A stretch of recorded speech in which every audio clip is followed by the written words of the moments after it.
All right. It's May the 5th, 2025. All right.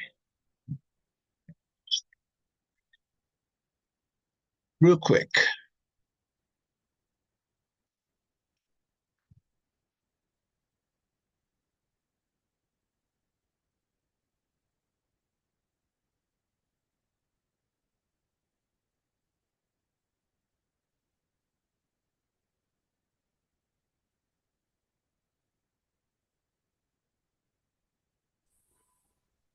Hello, Mr. Moss.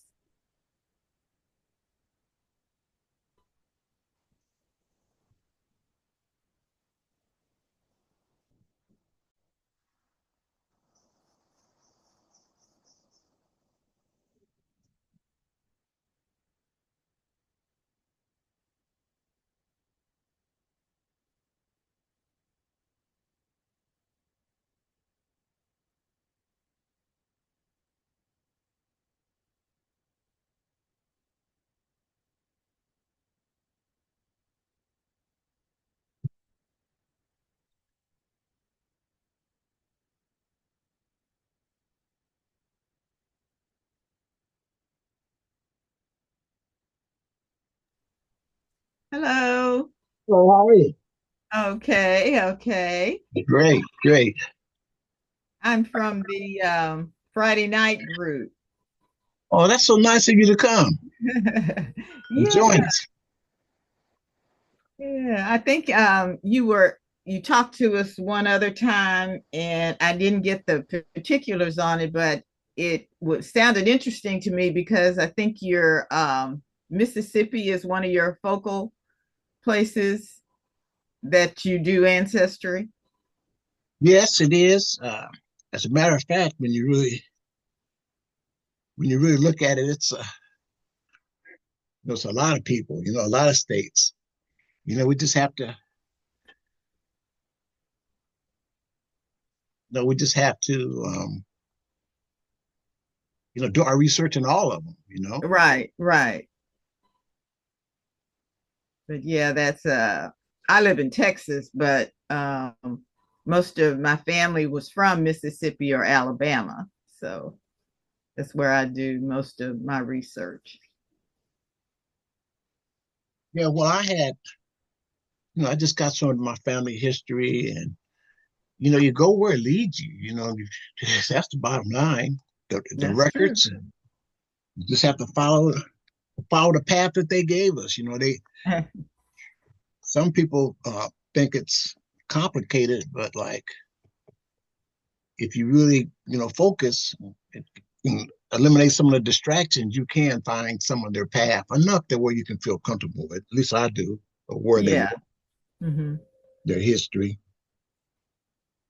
and quite frankly, I focus now at this time in my life, I focus on my relatives, DNA relatives that are here. Hmm. Hmm. What I can do to connect with them and help them with their families and connect with their families, and therefore that allows me to connect with mine. Right, right. Yeah, I just found one of my, well, I guess you should say we have the same mother, but I guess she's a half sister. But she has a brother who I just found is still living. So I have been thinking about contacting him if I can, get a good contact number. So we'll see how that goes. Even though I'm not blood related to him, but we share a sister. So I That, like to know what he knows. that's pretty close. What do you mean what do you mean not blood and you share a sister?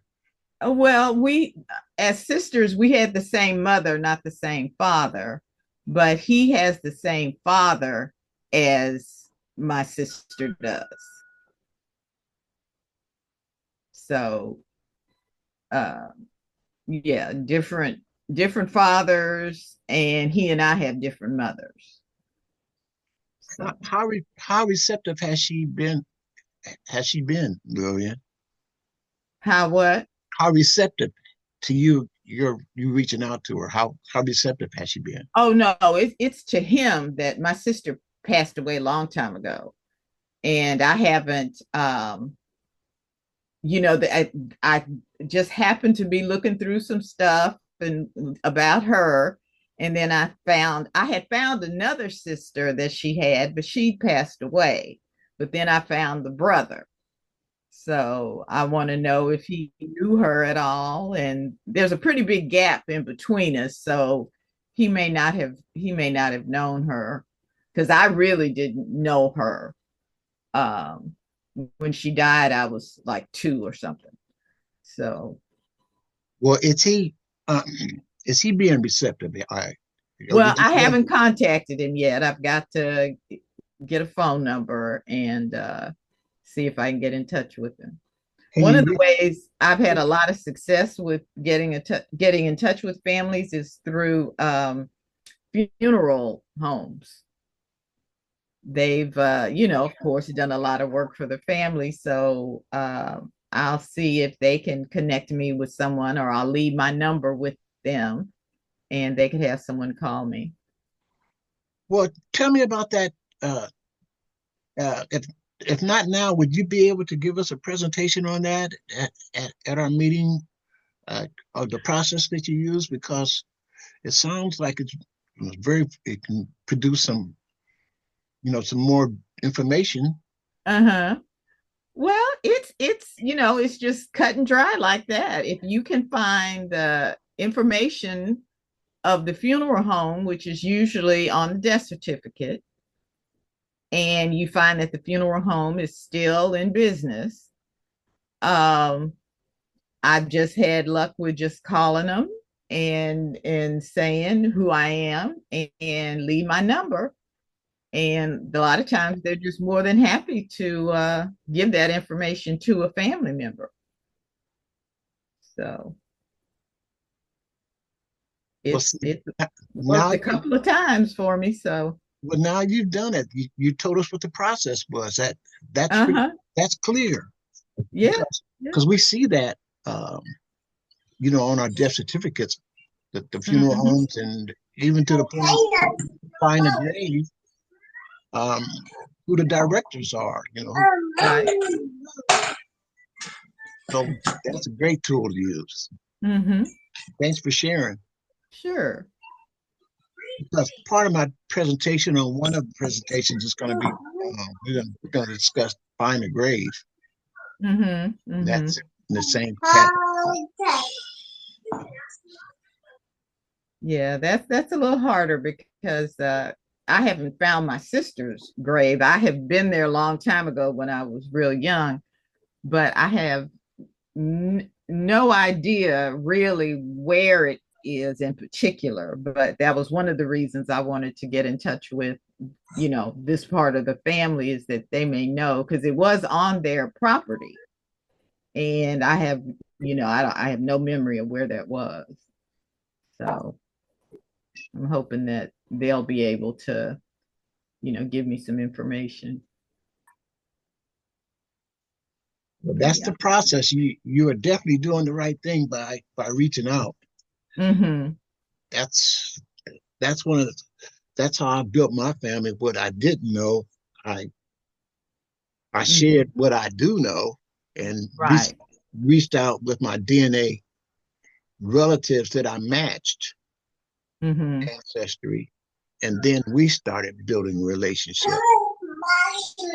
It might have been someone with a lower central organs, and they Mm-hmm. didn't know much about, my side of the side. They went and talked to their parents or their grandparents. Mm-hmm. Then Mm-hmm. that's how we established, our relationship with branch we were related on. Yeah. Yeah. I find, most people who are involved in doing this are pretty easily accessible about this kind of stuff. Now, there's some people, you call them or whatever, they don't ever respond. I know this one lady, and I know she's got really good information. I've written to her twice through, at least three times through Ancestry, and she's never responded. And I know she's got good information because I kind of follow her work, and she's got some good stuff on the family. So, but she's not one to want to talk to you. So that's okay. Well, Lodi and Sandra, she had a suggestion. Sandra, could you share that with her? You did it in the chat. Could you share that with you? Oh, let me. I see. We got a chat. I got a subscription to newspaper.com, and Uh-huh.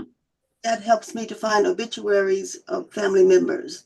Oh yes. Oh yes. I use that too. Okay. Thank you. Sandra, what is the difference between the newspaper.com and the genealogy bank? And genealogy what? Genealogy bank. That's a, Oh, I don't know. that's another platform. Well, I have the genealogy bank, and I had to pay for it, and it gives you information similar to the newspaper subscription. Okay, I'll check that out. It's just genealogybank.com. Yes, and I'll be giving a presentation on that soon. Okay. Here today. Okay. Well, as you see, Larry, uh, the these programs, they're just adding and adding more does to pay for information. It's it can be disappointing in one aspect, but then you have to look at the value. How much do you know what is the value for the information? And to me, it's an investment to reconstruct my family.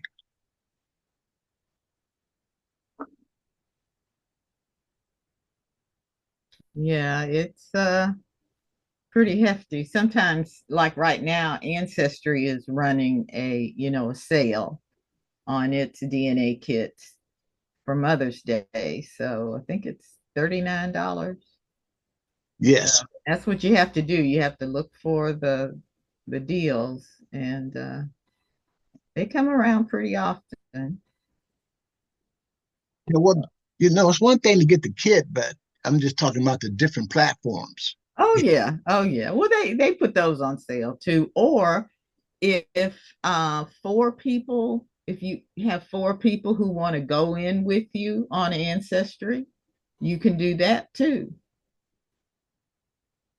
Because if you buy a full subscription, you can get four additional people to go on it. Of course, they say family members, but it really can be anybody.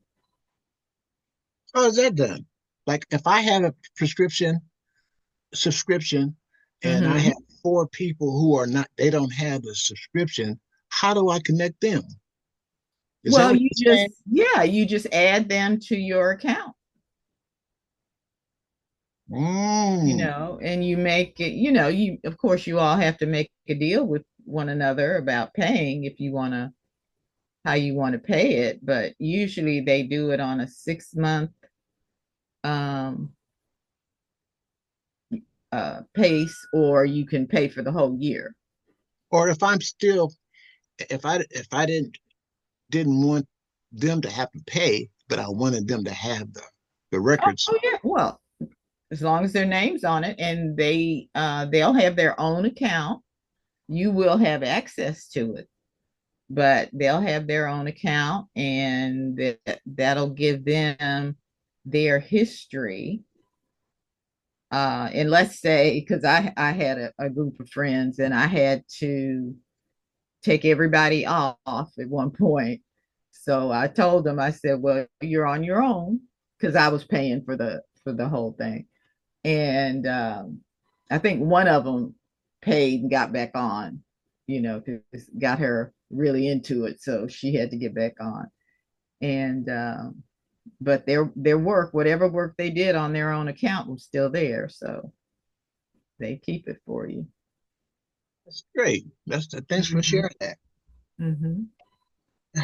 At this time, could I have a a brief introduction of who's here on the join in, like where are you, where are you from, where do you live, um, and who are some of the people you're searching for, or what is your interest in genealogy? Just a brief introduction so that we'll get to know you as we go along. It's good to know who you are initially. Um, and I'll call out your names because I see Clarice just came in. Could we start with Sandra, then Lillian, and then Larry? I am in Tuscaloosa, Alabama. I'm a member of the DNA Aliceville Family and Friends group, and that's how I got started. Okay. I'm Lillian Anthony. I got to know Mr. Moss through him coming to the Freedmen's Bureau Zoom call on Friday nights with Dr. Shelley Murphy. And I'm here in Houston, Texas, and I mostly research family members in Mississippi and Alabama. That's great. Larry,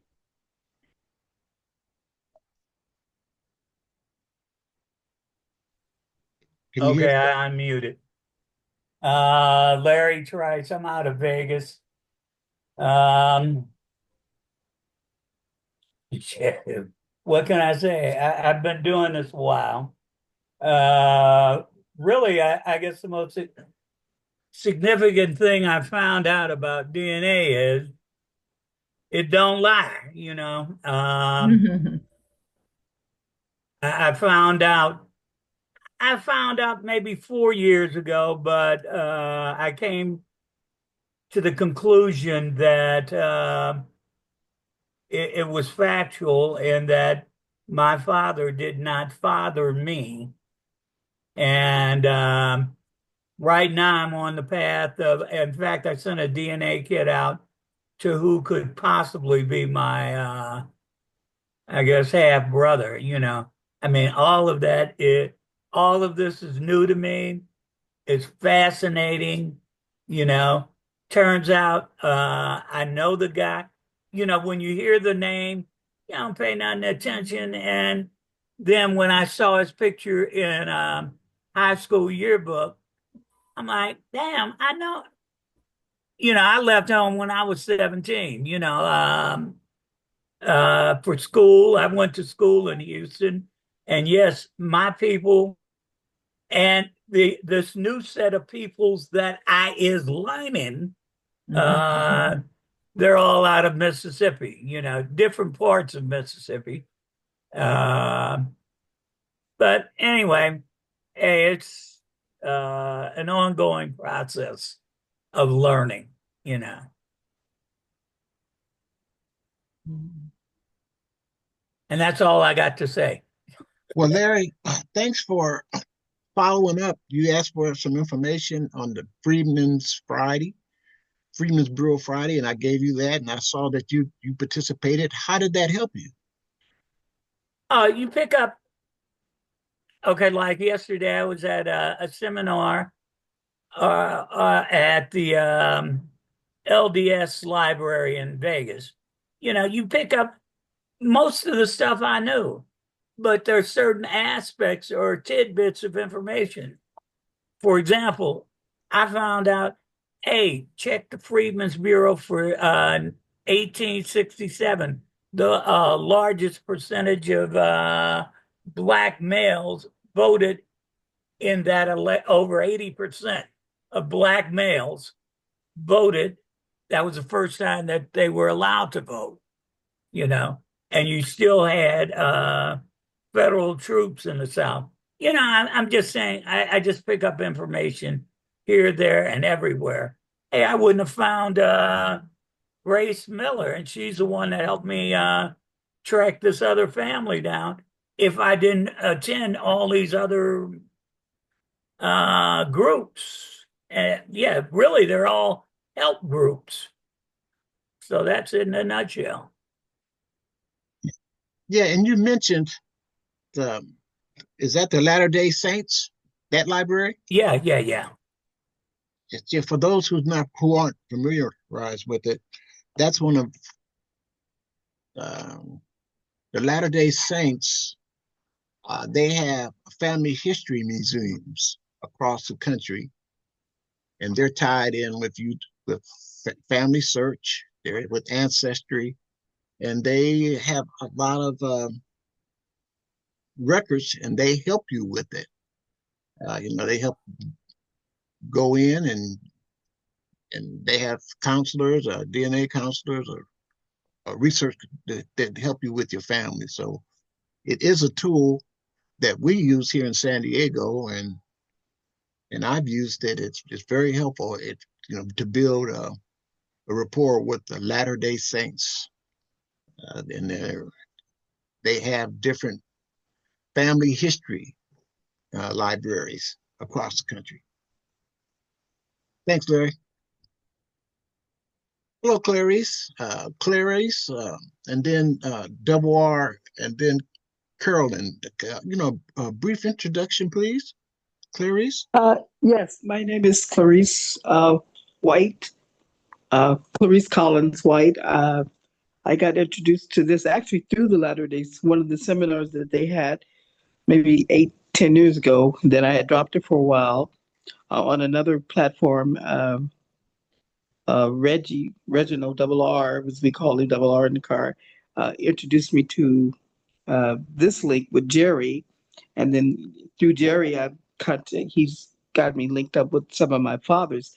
I had known my mother's family. We have a lot of research and stuff done on that, but it was my father's family, so I did connect with them and through this link. So I enjoy coming on and just seeing what other people are doing. I'm learning the language and uh, having a lot of different issues that I'm dealing with. And right now, they cut my phone off. My main number. I got another phone, and Xfinity have screwed up somehow or another. I can't. I'm getting some emails, but I'm not even getting emails from them to send back a second line that they gave me that wasn't what it was. So I'm dealing with a lot of that right now. So once I get the phone situation straightened out, I think I joined is a wiki, I forgot, WikiLink or some other one of the other platforms I hooked up with. I just haven't been able to go back in and get it taken care of. I did get a new laptop and a printer, so I'm trying to get set up so I can actually really delve down into this ancestor things. And as I listen in, because I learn a lot, so it'll help me when I do my further research. And of course, Jerry's always makes himself available, and I do appreciate him. And everyone else is on here, such a giving platform. We all are trying to research and find out things, and no one's competing with anyone. Everyone is very, very helpful. So I enjoy this platform. Thank you. Clarice, could you give us a brief, um, some words about your uh, association with reparations in California? Okay. That associate, I'm glad Reginald's here. The platform that we on was the Wise Words with the One Gun Show, and Reginald Double R, he's Mr. Reparation. I mean, he's everywhere he goes, every platform he's on, he talks about reparations. I'm not altogether sure where we are right now. I know someone that was going to write this bill, one of the bills for us, I guess, got called to another position. So I'm not really the person to talk on that, but we've been trying to support the reparation in whatever way we can, getting people to find out about their DNA and just to get as much information on themselves and to be involved. Our big thing on the show is we are our own healers, that we can heal each other, help each other, try to prepare ourselves for what's this oncoming, because no one's ever came to just pull us out of anything. We have to pull ourselves out. Reparation is not a handout we're asking for. It's something that we are due to repair the damages. Even in California, they've admitted, oh yeah, we did all these things and this is going on, but you admit these things, but give us, let us repair ourselves. put us in a position to prepare ourselves. We're not looking for handouts. We're owed this, and that's the fight behind reparation. So, as I said, Reginald is the person that can really wrap it onto it. You know, he's very deeply involved in it. I mean, I said everywhere he goes, he's talking to reparation. He lives, breathes reparation. So, again, we are owed this as Afro American descendants of Afro Americans. Thanks, Clarice. Double R, could we have a brief intro of yourself and uh, what what has what have you learned through your genealogy research, Double R? All right. Good evening, wherever you are. This is Double R in the car with my cousin Jerry here. First of all, let me give you guys a brief on how we met at a reparations task force meeting in San Diego. Cousin Jerry was a genealogist that appeared there, which was mind-boggling. We was like, man, we got one in the flesh. We thought, these guys is behind the walls and they don't come out till they get paid. But he showed up and spent his time to let us know about DNA.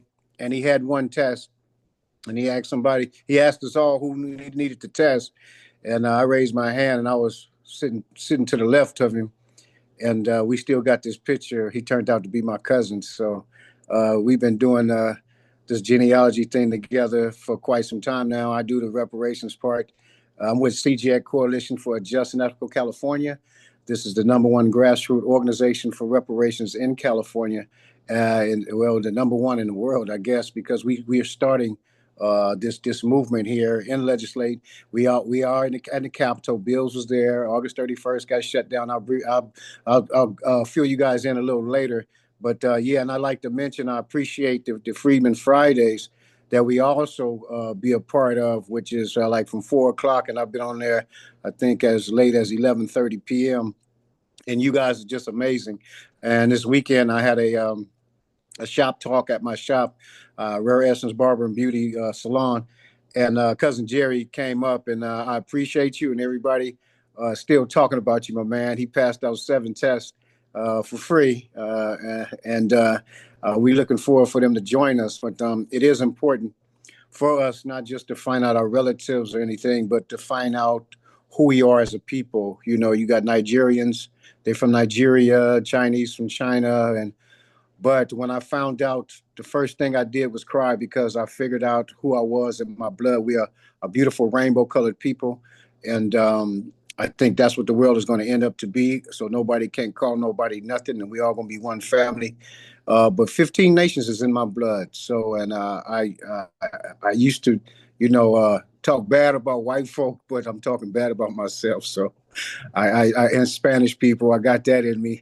Didn't find no Indian, no Native American yet, but my people from Louisiana, New Orleans, and Mississippi, and Pennsylvania, and it's just a pleasure, man, just to be the fly on the wall sometimes, just to hear and hear you guys just go at it and give us these different little ways to find out. All ways are not you don't have to pay for. You still got some free ones, and it is amazing too just to find out. Who is a part of your family tree. And I mean, I think Jerry put up one time. I have a shop in Temecula. I live in Menifee, but I had a relative in Temecula and a relative not too far from me in Moreno Valley here. And this man, we can be walking in the store, walking by people, don't even know who's our relative. So I just appreciate it, man. And I'm glad, you keep doing it first and third, and I'm glad to be here. Double R in the car, I yield. Black power every second of the hour. Gone. Okay, Star, could we have a brief introduction of where you live and your purpose for doing your research and who who are some of the surnames that you're researching for, Star, please?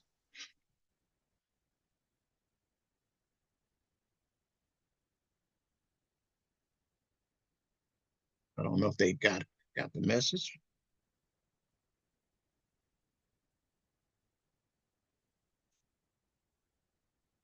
Can you unmute yourself, Star?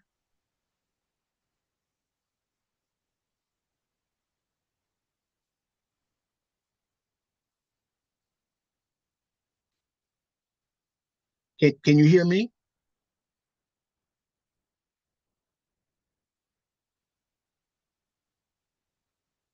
Okay, we will move on.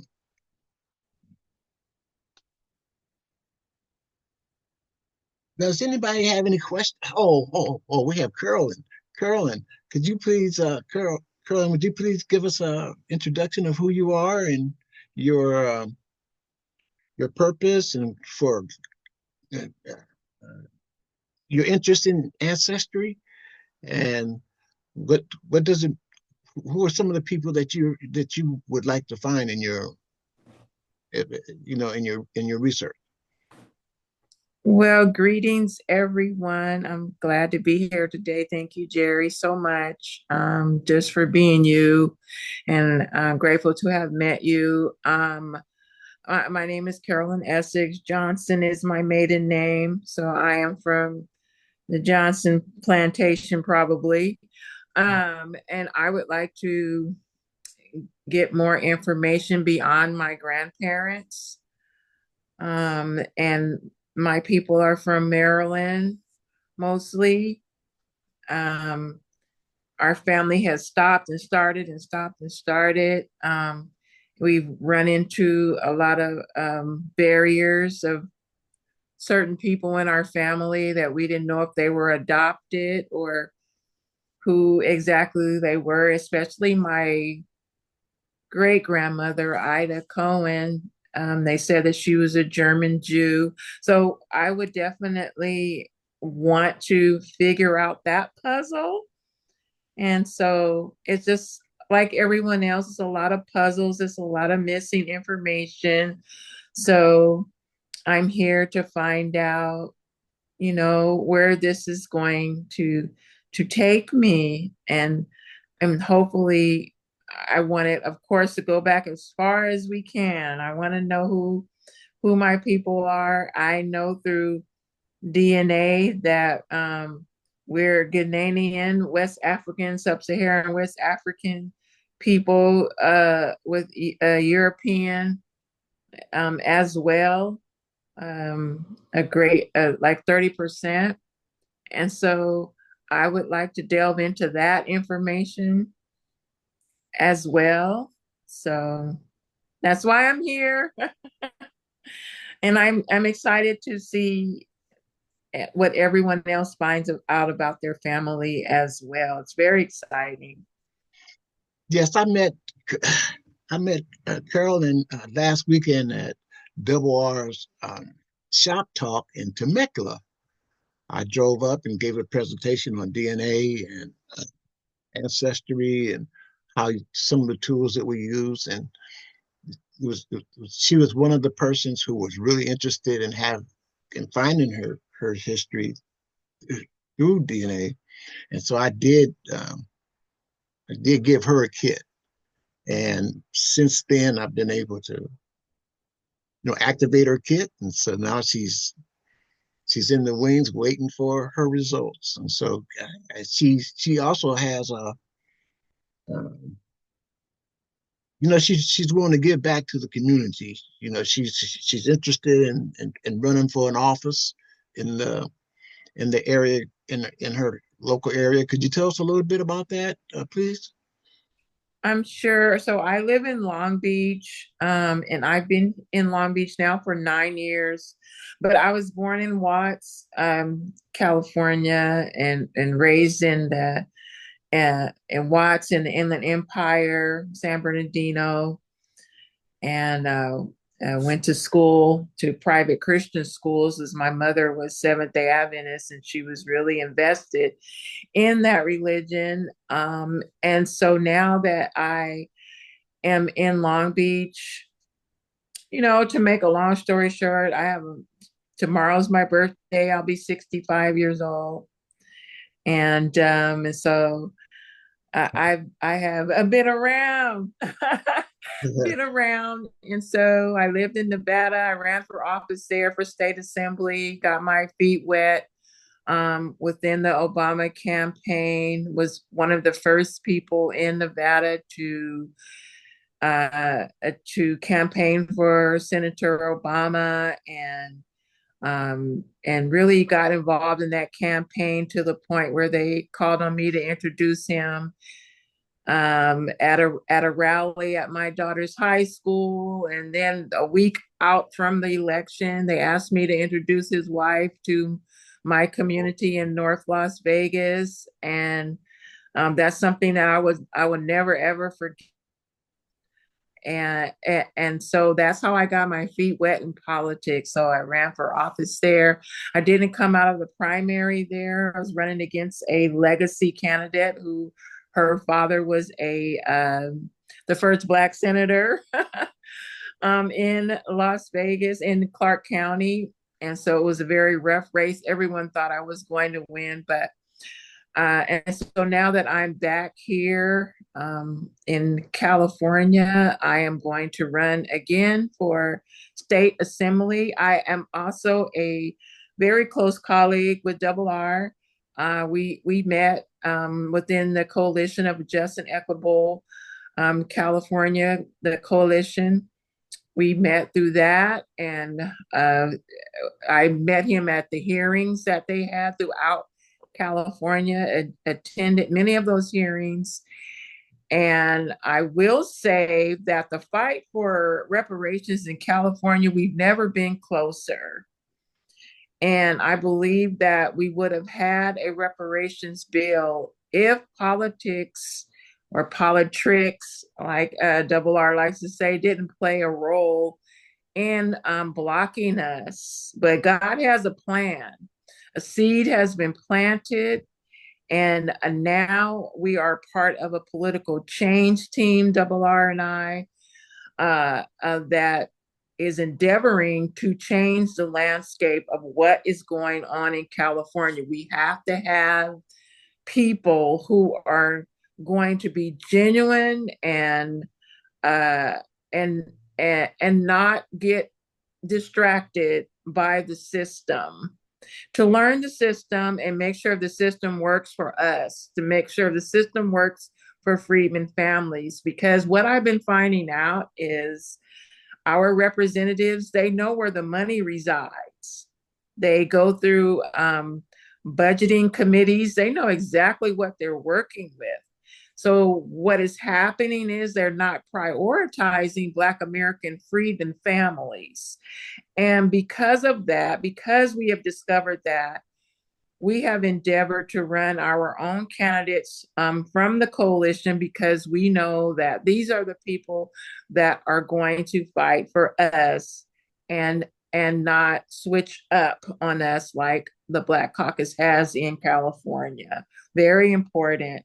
So I'm sorry to report those things, but we have people that are willing to step up and run for office. And now we just need for unity behind our campaigns. And so as a state legislator, when I win, I mentioned this at the event last weekend at Double R's Rare Essence Barbershop, I will definitely, my staff will be from CJEC, from the coalition.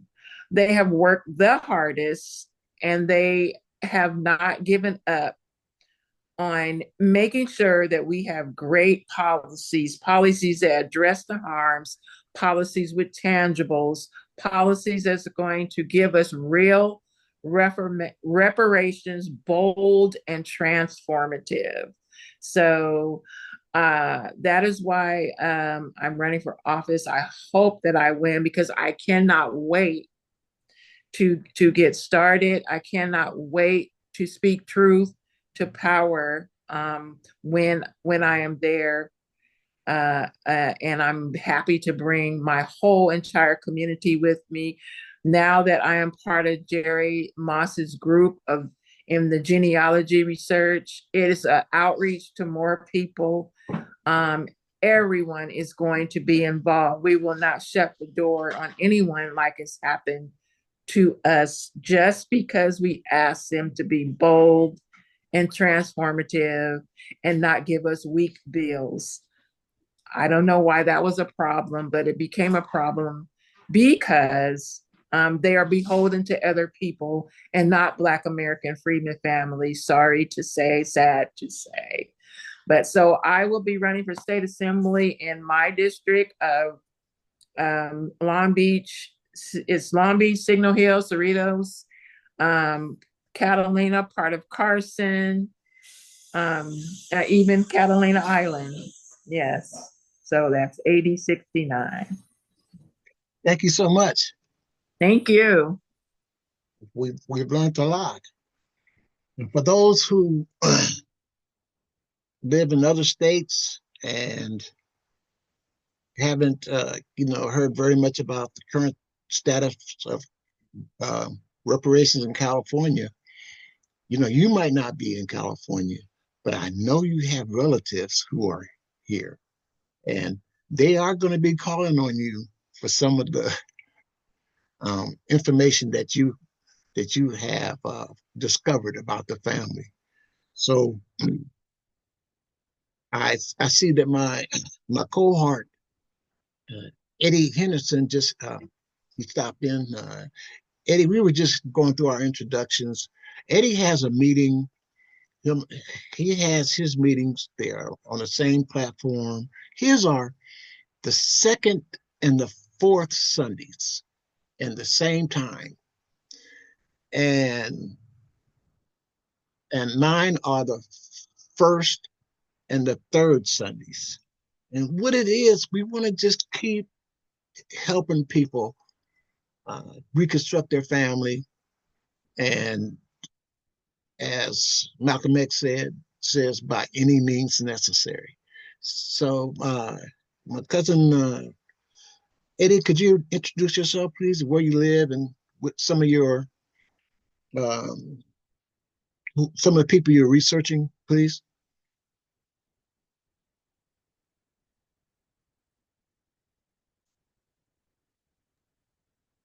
Hi, like I said, my name's Eddie Henderson. I am from Kansas City, Missouri.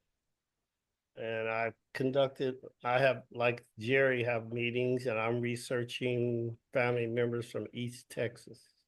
That's Texarkana, Shreveport, Louisiana, and Marion County, which is Jefferson, Texas. My family I started out searching is the Mosses on my mom's side, and I'm researching Henderson on my dad's side. And I've been working at it almost 15, maybe 20 years doing this, trying to link my family together. I was raised in California. I'm actually from Northern California, East Palo Alto. And I moved to Kansas City, Missouri after graduating from Prairie View A&M University, where I met my wife, and we've been together 46 years. So that's who I am. Thank you, champ. Uh-huh. And would you please put your link, in the chat when you have time? And he has an excellent meeting, and we have um, different members who have different research techniques, and they share. We share what we learn, and we just go into different types of research, and but the goal is the same: is to reconstruct our families. All right. Does anybody have any questions that from what you've heard? Let me hear some comments, just briefly, on what you've heard so far. Anyone, you can join in.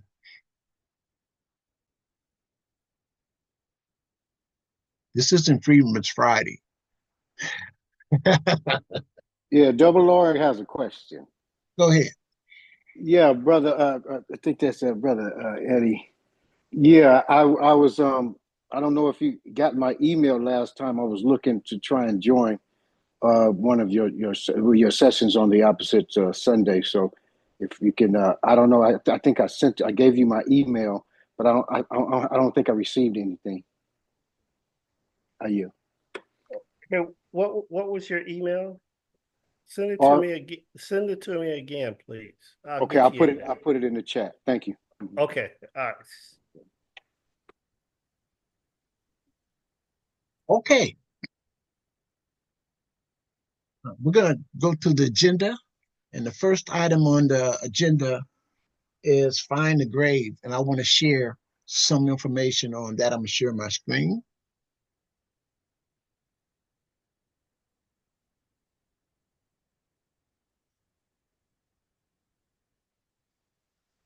And as Eddie says, bring it over so people can see it. Can you see this one? This City Roberts? Can you all see this? Yes. Okay. Yeah, I can see it. This is my second great grandmother. No. And on this one, I am going to move it over because I can see it a bit more.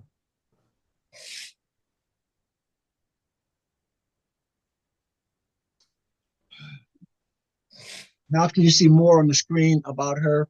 Can you see her name and her headstone? Wow. Can you? Yes. Okay. Yes.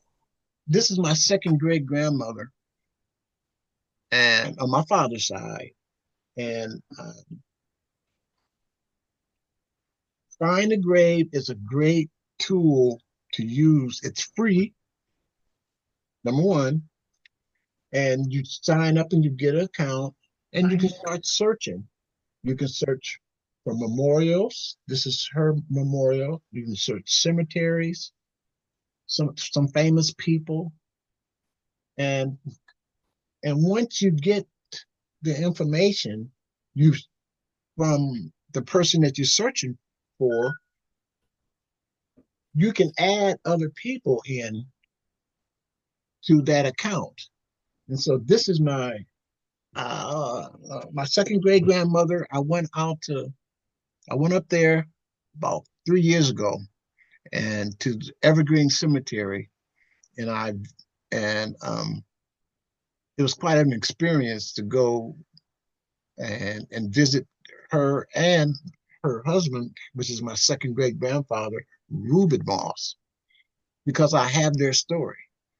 And here he is, he's right next door to her, as you can see.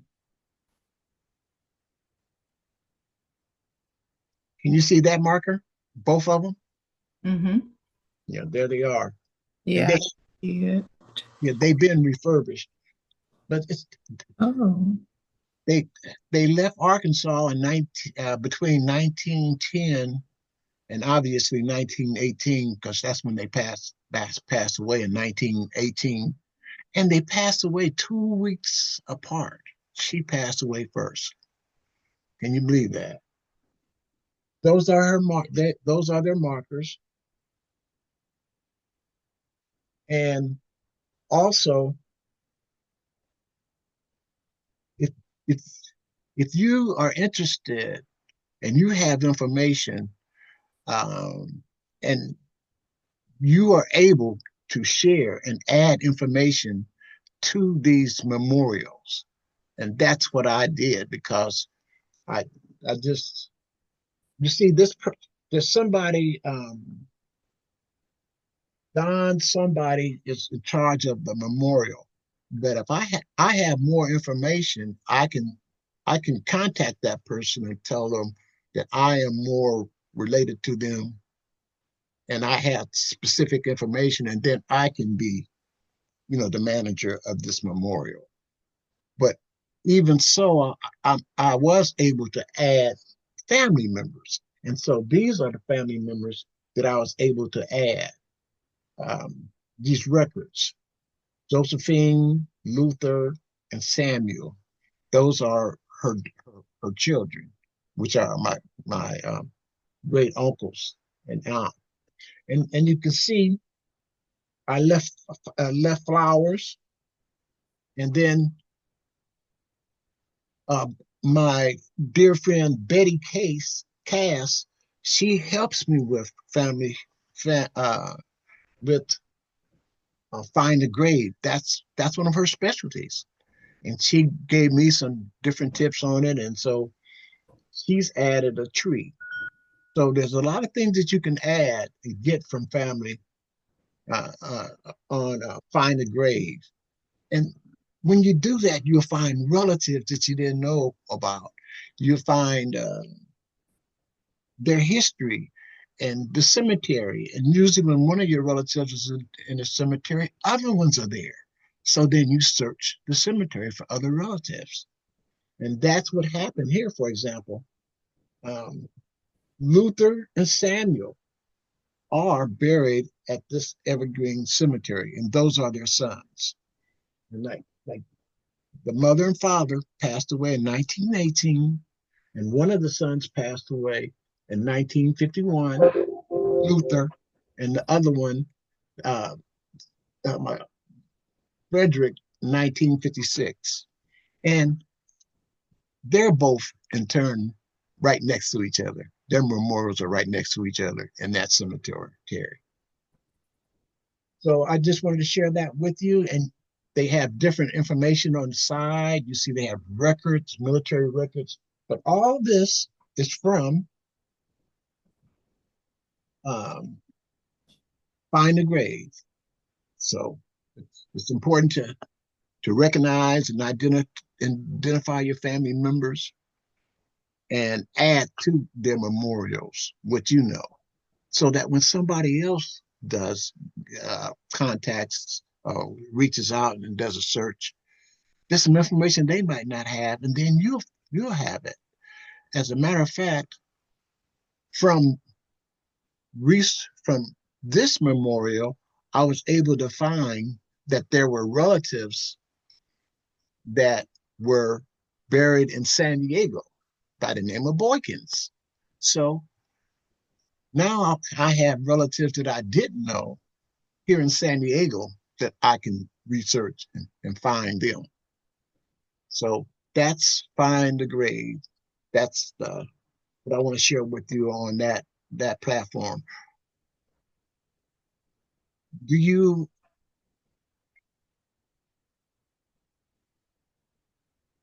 have any questions on that? Anyone? Just a quick one, Cousin Jerry. Is this one for free or you have to pay? Yes, it is. Which it is one? for free. Okay. And it's highly recommended. As a matter of fact, if you're going to sign up for it, because what's happened now, not only that, not only that, it's a free platform. What I do is I have the Google Earth platform. And so right where I'm at, I fly all over the world, any address, any location. And that's how I vicariously, that's how I go and meet my family members, the ones that are living where they live at, and the ones who have passed on. I can look and give uh, give them a prayer, and I can see them with Google Earth. It takes you everywhere, and you can sit in your house and fly and go right to a certain location. And when you know these memorials, the cemeteries, you search your name or surnames, and they all a lot of your family history comes to life. So that's very important. So it's called Find a Cemetery? No, Find a Grave. Find a Grave. Okay. And let me take. I'm gonna show you this one last time. It's very important.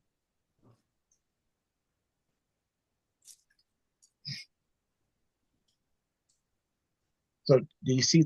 It's Find a Grave, and so what happens is just like the sister, she mentioned that she on the death certificates they have cemeteries and they have locations, cemeteries and locations. Well, that's where you come over on where it says cemeteries, and you can search cemeteries. Here they are. I've searched certain cemeteries, and you can see, if you can see this, here's some maps of some of the cemeteries that I've searched. I've searched Alexandria National Cemetery in Louisiana, Pineville, Deanne Cemetery in Prescott, Nevada, Evergreen Cemetery. That's the one that my second great grandmother and grandfather Reuben and City Moss are, and Forest Lawn. That's where a lot of my family members are on my father's side. And one thing about these cemeteries in during Jim Crow era and back, they had separate cemeteries. They had black cemeteries, part of the black section and a white section. And it's just like your communities. I went back, I was back in Nebraska and I went through it's called Graceland Cemetery, and some of the new directors and representatives, I said, well, I want to go visit the black section. They said, we don't have one. I said, yes, you do. Well, I wasn't aware of that. I said, well, over here, I'll take you. And I just drove around and then all over in that area where that whole community, South Omaha community, that's where a lot of them were buried. Their memorials are there. And I know you know that in your different cities, it was the same. So the communities who lived together, they were buried together in a lot of situations. So that's fine and grave, and it's something that I also want to say that I mentioned it just last week. Until Jesus Christ comes, each one of us have a reservation to the cemetery that can't be canceled. Are you black?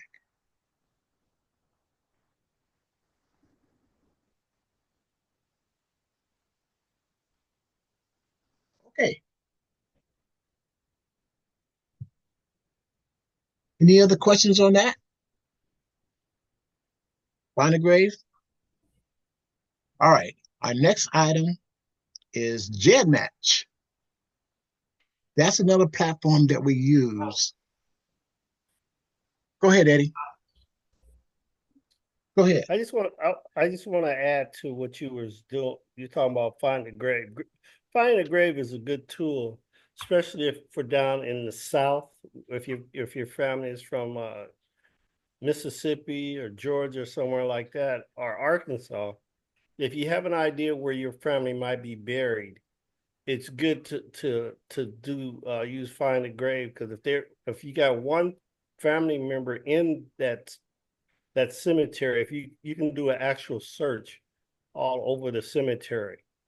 And an example is that I was doing research for my grandmother, which I never met. She passed away when my dad was about 6 years old. But she was buried in a certain cemetery. And when I did that, I found her brothers, her fathers, and some of her cousins that was buried in the same cemetery. So when you do that, use find a grave, try to look for other members in there. Most likely you have one or two members that's also buried in there. So that's just something to think about if you decide to use that type of tool. Thank you.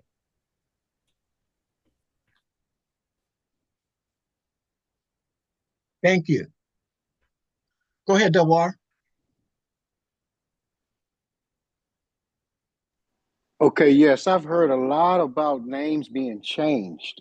How often have you guys saw that the name was changed and you had to look up another name? I saw that quite often. That's what they were doing. The white folk was doing. Are you?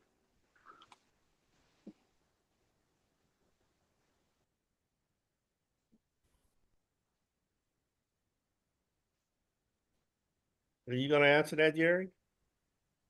Go ahead. In common research, you do find that a lot of the families change their name to get off from under the master's name. In some cases, they might change the spelling, which I found out in my research that I have relatives that are called Ivories, but in doing so, they changed their name to Avery. and they changed the spelling of it to Iver or Ivy. So it does happen a lot when you start to do the research. And then it's sometimes it's good to find you see where they change it so they can try to get in touch with the other relative that might be related under a different name. So it does happen quite a bit. So you just got to think about some of the facts that you find prior to the change of the name. So it does happen on a regular basis in research. And would that be the Freeman Bureau's records to find out, or how would you basically fact check it? Are you? Sometimes they change it mostly in the census, or with Freeman they might have a different name, so it's either there or somewhere else. And the best thing you could do is just remember where the area they came from, and other research that you have done under that name to see if it match up, because there is some correlation once you start doing the research and getting the resources together.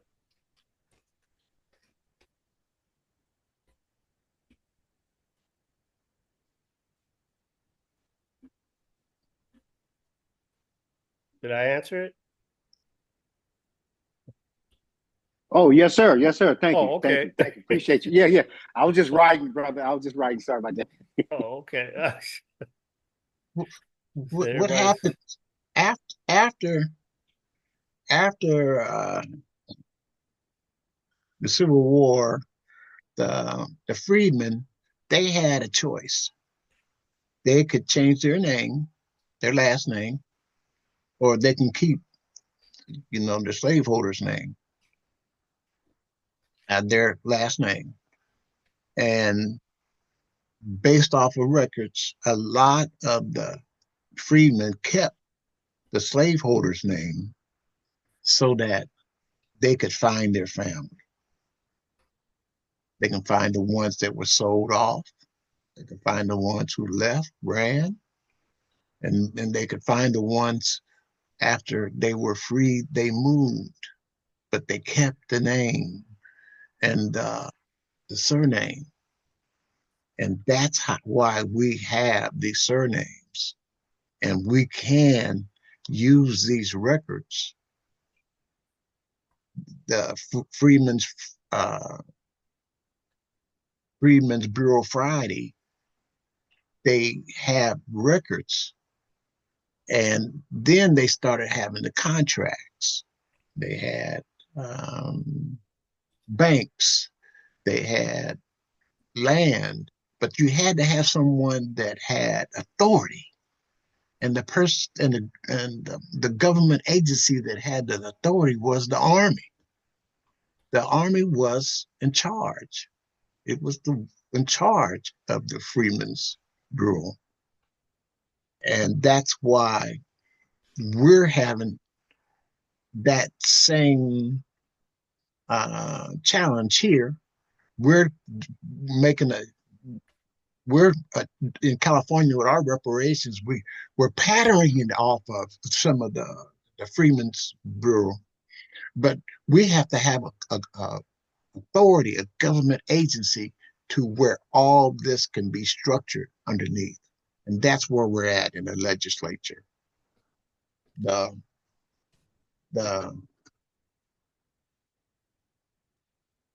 work has been done. We've laid out our case. And now we're going through the bureaucracy so that we have a structure who can enforce and who can qualify, who can deal with the legalities. That's where they're going to have genealogy group, so they can find out from lineage base, how are you? Can you get documents? You got to have an area where you can prove that where your ancestors were enslaved before 1900. But you got to have an agency, and that's where we're at in California. Can somebody add to that? uh, please, can Clarice, Carolyn, or Double R, uh, could you add to my statement?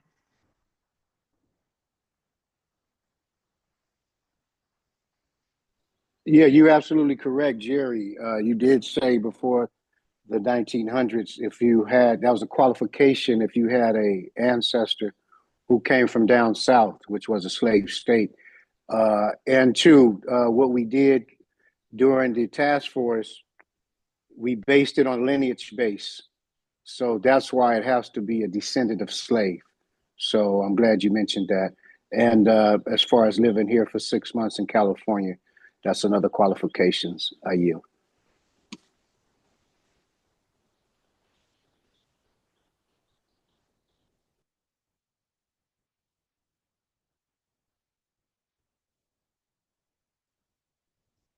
Okay, I've mentioned, we talked about reparations, we talked about Double R's shop talk. I'm gonna share a slideshow just to put a picture to the words so that we can just add some context tense to it. So I'm gonna do a quick a slideshow of what happened last week, and you'll see some of the people, so you can get a flavor of what we did, how we came together. And thank you so much for hosting that, Double R, at your shop. Thanks for coming, brother.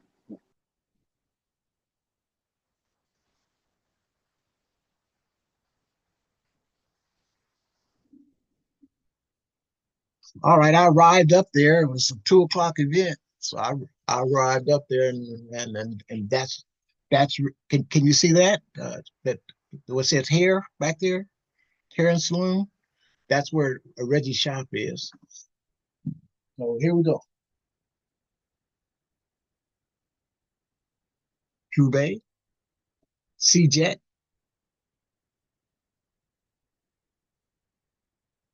Double R with an initial presentation. Let me know. Are you seeing these? Yeah, we can see them. They're great. These are great Yes. pictures.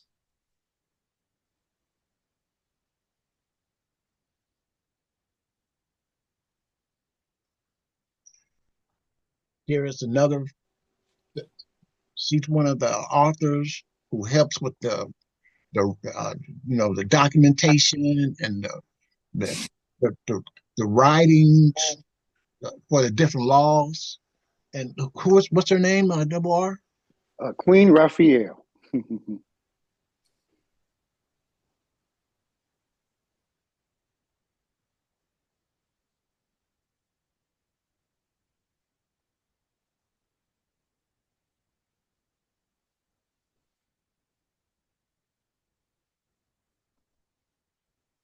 That's Umoya.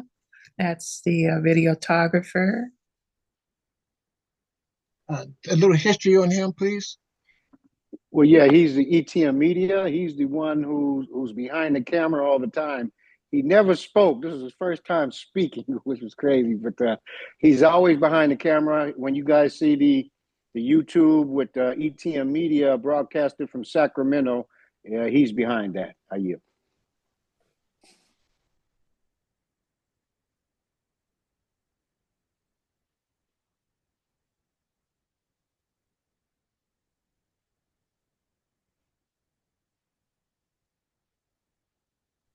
And that's Queen Carolyn.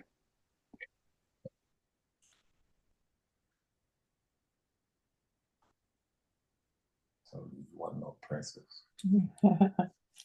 That is I. Thank you, Double R. Oh, yeah.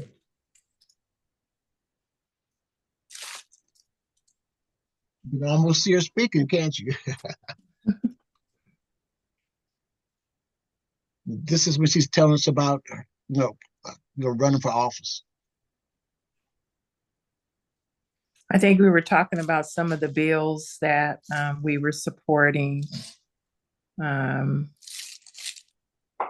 Sacramento and some of the bills we don't like. And I put a link in the chat, everyone, that gives a rundown of the bills that we like and the ones that we don't. And I update that document regularly if you want to keep up with what's going on, because it's a lot of different bills going through committee and a lot of different actions that we take to make sure that we get rid of the bills or support the ones we want to go to the governor's office. Thank you. And this is True Bay. She's running for the mayor of Los Angeles. True Bay up at the top. Yep, Mirabelle.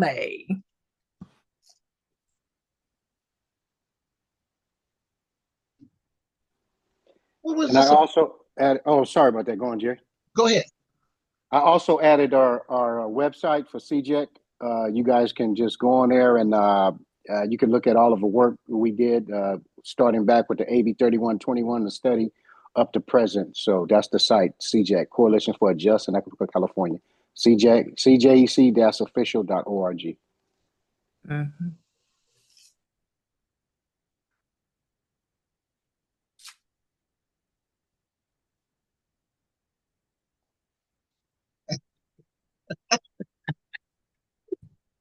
Like it is, Devoir. Yeah, you got me animated on them. It's like instead of a picture, you were just snapping away, what you? That's pretty cool. And that's True Bay.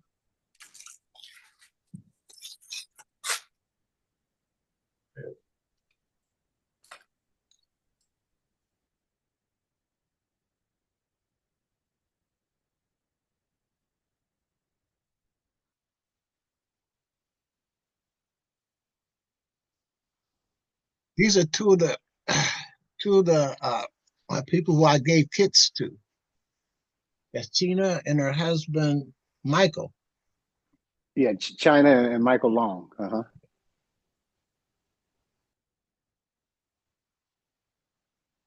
And Devoir. that's Brother Cleo. That's my man right there. That's the security guard right there. He was a security.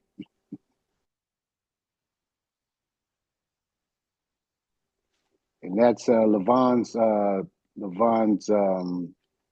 daughter in the middle and his wife on the right. So I gave a kit to what I did. I gave him a kit, both of them a kit. I started off raising my hand for I had two kits in the building, but I have four more in the car in my GMC. Well, when they started raising their hands, I have they raised who wanted a kid and who wanted to find about their family. It's so important.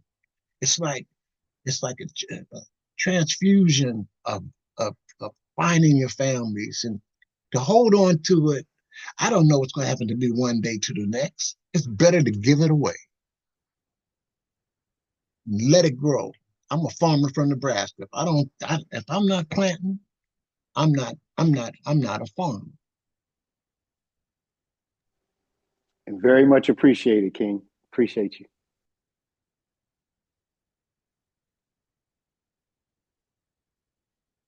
Which one is this, Double R? And that's Mr. Kelly Jackson. That's my fiance. That's right. He's the second one. I gave him one. Yeah. And they have received their kits and I they dropped mine off yesterday and at the post office.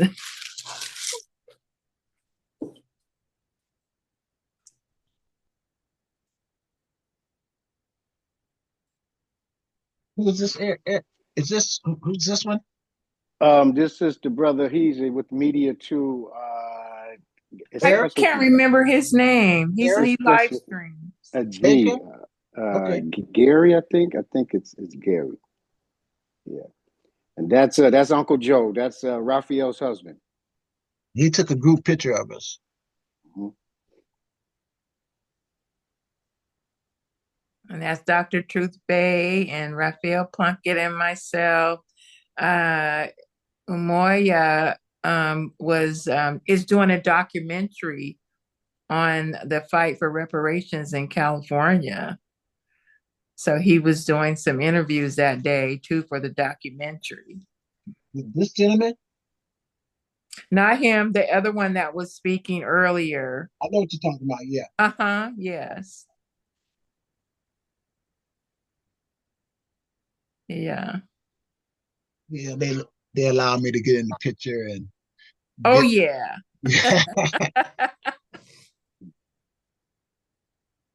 That is our genealogist mentor. We are blessed. And what I did is I had 3x5 cards and I had them put their contact information on it. As you can see, they put the contact information on it, and they had the kit. And so I said, hey, open the kit and put your kit number. See, it's up at the top. And there's her name, her date of birth, um, email, and an address if I needed that. And I didn't need it, but I had to mail a couple of kits off. But that's what they did on the cards. There we go. So Jerry, did you correct the last digit on my activation code Yes. on my card? Because I know that you registered me, but that was, I put a 4 and it should have been Yeah, I fixed it.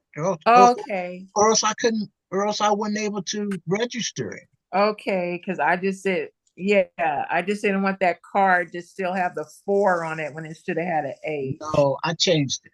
Oh, great. All right, I knew you would. I just double checking. Well, when you take on a task like this, I'm learning as I go, and I want to have autonomy so that you can have your own, but I also want to help you along the way. Yes, we need the help because it's so overwhelming. And so there's Double R. He provided an excellent meal for us. Fish fry, and he barbecued some hot links and some Hamburgers. That fish was the truth. It was so good. The coleslaw, everything. Glad y'all like it. Yeah. There he is.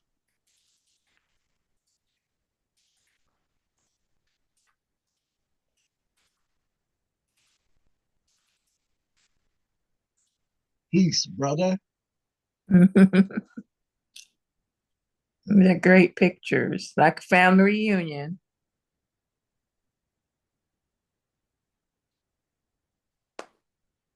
Yeah, we have fun.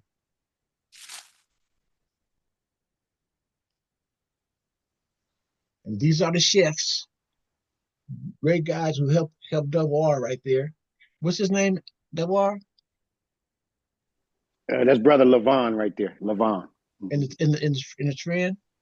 He wasn't no chef. He ate everything. He ain't help out with nothing.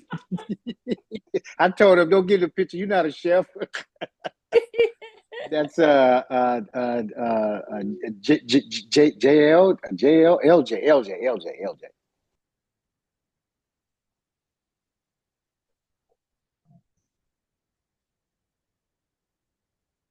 Okay.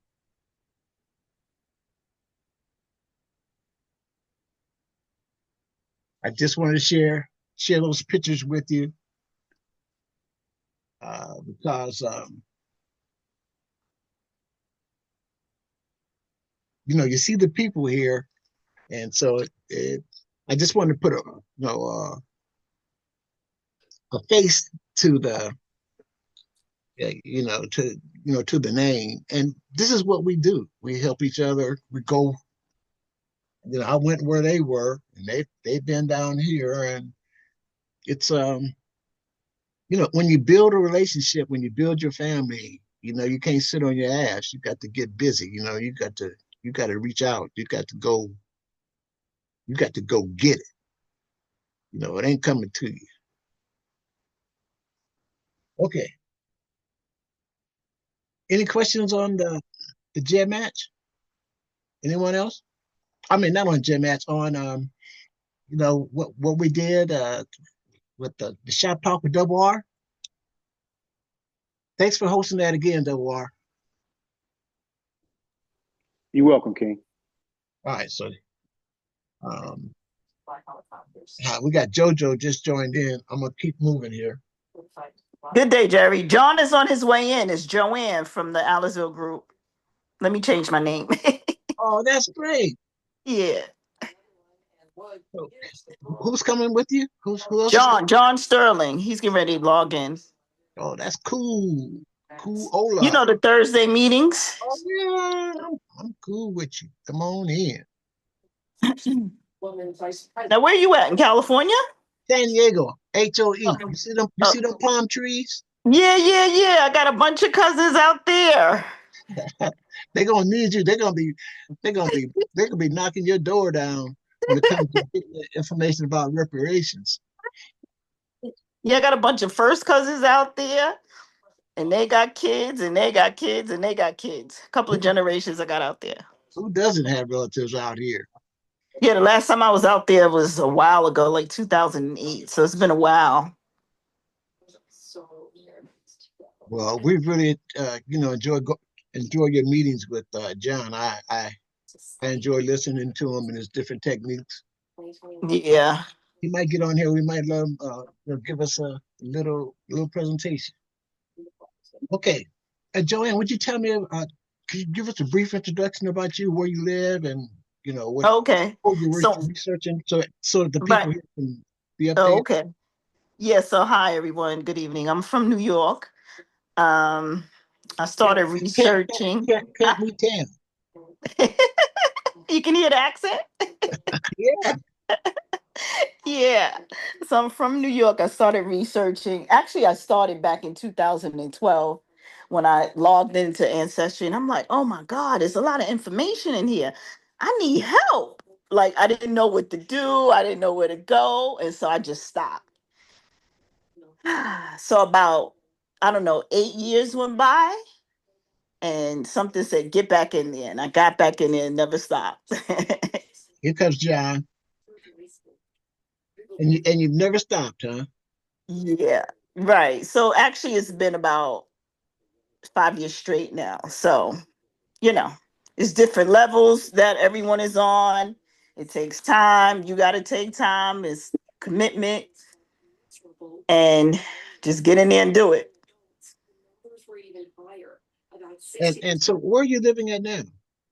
I live in Harlem, New York. Okay, you're in New York, the Big Apple. Yeah. Good, good. Thank you so much for joining. Uh, hello, John. Hello, how you doing, Jerry? Oh man, I'm saved. That's another favor, aren't you? Yeah, that's I am saved. So, my brother, could you give us a brief introduction of yourself and where you live at, and what does it mean to be one of the leaders in conducting research and helping other people with their research? John, please. Oh, hey, how you doing, people? My name is John Sterling. For those that are familiar with me, I'm part of the Aliceville DNA Cousins Genealogical Society. Uh, Could you repeat that? Repeat that, John. oh, and my, Don't take it for granted because we want them to know. yeah, I'm part of the Aliceville Genealogical Society, or AKA the Aliceville DNA Cousins. We meet on Thursday. I've been researching for about maybe 6 years or better, and excuse me, um, I developed a technique to, with the DNA to kind of help people see how their DNA connection, how they match their DNA connections, and break down brick walls in their in their family trees through the DNA, and using the the people highest match on your DNA list. But that's That's pretty interesting, John. Thank you for that information. I well, met him through Freeman's Friday, everyone, and he was giving his presentation, and it was pretty unique. And I just thought I'd reach out to them and just ask them. You know, anybody who has some techniques like that, I just wanted to befriend them, and he was kind enough to allow me to come into his format. And John, when you have time, would you please put your link in so that people here they can join in? Could you put that in the chat when you get a chance, please? Yes, I can. Thank you. Okay.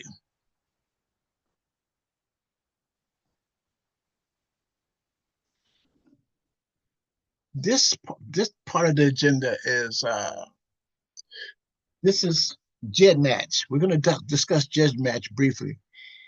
This is a program that we use to help connect DNA matches that have taken tests from different other platforms than Ancestry. And what they've done is GEDmatch is a platform, I call it like the Ancestry DNA, just to give you a perspective. And different testing companies, people in those different testing companies, they upload their DNA to GEDmatch, like 23andMe, MyHeritage. They upload theirs to GEDmatch. Ancestry upload to GEDmatch. See, because I'm not paying for all these different tests from all these different platforms. Even though some of them are free, you can upload, once you have your raw DNA, you can upload them to other platforms. But let's stay focused on GEDmatch. GEDmatch is, again, it's my ancestry DNA. I call it Amazon DNA. Individuals have to want to upload their information to GEDmatch to get into this Amazon DNA package. And so some people do, some people don't. But when you do, there's some privacy considerations. Take that in consideration. Don't go on GEDmatch, upload your raw DNA, and go blasting people with a shotgun. You have to be more specific, have more decorum, and approach them more personally, and then build your relationship. But the platform is there. Can anybody else add to what I've said so far about the platform of GEDmatch? Some who are some of the experienced researchers. Could you add a little something to that? Anyone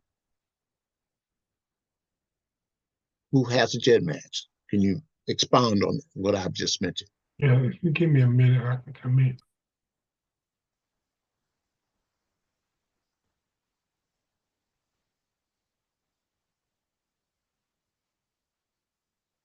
Yes, GEDmatch is a tool that you use for if you've taken a DNA test with Ancestry, 23andMe, MyHeritage, Family Tree DNA. If you've taken a test, a DNA test with either one of those groups, but not multiple, you can upload your DNA from either one of those groups into GEDmatch. Now, people from the other groups, as well as Ancestry, will also be in here, and you'll be able to see how you match them and connect to them using this GEDmatch program. It's very helpful, and once you get to know it and learn how to use it, you'll be kind of hooked, because I enjoy the way the layout goes on it. But I yield. Thank you, John. So here's my kit. Can you see this is the cover page, the home page. Can you see that? Yes, we can see it. Okay. Enlarge it. I'm trying to enlarge it. Let me see. I can enlarge it. Oh yes, please. It's small.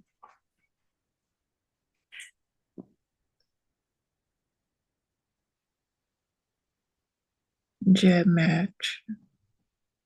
So can you see that? my name and the status, and here it is. There's a kit number. Can you see that kit number?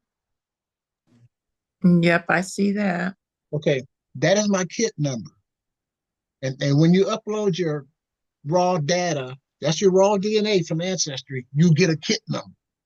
And then GEDmatch, this Amazon DNA, they have, a few million of other people who did that also.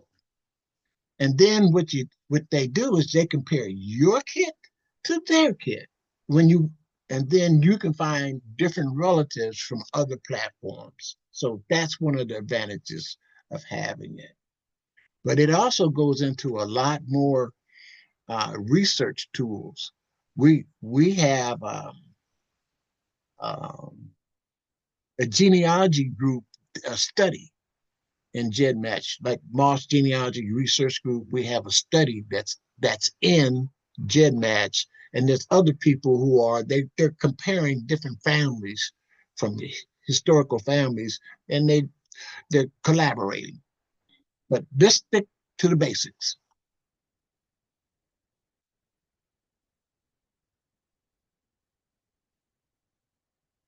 Now, was I clear on the concept of GEDmatch, what it is? Any questions so far? The platform? Yes. Now, one thing about it is, when it was originated, one of the main clients of GEDmatch are law enforcement. The law enforcement use it. They use this platform because now they're able to come in and they subscribe to it and got a kit. And then law enforcement use this data to find criminals. They might, the example that I use is the Golden State Killer out here in California. He committed a crime in the 70s, and 15 years later, 15, 20 years later, one of his cousins took a test, and through GEDmatch, they had the DNA from that cousin, and they came down, matched until they found that some suspects who they thought would be the person who they got the DNA from, the victim, male.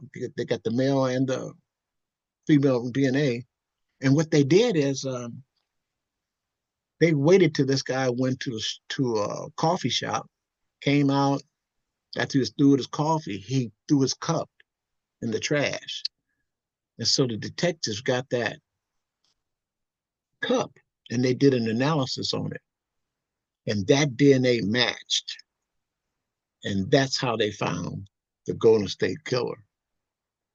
And he was in law enforcement, isn't that right, Double R? Yes, sir. He was he was a police officer. I think he was out by then, but he was a police officer when he was committing these sexual crimes and murders on these women. Yep. And so I and so there's privacy issues. So some people were saying, I don't want to put mines up on that platform, and the police are going to be involved. So there's a privacy. You can waiver. You can say, no, I don't want mine to be used for those purposes, or vice versa. We use it for our connect relatives. So I just want to share that with you. Does anyone have any questions so far on GEDmatch? Okay, here's my kit, and from my kit, here's some of the services that it has over on the right-hand side. It tells you how to use GEDmatch, the terms, education. Those are service items, and then upload your DNA. It's free too. It's a free account. GEDmatch is free. But if you go to the different tiers, then like Ancestry, then you have to pay more for different tiers.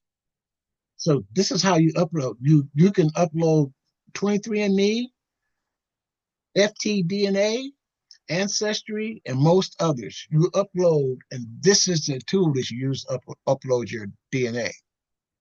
For those who want to upload your DNA to this platform, go on YouTube and ask and do some inquiries first, or check with me or some of the other researchers here, and we'll help you upload your raw data.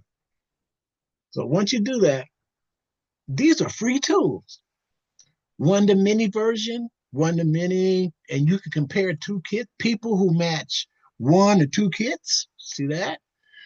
Diagnosis, and then they got a 3D chromosome browser, and then over here, ancestry projects. And so we have this Mars Genealogy Research Group. We have a project that's in GEDmatch that we had to have over 100 people in order to join this project, and we had to verify who we were and our DNA and everything. So we're in a project, just letting you know. But let's do something here. So what I've done, I'm going to click on my kit number.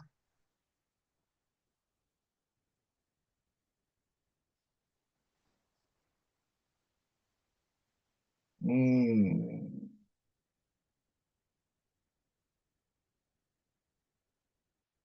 me do this.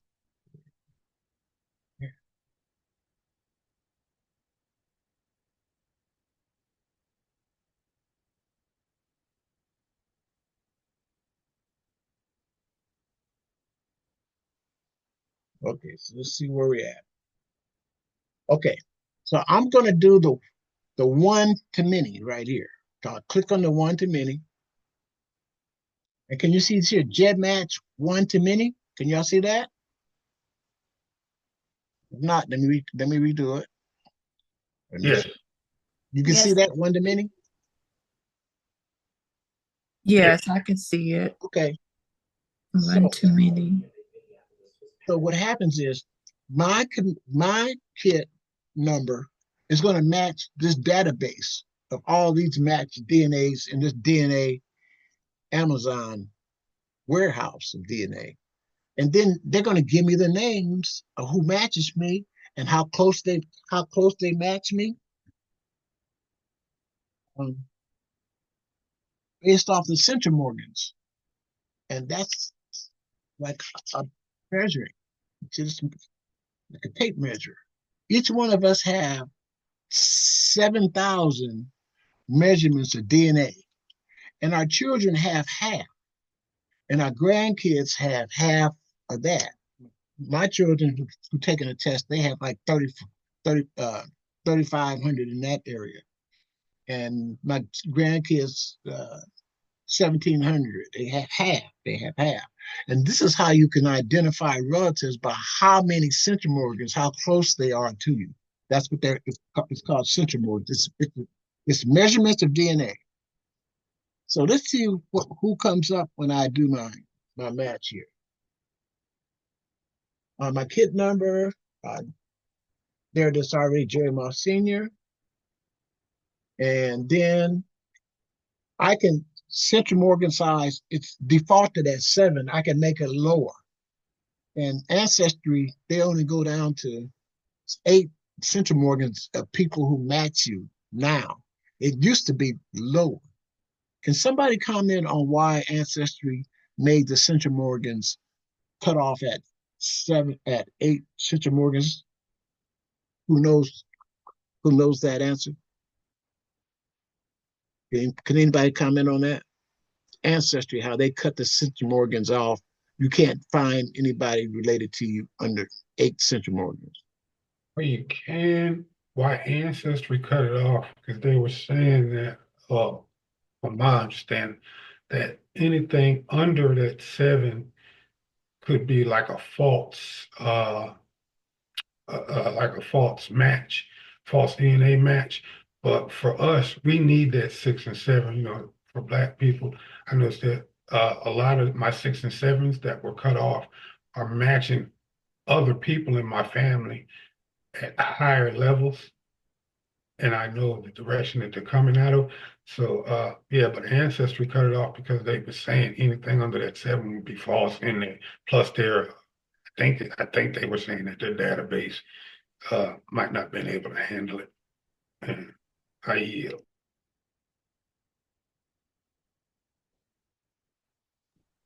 I Can you haven't. hear me? Go ahead. Can you hear me pretty decent? Yes, yes. Oh, Everybody heard you. And there was another rumor about it when it happened because GEDmatch, Ancestry, when they were telling us that a few years ago, hey, we're going to lower it. You won't be able to um, connect, see your ancestors before below 8 centimorgans. And so what we did, the Black participants, we started copying all of our DNA relatives that were below. We saved them, or else they would have been lost. And then they cut it off. Isn't that the step that they did? yes, they did ask you to save them, and then if you didn't save them, yeah, they were lost. But if you were able to save them as like label them mother, father, or whatever, then they were saved.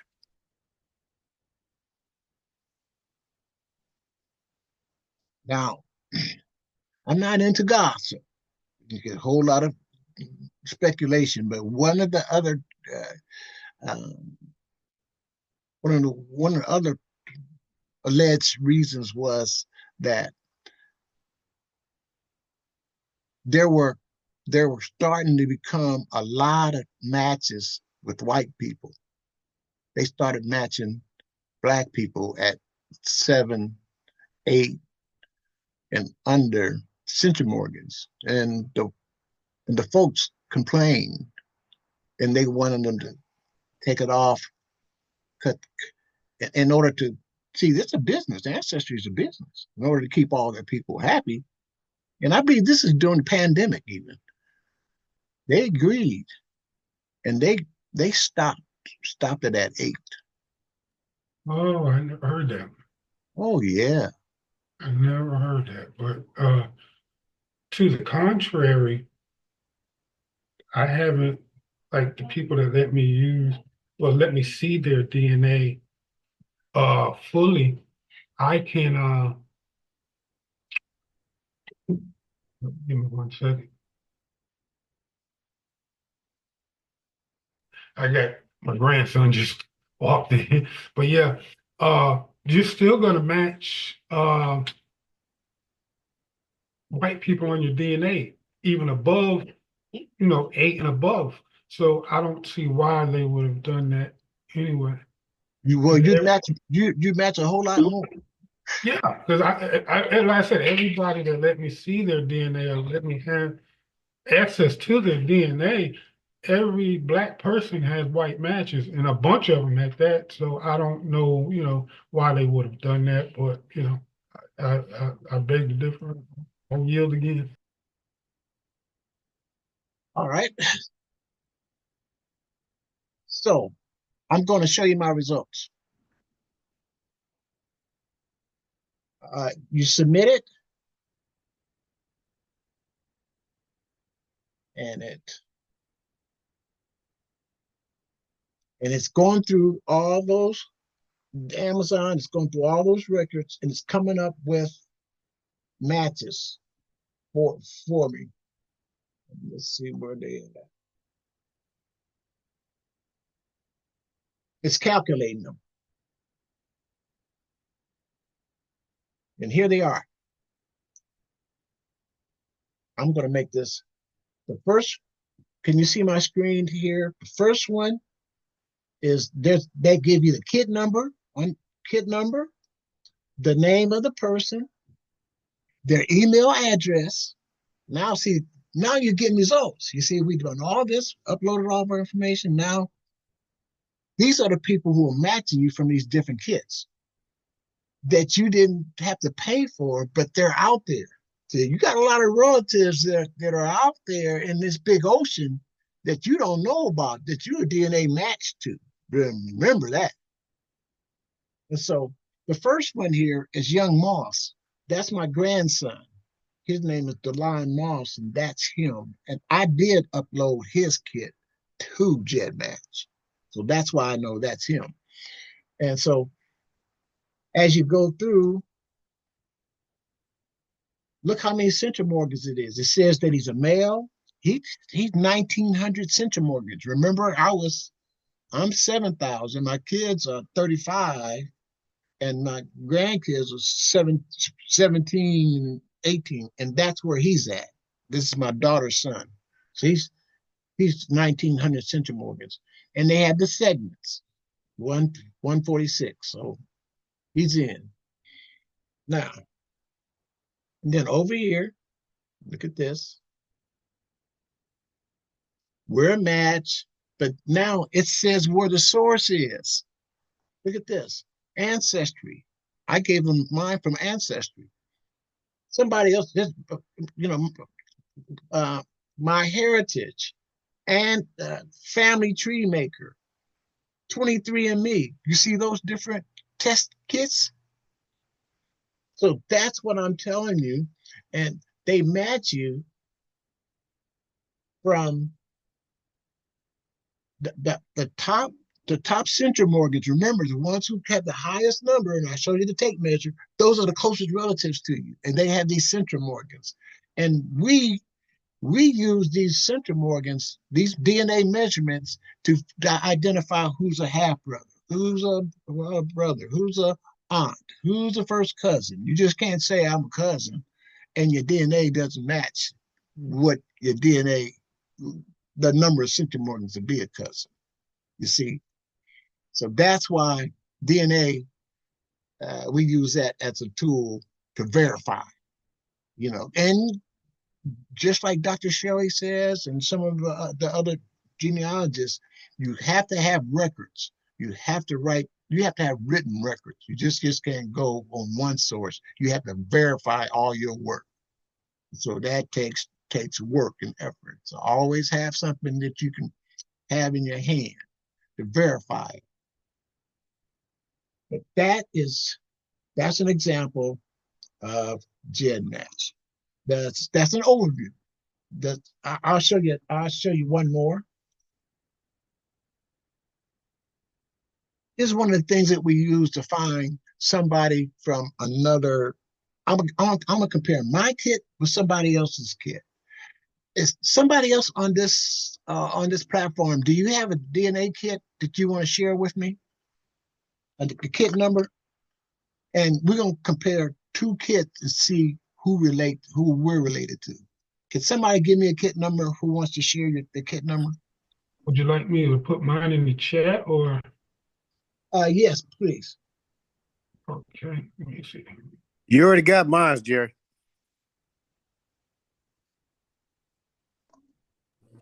So Double R, is that how Jerry found out that you guys were cousins? Yes. Through the GEDmatch? No. Actually, it's through Ancestry. Oh, okay. Okay, so here it is.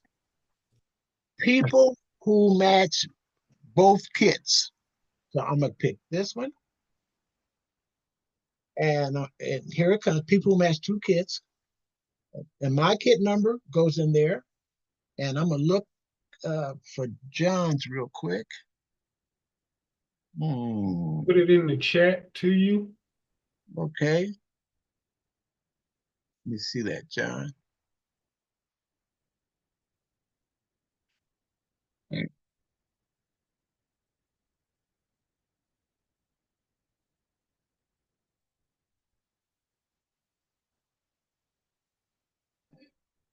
We highly recommend that you upload your raw DNA to GEDmatch because it gives us another tool. But we can meet. I'm meeting people from different platforms. They're meeting me from different platforms, and this is one way that we use to, check and see if we're related or do we have are we the same area? Do we have people from the same different branches? It's another tool that we need. Because remember, with DNA, we are reconstructing our families. We're reconstructing them. We're building them. We're designing them and we building them because the DNA is there. We have to reconstruct it. So here, let me do his. He gave me his. Hmm.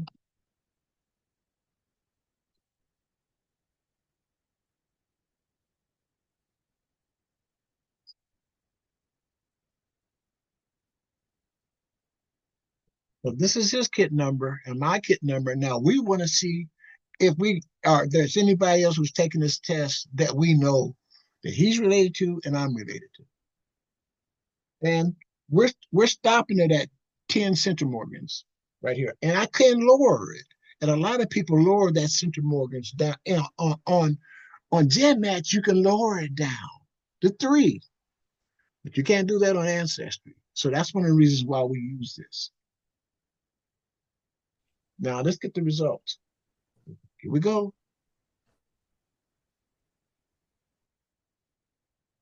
We're gonna see if anybody matches him and anybody matches me.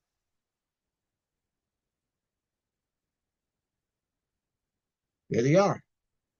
We do have some. We have this person, Danielle Ellington. They match me with 26 centimorgans, and the largest is 13, and they're 4.6 generations away from me.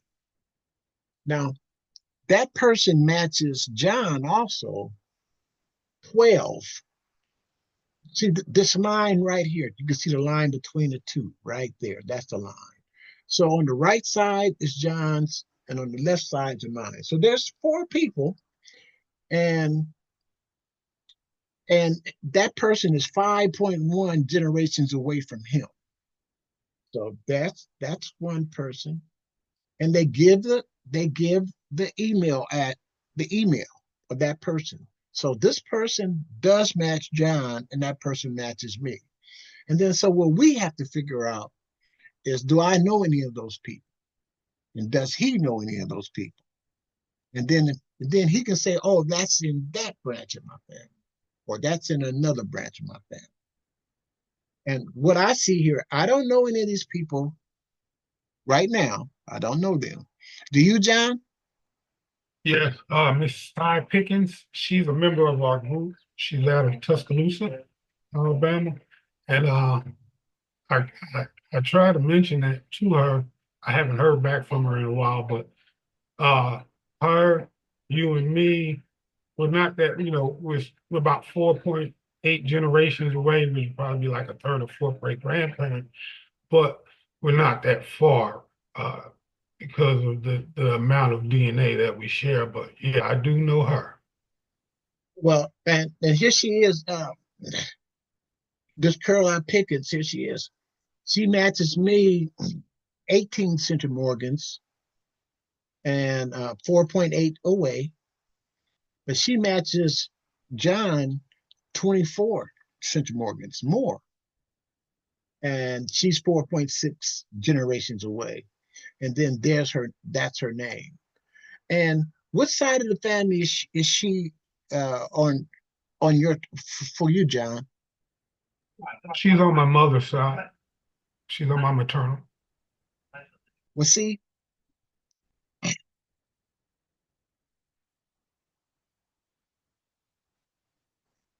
this is my first time doing that comparison with John, but that's how we use this tool. So he knows that him and I are related on his mother's side of the family.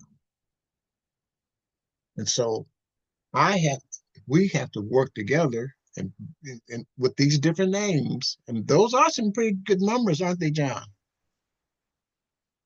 Yes. And he has some tools. I mean, he's got some super tools where he can say, hey, let me do this, let me put it in my processing. John Sterling has a research tool that he uses to identify ancestors. He can tell you which one, third, fourth, fifth. He has tools that he uses.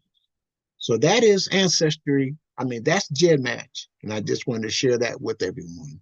The GEDmatch platform.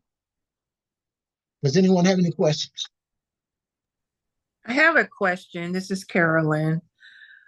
So what's a good match? Like a good centimorgan close relative match? I'll show you now. We're going to go right into Pro Tools. Pro Tools, we're going to use this platform for Pro Tools. Jerry, I have to leave right now. So I didn't want to just leave and take off. This has been a great amount of information, and I've been taking some notes. So I will see you and everyone else next time. And I have the recording, and you'll be able to see the rest of it from the recording. Okay, wonderful. Okay. All righty. Have a great day. Have a great evening. Okay, Queen. See you later. Bye-bye. It's my birthday tomorrow. Yeah, happy Oh, yeah. birthday. Happy birthday to you. Happy Happy birthday. birthday to you. Happy Happy birthday. birthday. Hey, That's right. Salute.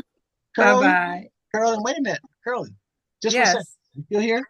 Yes. Hey, participants, I have a recommendation I'll nominate Carolyn to be our MVP of the meeting today. Aw. All I in second favor? that motion. Yes, yes. Birthday girl. Happy many birthday. years? Enjoy. How many years young? 65. 65. There we go, baby. Yes. I can't believe Black don't it. crack. Black don't crack. Thank you. Thank you so much, Jerry. Yeah, you're the MVP. Talk to you soon. Bye-bye. Right. Okay. Okay, for those who are still here, I'm just going to go in and run one other item here. I'm going to share my screen. We're going to go to, I'm going to answer a question about how can you tell the members how close they're related to you. All right. Can you see my screen, my home screen in Ancestry? Yes, sir. Okay, so here's what we got. In home, this is here it all is, the home screen. And now I'll go to DNA. Now, Reggie, Clarice, you two can do, y'all, you still have access to do this. You can do the same thing. You have a home screen like this, and you can go into it, and you can do some things, but some things you can't do. But that's why, until you pay for the subscription. But that's why I'm showing you what we have here. So they asked about how can you tell about your matches. Carolyn asked, how can you tell by the numbers how they related to you? Well, here's an example. This is all my matches. And, I am 7,000. Now, this doesn't matter.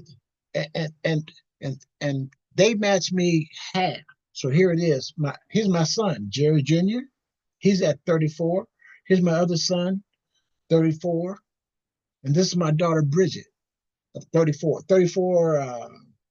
400 or something like that. So you see, they're half of mine. And, there's some give and take in there, but those are my kids.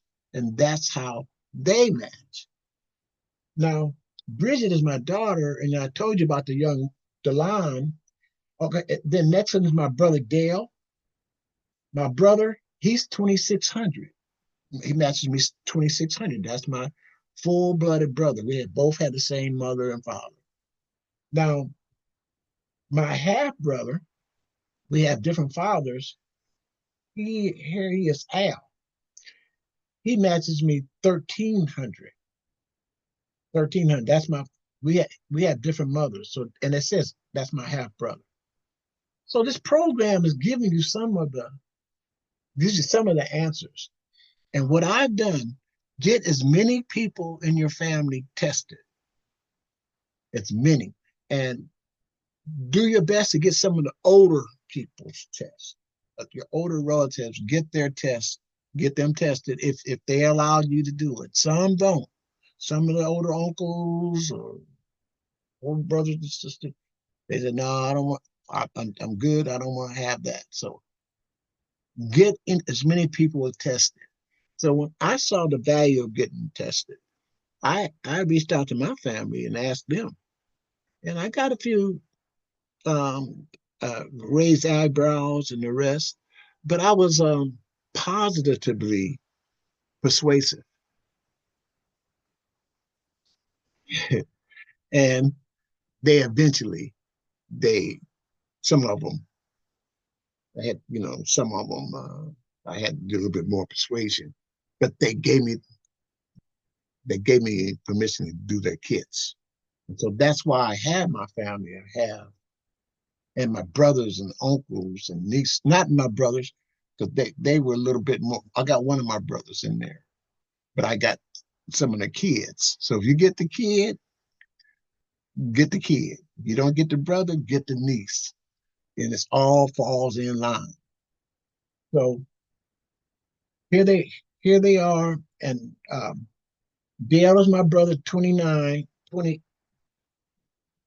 26. Destiny's my granddaughter, 19. Here's Delon, my grandson. He's 18. My nephew, 1700. LaShawn, she's 1500. That's another one of my nieces. Tracy, I didn't get her father, but I got her. See, her father is my brother. We got Tracy. And some people, they do it on their own. They all get their own. But I just wanted to show you the people that I have, and then I was able to put them on the right side. M was from my mother's side, F was from my father's side. Now, right here on your matches, you can Ancestry. This is Pro Tools and the regular one too. You can do them, but that's all of them. And here's by parent. And for those who just now starting and you're going to be getting the kit, look at this. You can get your relatives. Ancestry separates them out for you. So on my paternal side, look at this. I had 9,000 matches. On my maternal side, I had like 9,000 matches. I didn't do anything but give my DNA. And look what Ancestry did. They separated for me. Years ago, we had to do it ourselves. We had to go in and match and, find out what side of the family. But now they're giving it to us, but we still have to verify. Any questions up to this point? Are you following me? For some of those who it's new to you? Yes, sir. Okay, watch this one. So now what happens is, Reggie had mentioned it. So if I wanted to find my father's side, not only that, when I'm reaching out to find other relatives, I use these surnames because these are the most common last names which can be found in trees of your closest paternal matches. So when I do my reach out bait message, and I use those names, and then I send that message out to all these pictures every 4 or 5 days. Ancestry gives you pictures of your matches. Who are your matches? So my database, the people who you see on our lines, they match me, and then I send out to them and then they decide if they're going to join us or not. I don't beg, but I do put the bait out, and I do. They want to respond, I'll respond to them. I tell them about myself, my family history, and then I ask them. I give them my contact information. Make it clear. I'm level, and I put it out in that DNA ocean, and it's out there, and then somebody's going to pick it off because they matched me with one of these here surnames here, and they're gonna get that bait. Now the fact that they get it, one of these big fish, you might catch a small fish, a medium-sized fish, a large fish, or you might catch a whale. The fact that you catch them out in that ocean doesn't mean that you got them in. You got to be able to have your skills to bring them in. And the way you bring them in is when they respond to you and give you their contact information and give you some positive feedback. And then you build from that. They give you their contact. And then away you go. You're building a solid relationship with a new cousin. Now, Double R mentioned about I showed him, so that's how they are by parents. And now here's by ancestor. That helps too, but there's a little ambiguity to that because this is based off of other people's trees. And some people they assume things, but it's still pretty helpful. If you want to know who you're, if you've done a good job of your research, you can put your tree. You can look at this and click on this one. Watch this by ancestor, or watch what it does. It goes. It's called through lines. Through lines, and what happens is my father and my mother come up. They show up, and I always ask when I give presentations, "Do you know your four great grandparents?" No, your four grandparents. Just your grandparents. I don't want to say just because that's not right. Do you know your four grandparents? And here's mine: David Moss, Ethel Burnell, John Henry, and Minnie Gildon. There's the four. And then this is the great grandparents. There they are. Here's the great great grandparents all the way across. And here's the second great grandparents. And I just showed you Thomas and City. Now, there's matches, DNA matches that this program has already given us because I did my research, but look what it did. I'll pick on, like they said, there's 27 matches that matches me from 8 centimorgans to 151. And I'll click, this is the flyout. Start through lines and look at this. It comes out, and here's Reuben, Thomas, and the 6 other matches. This is my great grandfather's sister, Josephine Akins, and I know them. And there's a flyout. I'll click that, and then from her, it's her son, and then there's another flyout. And look at this. It has their actual who are in Ancestry DNA. These are the matches. Eric Davis, Noel, and Shawnee. 32 centimorgans one, 23 centimorgans, 2 segments. But I know where they match me at now. And so I can contact them. But that's what Ancestry does. You do your work, and it helps you come up with a lot more information. And I'll just pull this over. It's I gave a kit to Josephine. Her name is Judy, cousin Judy. I gave a kit to her, and so this comes down, and here's their kits. And it has, even though it's 14 centimorgans, but it still shows where they came from, and that we all come from that Reuben and City Moss. So that's True Lines. But here's the other one I want to show you. That's our true lines. And look, I have them all the way up to my fifth great grandfather, fifth great grandmother. I have them all the way up to there. And then you go in their name, and it'll tell you there's only 2 matches that they can find. There's 16 matches with this person, from 8 to 151 that they'll find for me. And then there they are, they match me, and I can reach out and to talk to them.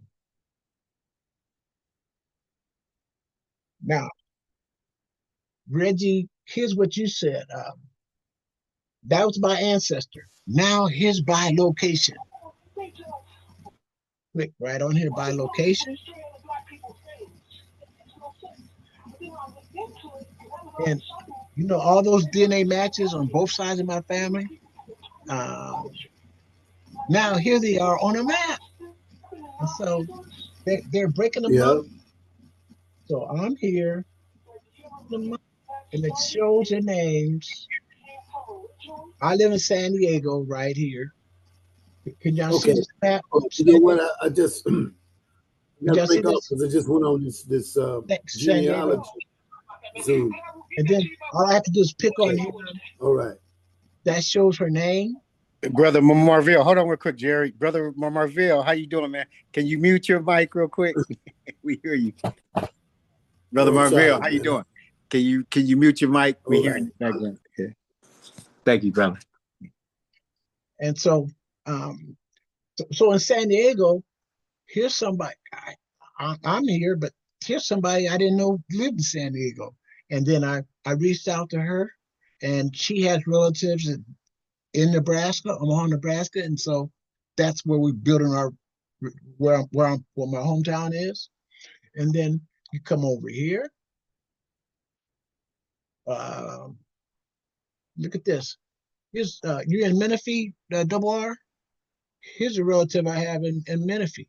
Yes, sir. There he is, right there. In Marietta.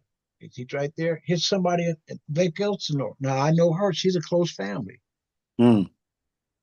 That's my my half sister's granddaughter. But see, now it shows where they're at. And so, all across the country, all you have to do is by location and look at all these people, all your relatives, and you go in. Let's go to Arkansas, because that's where a lot of them are. Here's their names, and here's how they are. In the Little Rock area, I got 5 people in Little Rock who match me. There they are. And I can reach out to any of them. So I just wanted to share you the value of this ancestry and the Pro Tools. And here's one other thing on the Pro Tools. I'll go back to my home screen. And this is what some people aren't paying for, but when we help you with your kids, it helps us connect relatives with you. It says more tools. So I'll go over on the side. And here's more tools over here. So it'll give reports. It gives you different kind of reports, a map, you do your matches, and you can make a chart. It'll make a chart for you. You see this? I want you to make sure you can see this. I'm gonna make it bigger. But anyway, it'll give you, after you do your tree, this is 3 generations. I wanted 5 generations, for example. It'll add more people in your tree, and it'll give you look at that. 1 generation, 2 generations, 3, 4. But here I am. Me, my father, my grandfather, generation 4, it goes all the way down. Look at that. I said 5. I'm gonna add another. I'm gonna say 7 now. I'm gonna click 7. And then it goes 6, 7 generations. it processes for you in a Word document, a PDF, and then you can just share it. I can take that, I can have that report, I can download it. You see this? And I can share it or I can print it. What kind of tool do you think that is? How helpful is that, everyone? Well, you're great. Hey, Jerry, I have my hand up for a minute. I think you went a little too far when I asked it, but they had one icon that had segment. Can you define when you push segment? What we're going to find out? One segment. It had segment by the name underneath the name. Okay, let's see. Go to Pro Tools.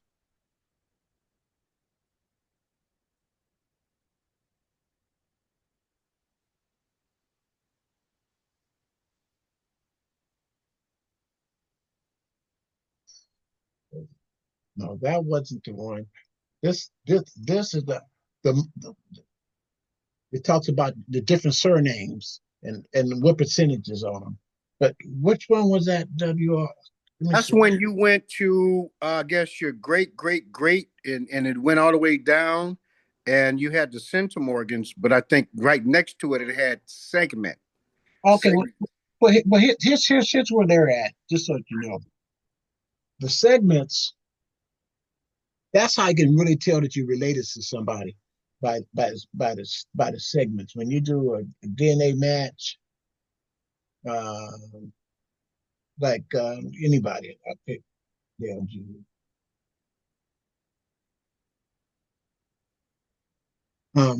Can you see Dale Jr. right here? Yes, sir. Okay. 46 segments. Yeah, I see that. 46 segments. Anything over 1, 2, 3, 4 segments, they know those are relatives, So we're dealing with science here. That they're definitely relatives. But when you get that high, you see 46 segments and that many centromorgans, that is my brother's son.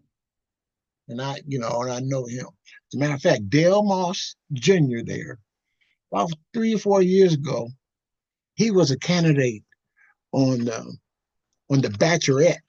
It was called the Bachelorette. The Bachelor and the Bachelorette. My nephew was on the Bachelorette with one of the ladies. Her name was Claire Cowley. He was one of the contestants on the Bachelorette, the Bachelorette program. And the program, she selected him within 2 or 3 weeks, and she didn't even go through the whole process. She selected my nephew Dale Moss. That's my brother's son, and he's a nice young man. But he was in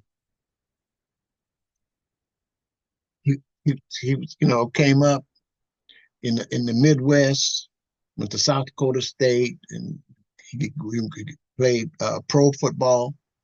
And after for a couple of years, it didn't pan out. But then he went into entertainment, so that's where he was able to be a part of that entertainment world. And he was a panelist on the Bachelorette, and he won. He won the batch. He won the woman. He had a tiger by the tail, but he won her. She picked him. So that's what I have for some of the tools with Pro Tools.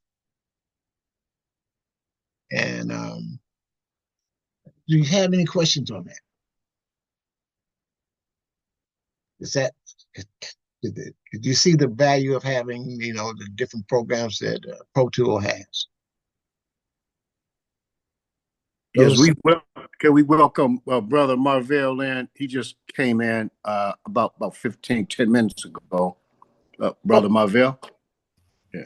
Yeah, could you tell us your name, Brother Marvell, and where you live, and what is your purpose of wanting to be involved with DNA research? Well, of course, I'd like to know more about my heritage, and then in regard to reparations. I want to know if I qualify, whether or not that's not the basis upon my involvement, but I would like to know that if I'm doing this work, that I'll be a direct beneficiary to the results of the work. Um, well, my question is right now to you is, what do I have to do to initiate my genealogical study?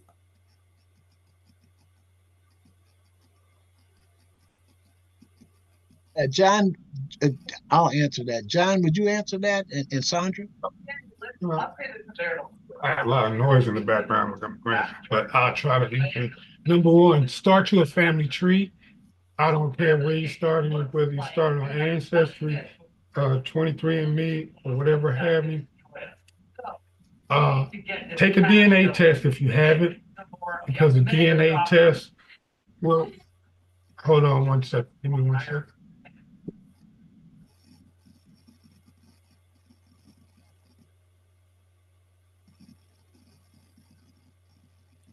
I'm going to help you, Marvell. But it's good to get some different perspectives. And your purpose is right on. Sorry about that. Yeah, I said after you take your DNA, you don't have to take your DNA test first. You could always start a tree. I like to use Ancestry, so I would say build a tree on Ancestry because it has the biggest collection of DNA matches for me. And I think they have the biggest DNA platform, if I'm not mistaken, and 23andMe is well, you know the news on that. So after that, you should be able to start putting your family together, starting with your tree and going back as far as you can and using your DNA to get there. But you're just doing it pretty much for reparations, or you would like to have a family history? Oh, it's a combination of the two things. I mean, it's interesting to me, just face value. However, it's more pointed when I talk about reparations, because I've been really involved with the reparations movement, and I'm really stoked in and steeped in the development of a reparation award. So I'd just like to know if I'm eligible, whether I continue to go forth or not. I still would like to know. Sandra, could you respond, please? Okay. I'm using Ancestry, and I'm using it to try to find my ancestors on my mother's side and my father's side. I have used GEDmatch to find somebody, and I'm also using Pro Tools. That's basically what I'm doing. Joanne, you answer this question, sister?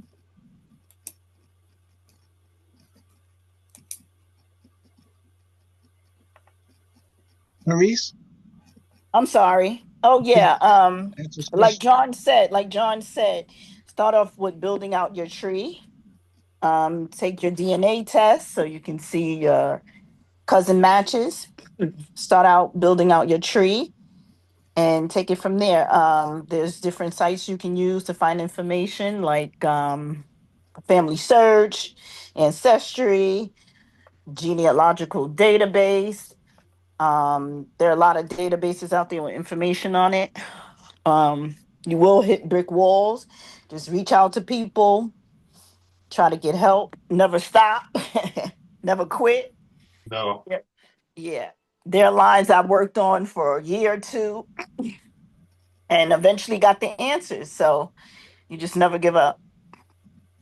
Okay, so my first initiation would be to go to one of these sites and just give them information for them to get started. Is that what I'm hearing? Yes, what you would do, like I said, I'm a Ancestry fan. So I would, if I were you, I'm gonna tell you your Ancestry. Go to Ancestry, sign up. You get a free account. Start off because you're pretty much new and you want to see it. Uh, how things work. Once you sign up, go ahead and put the people in your tree, such as yourself, because if you're going to make yourself the beginning of that tree, start with yourself and what you know about yourself, your mother, your father, any grandparents on both sides, and keep building. As you do that, Ancestry will start to will give you information or information hints on the people you start to put in. So it'll further help you, but then you'll also have people that are probably on the same site and that are connected to those same people you're putting in. But to be, just to get you started, open you a free account, Ancestry. Okay. After you do that, make Clarice, the tree public, please. go Make ahead, the Clarice. Clarice, That's how I started. 10 years ago, and built a lot. And then when I got introduced, I did my DNA kit. That's the next part. I do have a DNA kit for Marvell. The one that I had, I couldn't find, and I did find it. And he's been away taking care of his mother, so he may have forgotten. So whenever he wants to pick that up, he just needs to let me know that he can get that started going as well. God bless you, sister. Yay. Well, that's what Jerry taught us, and that's what he does I for us. know So that part. Right on. Okay, I got another question. Where y'all get them slick backgrounds? hold it, Marvell. I'm going to follow up on that too. Thank you so much, Clarice. That's a blessing that you've done that. Marvell, I will also I volunteer to be your manager, where you and I can have a private meeting, and I can start with you right where you are. I can get on with you, and we can have a meeting, and I can ask a few questions, and I can show you some tools that we use that are free that can start generating some information with you. So if you know mentor, if you would allow me, I would offer my mentorship to you. Well, I certainly would appreciate that. I can't think of nobody else more gifted and skilled enough to volunteer their time and information to me from. So you that dude. So I'm honored to hear you say that. That's very appealing to me. But I'm not beyond, if I need to, if I have to bear an expense to help, not somebody else, but to help you, then you let me know what I need to do. I Because appreciate that I too. know you put a lot of energy in this thing. So I'll make sure that I'll be in a fair exchange with you. That's laudable on your part. So let's I believe in acting immediately. Yeah, I'm not about procrastination. I Immediately. immediately. So uh, make sure I have your contact information, and then I'll reach out to you, and then we'll set up a time where we can talk, Marvell. Okay. Well, what do I need to make sure that you get that? You gonna give me a telephone number, or I Do need to you give you know? my email? What? How'd that go? Do, do you can you use a chat right here? Can you put your information in the chat, or you can give W? Double R? Do you have his contact information? Yeah, let me add a little to Brother Marvell. I think he skipped some key things. This brother Go right here ahead. is from Sacramento, man. He's a real stomper with me on a radio show with Sister Clarice, First Lady, on reparations. And he thinks just like me about, dang, I'm doing all this work. Do I qualify? So he want at least, what I'm saying, we doing this reparations work in California just to qualify. But salute to you, King. You came to the right place, and follow Brother Jerry, just a cousin Jerry right here that I met in San Diego. That when he gave me the test, we find out we cousins. So you in the right hands, my brother. I yield, Black Power. But like they said too, the other brother, we have some free ones on there too. If you want to expand it a little bit, 2 different sites, that's two. But Ancestry is just like the brother said, I think from New York. This is the most powerful one. I yield, Black Power. Mm-hmm. Okay. And see, he also was asking, do you have my my contact information to make it easier for us to connect. I just told him how I know you, so I know you, brother. You my brother from another mother. Do you have I need your email and your telephone number.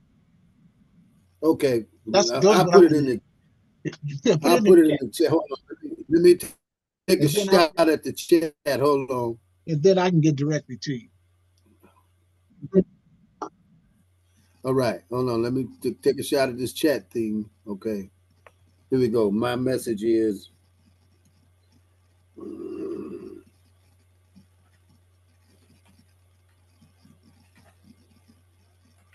And as you do that, I'm letting everyone know I'm going to go through an important part of this presentation. Those who stayed on, I'm going to share with you some information that was given to me as I was doing my research about a year ago.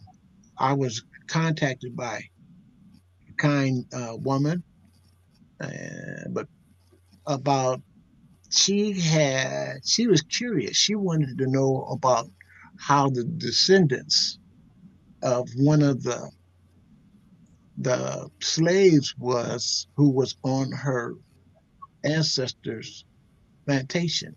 She saw we were prospering, and she wanted to do what she could to help us find our history and share some stories with me about what she's found out and the connections that she has with DNA relatives of mine are DNA relatives of her. And before her, there was another Caucasian DNA relative named Tommy Lewis who matched us. And this is what I was talking about, John. But they matched, just like you said, they matched higher in our DNA matches. And they have shared matches with me, my cousins, and they matched them. And so what happened is we collaborated, and no pointing fingers. And this woman, she took her time, and she's doing research for her family. Her name is Lauren Day Mall, and she sent me documentations. And so I'm going to share some of that with you. And Tommy did the same thing. And I'm letting you know what can eventually happen when you collaborate with the folks. Because I believe that ultimately that's what's going to bring us together is our DNA. And we have so much in common than we have that are different. A lot. Pardon me? A lot of people don't like to use the DNA for some reason or another. They've gotten used to old school, just, following records and, very good at the research. They'll travel from spot to spot. And here's the thing I have to say about that from our group and what I've learned helping people that ask me to help them because I know our family real good, is that we have people who did the legwork of researching the whole family that wasn't theirs until they took that DNA test. Then all that work they did it good for another family and who were the people it belonged to, but it didn't belong to them. That's why I told Marvell if he can get a DNA test done. That's very important. And I'll give it back to you, Jerry. Go ahead, Marvell. Yeah, so Clarice, is that what we're talking about? What Clarice has set aside for me is a kit.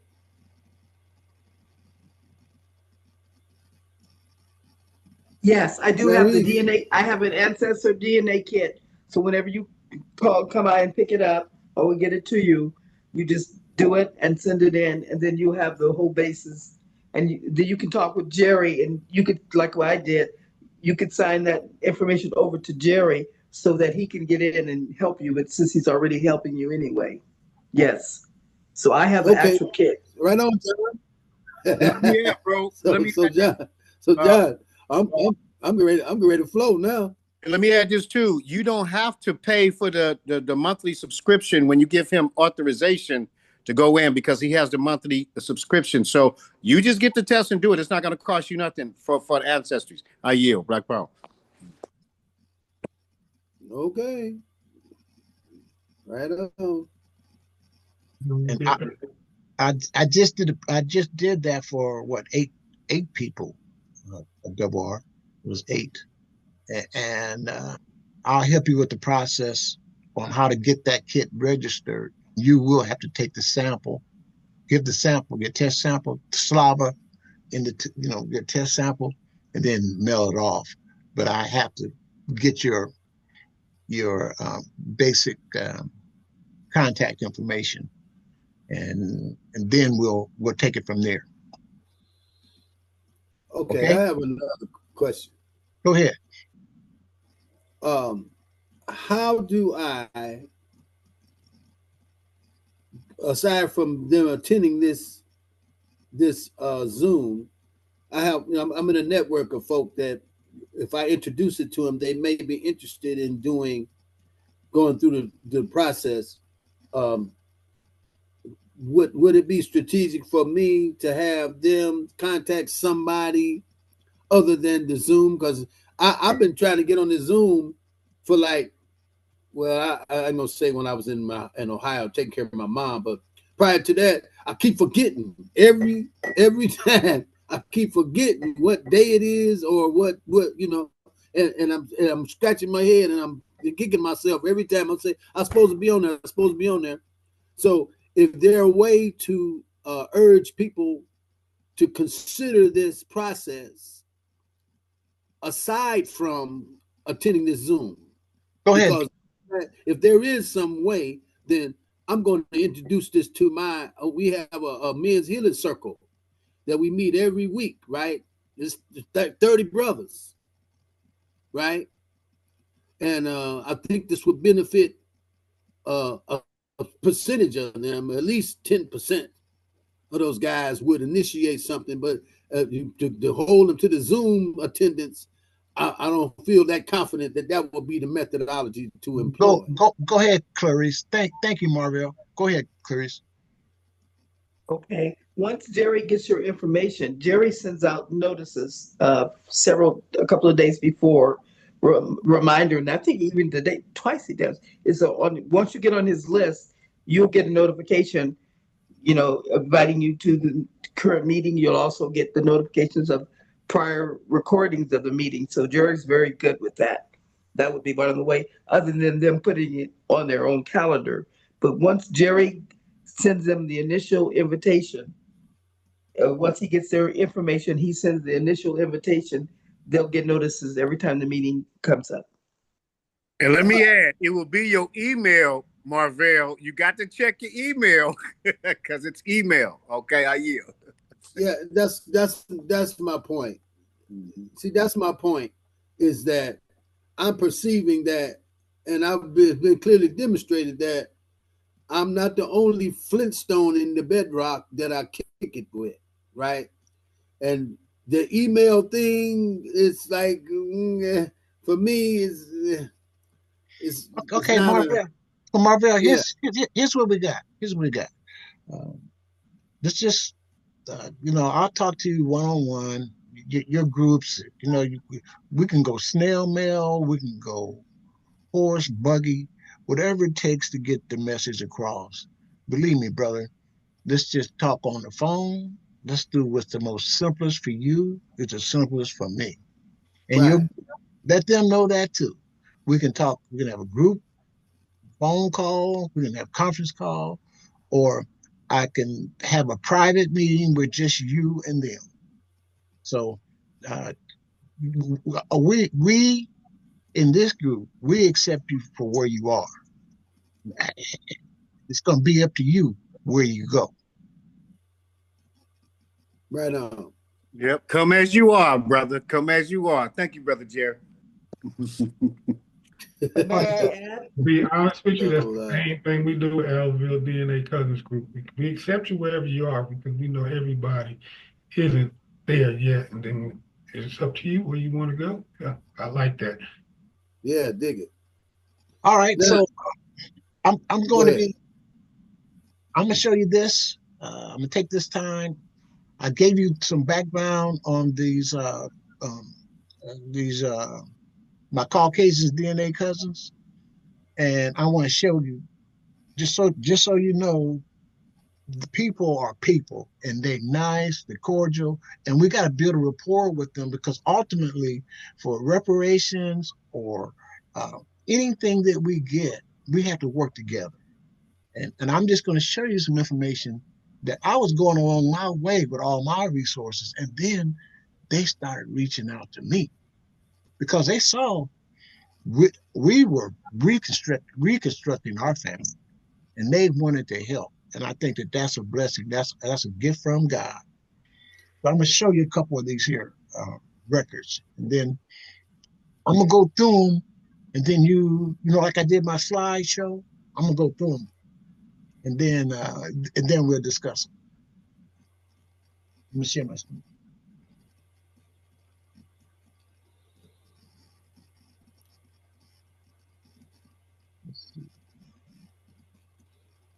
Okay. Can you see let me get this up. Okay. Can you see this gentleman here? No. Okay, I'll get him up there for you.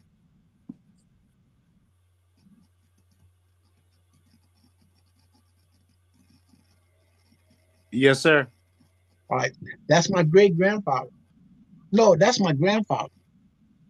David Moss, he was World War One, but that's my grandfather, David Moss. And he's the one that I didn't know much about because he had a tragic death. A family member killed him at a young age, 36 or so, over a personal situation.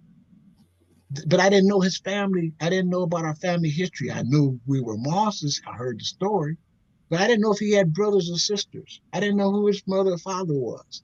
And I'm walking around here with the Moss name, and this is my grandfather. I know about him. I said, well, let me do the research. Let me do my part. And from then on, I was able to reconstruct our family. And so that's David Morris. That's my grandfather. That's my father's father. All right. Now I'm just going to fly through some of these, but let You me. look like him, Jerry. Thank you. There he is. And one of the traits that we have hazel eyes. They're passed down in our family. Some of my family members have these hazel eyes, and and boy, you know who your family members are because you get your traits from your family, and for both of them, your mother and your father. All right, so there's my grandfather. Here's the United States, just a map of the United States that I had. And I'm from Omaha, Nebraska. My I'm able, we're able to everybody they came from most from the slave trade. It started in Virginia over here. Then my family they migrated to Alabama, Arkansas, then up to Nebraska. That was the first migration, and then the second migration. It's when they went west. When like everybody else, they went west. That's my uh, great grandmother, Sarah Ellison from Texas, and she's uh, my mother's grandmother. So that's my great grandmother, Sarah Ellison from Texas. Now, here is when you start research, you're gonna start getting information from your cousins. You match them. Oh, I got some information. I got some information. Oh, well, share it with me. Then they share it. But this is my fourth great grand um, mother, and this is my. I just showed you Sarah Ellison. This is her uh, second great grandmother. But here's when she was a slave. Her name was Caroline and Child, $900, and a Negro boy Henry, $400. This this Ellison, Thomas Ellison, in 18 he he passed away in 1852, and he left no will. And so they had a bondsman, and all this, but they had a bond of about $30,000, and then they started going in and assessing all of his property and everything. And so all of his property, he had, let's take a look at this, farming utensils, 5 milk cows, 1 horse, 20 hogs, and his heirs was Thomas Ellison. Of Thomas Ellison was his wife Mary Tabor. That's his heirs. That's his daughter Mary Tabor, and that's the one when they got through giving all the property away, which included the enslaved, or my fourth great grandmother. They gave her and one of these kids to Mary Tabor. See, and this is documented. Our family kept the names. So anyway, there they are. And then to the other 200 acres of land, $7, 400. A homestead, 900 acres at $7 for 6,300. Negro Malia and Child, $800. Negro Peter, $250. Negro boy Alfred, $500. So he had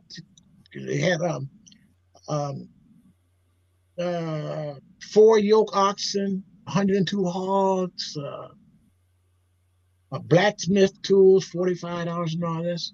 And then to another one of the kids, they just started separating everything off. And so here's Mary Tabor. This is the daughter. She got 201 acres. It was for $1,206. Negro Caroline, $750. Negro Henry, $500. So this followed. And then N.P. Ellison, Negro Jacob, Negro, see how they called him? They just called him what the Negro Sidney. And I'm related to Negro Sidney too. He was $950. And because Negro Sidney was the one who had these kids from these different women on the plantation. This black man he's the one that was the breeder. And so I'm related to him too. I found that out later on by his descendants that are my age. So what is your first impression when you see this will? Anyone? Double R, that's okay. Go on, sir. No, that was just amazing that he just called everybody by their first name. So what after being in Freemanboro Fire with Dr. Shelley a few times, well, all these were Ellison, so it'd be Caroline and Child. So Caroline was Ellison, and Henry was Ellison as well, or yes, no, because they are when they got, this is 1852, okay. 1865, they came out Ellisons. Yeah, but Mary Tabor, yes. Her Caroline, she came out under that Tabor name. That's the married name, Tabor. So she was Mary Tabor. She took the heir, the daughter of this Thomas. She took her last name. Okay, yeah, that's what. Yeah. So other comments when you see this? Yeah, Double R here. To me, it's just like a legacy, a legendary, just documents, man, just to see what our ancestors was going through, the prices that they were paid, just to see the history documented on certain things, just like Freeman Fridays too. They break out stuff like this. The original documents, you can't lie about it. It's in black and white. I yield.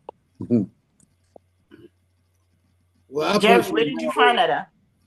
And look at this. They didn't have very much. They didn't have very much concern about the price and value. Look at this. Negro old woman Letty. Her value was, look at that. You see that amount? Hmm. $25. Hmm. The older people, their prices were low.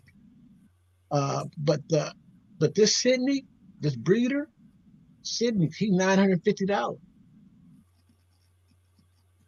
And and then so this other son, Augustus Ellison, he got 129 acres, and that was worth $451.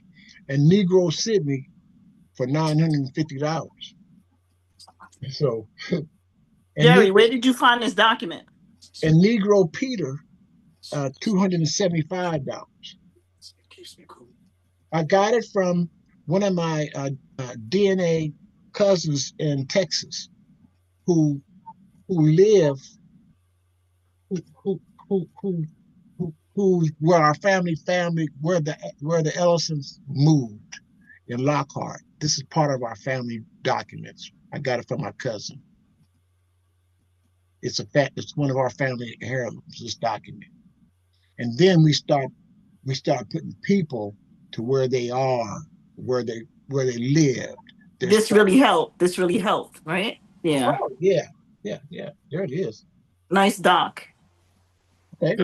I think it's a, like you said, I think it's a will and testament because I'm so used to seeing it, reading these things. That's a will and testament. It's like a inventory of what that slave owner had and was leaving to someone. Yeah, leaving to his kids. Yeah. This, Okay. Yeah. this is Negro Sam. Look at him. He's $1,000. See, so he was one. He was one of these. For their value, what they did to the family. His Negro man Henry. And so what I did was, Peter, I was able to, from this family, they stayed together after they were emancipated. And so I'm telling you, I can build my tree, but I just wanted to share this story with you, especially the one about Caroline and my mom and my great grandmother. The high price, that mean that Negro picked a whole lot of cotton. And he he's he the kids, he was a strong guy. He was a father of. See, this Sydney was a father of this child. See, this child, Caroline and child was $900. There was a child with those two, and there was a Negro boy, Henry, at $400. This Sydney, we found out, is the father of them. It's the father of those kids. You see, so they're on the farm. You see, you remember, they're all on the same plantation, and this man died.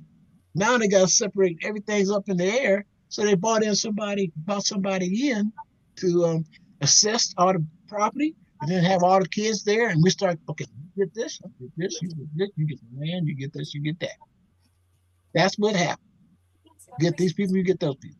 Because they were property and they had to pay taxes on their property. So all those high prices, taxes had to be paid on those children. It also paints a picture, man. It paints a picture of what each slave was going through on how they was judging them on the price of their work or their attitude, whatever, being a house nigga, field nigga, whatever. So it paints a picture to me. So that's what it does. Yeah, there they are. And there's a lot of them. I didn't count them all, but Negro Girl Party, Paralee, $350. Negro Carla and Child, $700. Negro Man Harry, $900.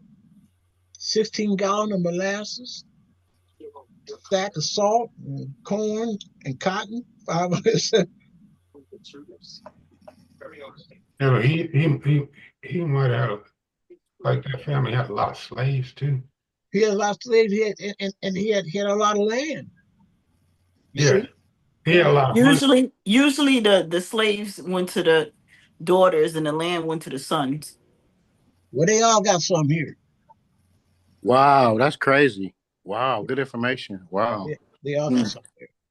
All right, then. So you remember, this is on my father. Go ahead, Marvell. Well, first I was scratching my head and marveling at the fact that these documents still exist. Then I thought about two things. Number one is they probably needed a record for the 2/3 compromise. They need to have, the documentation of the how many slaves were on the premise, and then they probably retained them, luckily for them, so that they can get the reparations after the emancipation for the loss of the slaves that they used to control. So that's what, to me, because I was thinking, dang, how dumb are you to keep this kind of record just for the sake of record keeping, unless it was some benefit for you to have this record, and that will and testament, 2/3 compromise, and reparations makes sense to me why they still had these documents available. Thank you, Marvell.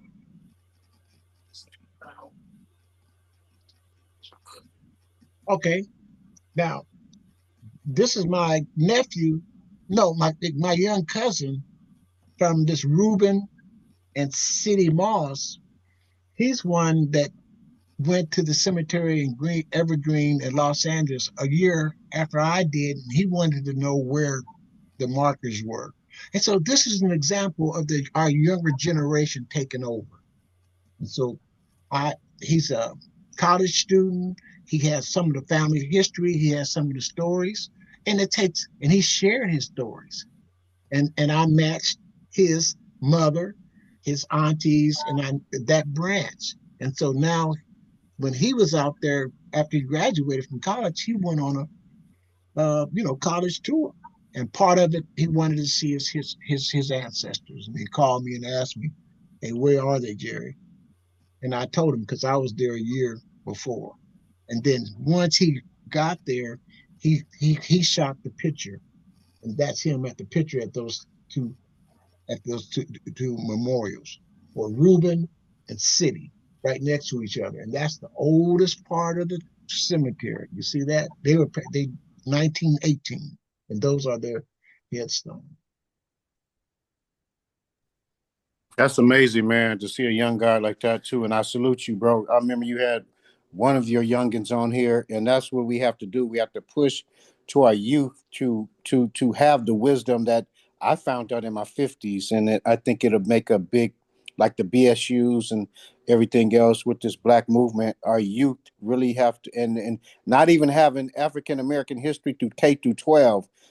We fought for it, and they won't even allow it. Just 20 days in a month, which is February, which is 28, take out the weekends. But I think that is huge that we do need to get more young people involved, because I think this is our future. And when we pass away, I mean, hey, who gonna carry the torch? And I yield. Thank you, bro. Yeah.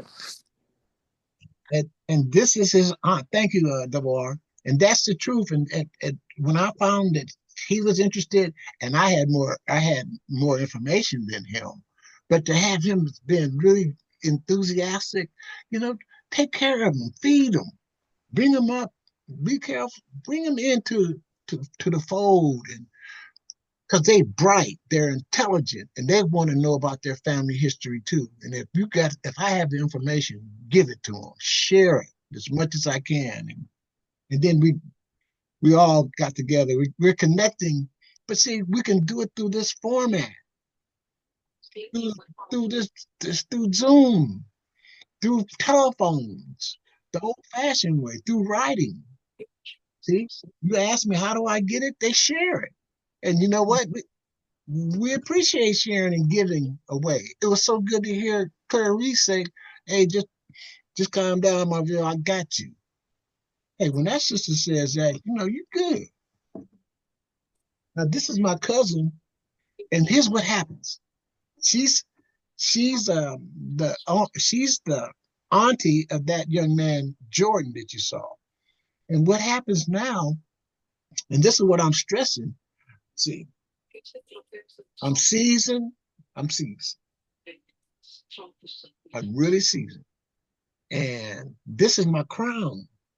And my grandkids, great grand, I got one great grand.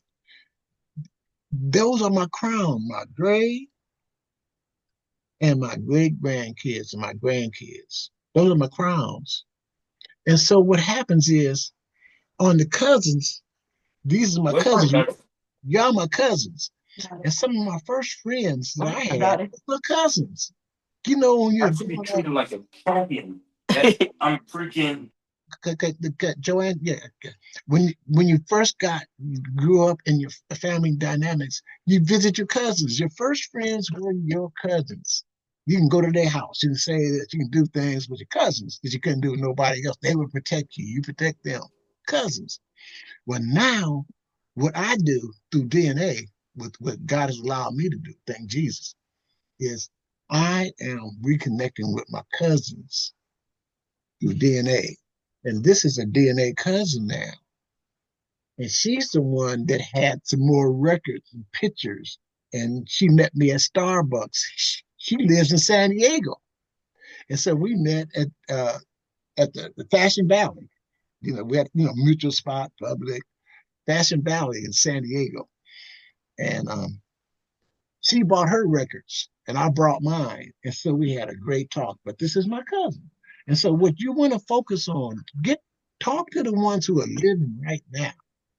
I'm not, hey, I love what I've been able to find out in the past. But look, I found a DNA cousin that lives right now and in San Diego. Come on, man. You found me too. Hey, but look, we got Marvell got his hand up. You got a question, bro? Pardon me, I just didn't put it down from when I had it up before. Oh, okay. Okay. Let's move on. Yep. But I do have a question for John.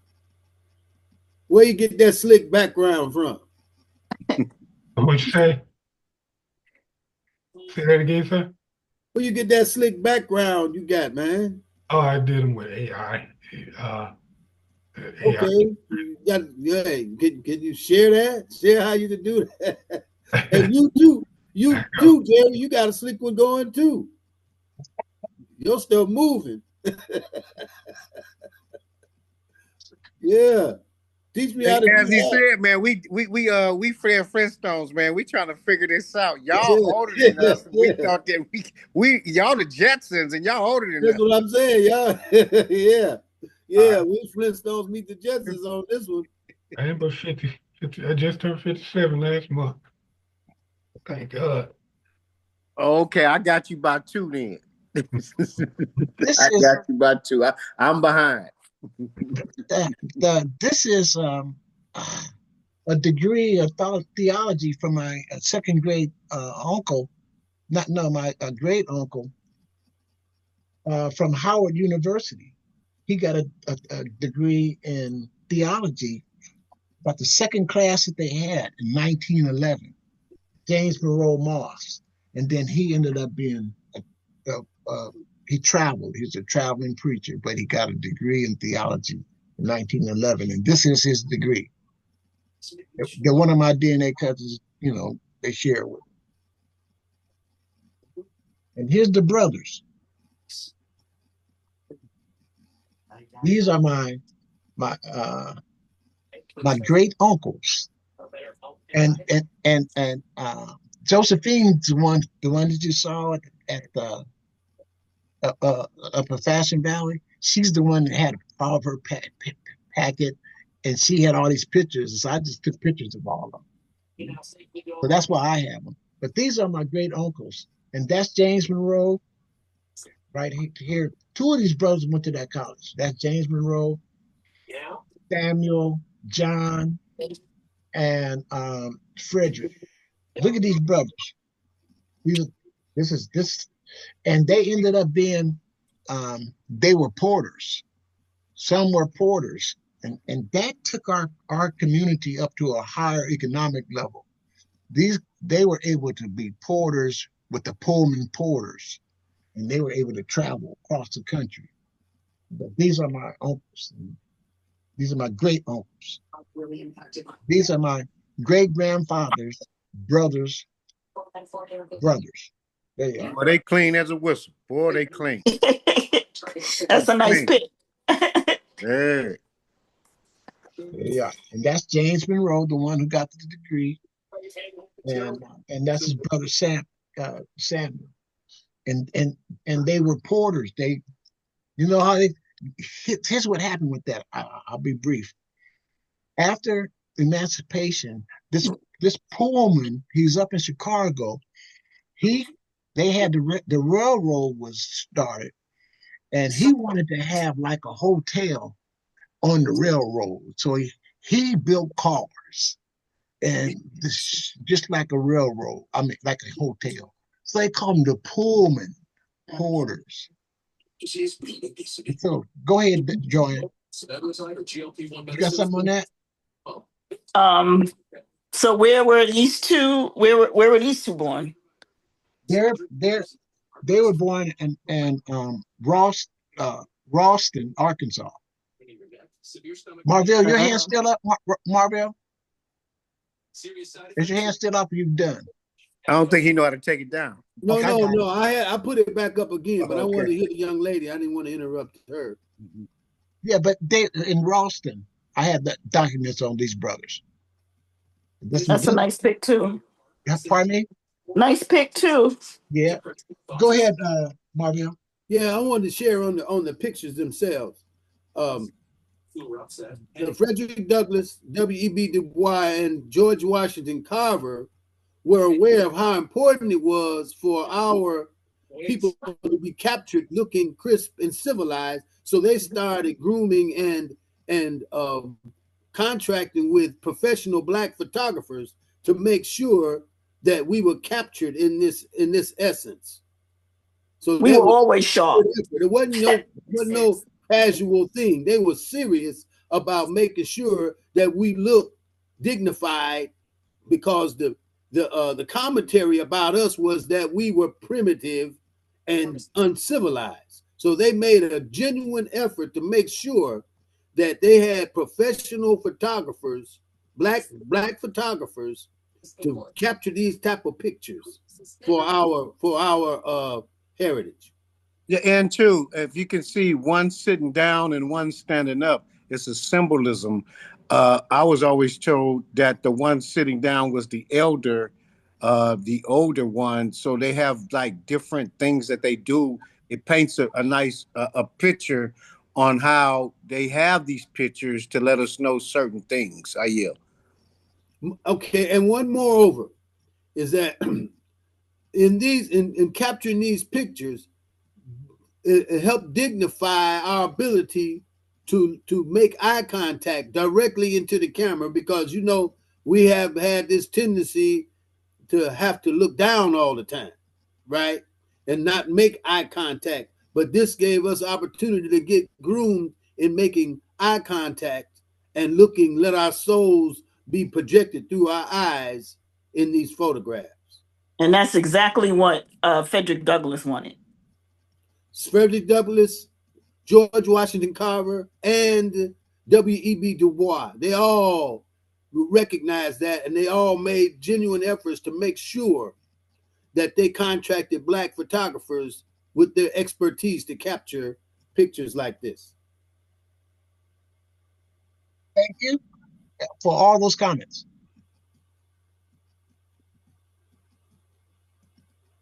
These are the California task force members in California. There they are.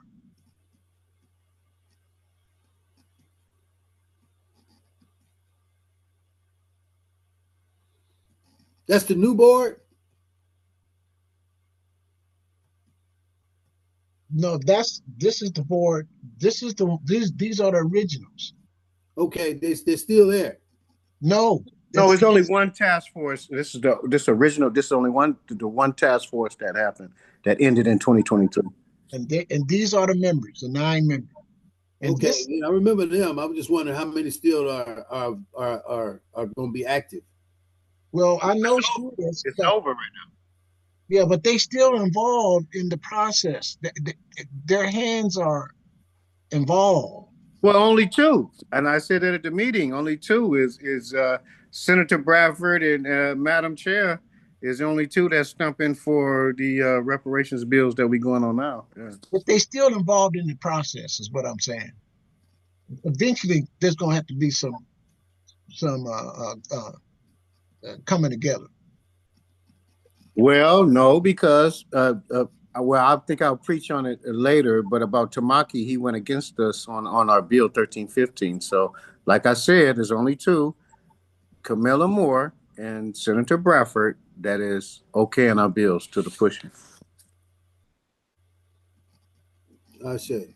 Okay, well, but let me just say this: for those who weren't, aren't in the politics of it, this is the task force who studied for a couple of years in order to come up with um, the different atrocities and putting together the reparations package. These were the members at that particular time. I just want to share that.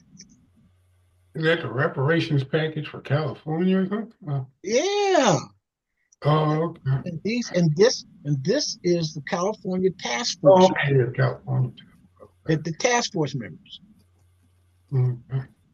Different from the ADOS, American Slavery Movement.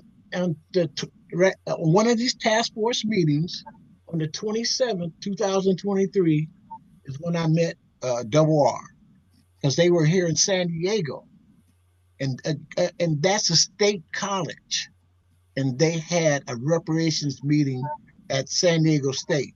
That's the only time out of all those meetings that they had a meeting at a college, state college. And that's where I met Reggie, because you can see him right here. He's to my left. And I asked a couple questions about genealogy, and I had a kit with me, and he raised his hand, and so I handed him that kit. That kit is a kit that Reggie has that he took. And not knowing, I'm giving a presentation, because you've got 2 minutes to make a presentation. And he's already made his, because he's in the front of the line. I had to get in where I fit in, So he had made his presentation. He's sitting down. And when I gave mine on genealogy, that's what I concentrate on, DNA. And I asked about who's taken the test and who hasn't. He raised his hand. A lot of people raised their hand, and just by the grace of God, I gave the kit to him. And now we stuck.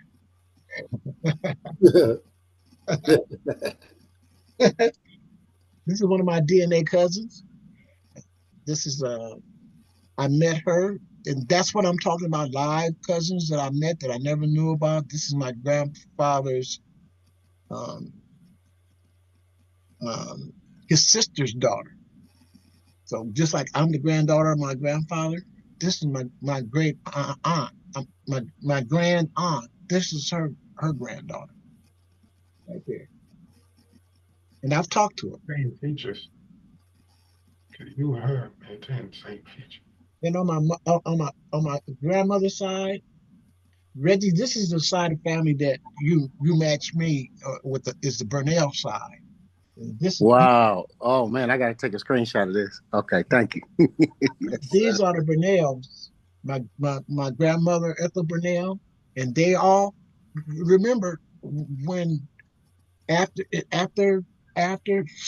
people were freed, they stayed in the same areas where they were after they were freed. There wasn't a whole lot of traveling, and so different families stayed together, and you would see that in the 1870 census. So they all were close together. Yes. And so this is my father right here. Kenneth, Kenneth right there. These are his brothers. And they had one daughter, and she wasn't shown in this picture. And this is my grandmother, Ethel Burnell. And she had her, and they had their sons. She had her sons. And after my grandfather was tragically killed, the state came in and wanted to separate her family. She said, "There's nothing you can do to separate my family from me." And they backed off. And then all the family members got together. Her family members, the Mosses, they got together, and they raised that. They raised this family. They raised my uncles and they raised my dad.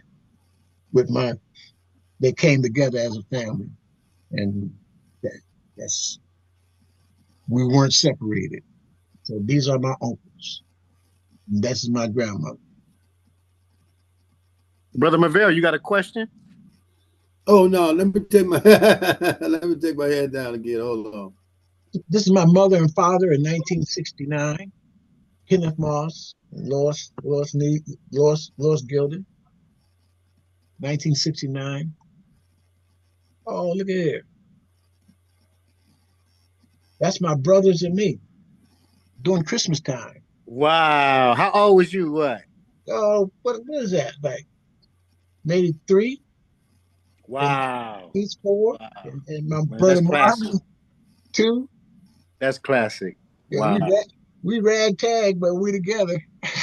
Yeah, that's classic. There Wow. we are. I'm in the middle. That's my brother Stevie. I had to take a screenshot of that. Yeah. Oh, y'all older now. Yeah, there we all are. And you can see what I talk about the hazel eyes. See that? Oh yeah. Some of us have them, and some of us don't. Stevie and Dale, this is Dale. They have the hazel eyes, and that's one of the traits with all of our family, all the kids, cousins, and all of them. They have them, Mm-hmm. and that's my brother Marvin, and we're 11 months apart. 1, 2, 3. Marvin, Stevie, and this is my brother Kirby. He's a professor up at Humboldt College. He's the first Black person to get a doctor's degree in what was it, from the University of Texas. Um, what's that?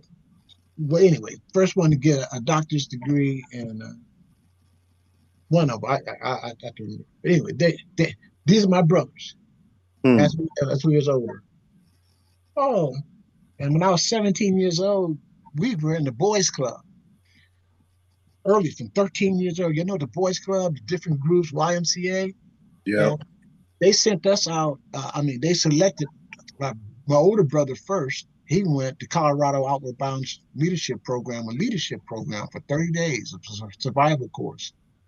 We went out there in Fort Carson, Colorado, the leadership, mountain climbing, the survival, and facing your fears. So at 17, they selected him.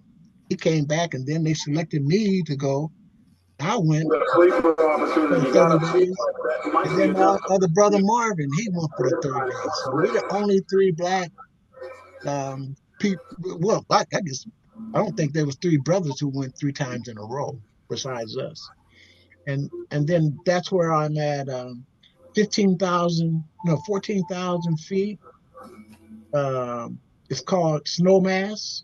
I was 17 years old. I went through a leadership program, and they had to tie us in when we were at the top of the mountain, because if we failed, somebody else would be able to catch us. And what happened is, when I went there, we exchanged Polaroid cameras. And one of the other uh, uh, members of because it came from across the country. As a matter of fact, my mentor. Hold on 1 second, brother, cousin Jerry. Marvell, mute your mic a little bit, bro. It's a lot of Oh, background. my mistake. Okay. Thank you. The Boys Club of Omaha, one of our main contributors was Warren Buffett, and you see he's getting ready to retire. So we have he helped us through the Boys Club of Omaha. We had I'm a Boys Club member, and they gave grants. It's right after '68, the riots. Then the philanthropists came in wanting to help our communities, and they paid. They had different recreational centers, boys clubs, and they paid, and so we had a place to go and have some structure. And my family, we were together before. We stayed together, and we utilized all those programs. And we were selected when they had special events, special programs. The Mosses were there, and and I've been to the mountaintop Hmm. at 17 years old. That's Snowmass, and it's in Marble, Colorado. And this is the group. You can see. Here's one thing too. You see, we're packing on our way. You see that guy who's his pack is he's resting. When you go a long way in your journey, and that's what we're doing now when I'm reconstructing my family. Some of the principles that I learned was you don't leave them behind. When you're that far off, when we're this far removed, you don't leave your teammates behind. I'm in better shape than him, as you can see. But if I kept walking and left him, our troop, it was 26 of us. If we left him and if we wore him out, we would have to carry him. We would have to literally carry him. So what we had to do is adjust and go to the pace of the people who you're with to get to the journey that we have to go to. It takes patience. It takes preparations, and we'll go together. And that's what happened. He eventually came to that mountaintop with us. He made it. But we all had to chip in for that to happen. And at the end, 30 days, so like about 26, 7 days, they put us out on a solo up on the top of the mountain. And you can see that. And I made me a little tent. And I was out there for 3 days by myself in the wilderness. And I made this little tarp. I had a piece of plastic. So you can see it's on the angle that when it rained, it would go down the tarp. And I made some trenches on the side. The water went off. But I was there 3 days by myself. And that was at the end of all the training. And one other one over here. Uh-oh. Right here. You can see me climbing on the rock over here. You see that? We had to climb rock climbing. And this was the face of face of a mountain. You can see that I was climbing there. And after we got through with the climbing the mountain, there's the mountain, the peak right here. We climbed up to there, the top, and on our way down, there was a lake. It's called Snowmass Lake. And then it's going to be going down the stream. And so I was level with it. So the guy took a picture with the lake that's in the back. There's a couple of guys in my troop. And, we had to be roped in when I came down from a rappel. And there's my grandson, DeLon. And there he is again. He's the one that I've been spending a lot of time with lately. And he has a 7-year-old daughter, so I have a great granddaughter. And, there's a saying, everyone wants to be a beast until it's time to do what beasts do. Here we are. So, that's my family, all of us together. It was at my grandfather's funeral. So it has all my brothers and my sister and my mother, father, and these are my brothers. There I am. And here we were all together at a reunion, all my brothers and my sister. And we were all together at her 70th birthday. Do you know how hard it is? Have you ever tried to get people together to take pictures, like your brothers and sisters? Everybody, they're pulling one way or the other. I just said, let's just get a picture. And there they are, my brothers and sisters. That was like 70, about 4 or 5 years ago.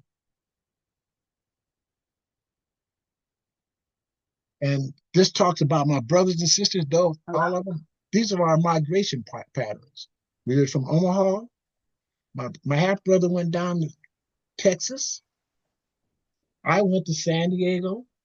My brother Kirby, he went to Denver first. Now he's up in Arcadia at Humboldt College. My brother Stevie is up in Alaska, right there. And my brother Dale's up in Sioux Falls, and my brother Marvin is in Topeka. And my half brothers and sisters, they're in DC. So these are my siblings' migration locations. And here we were in 2023. Dale, Canetta, Marvin, Kirby, me, and my brother Stevie.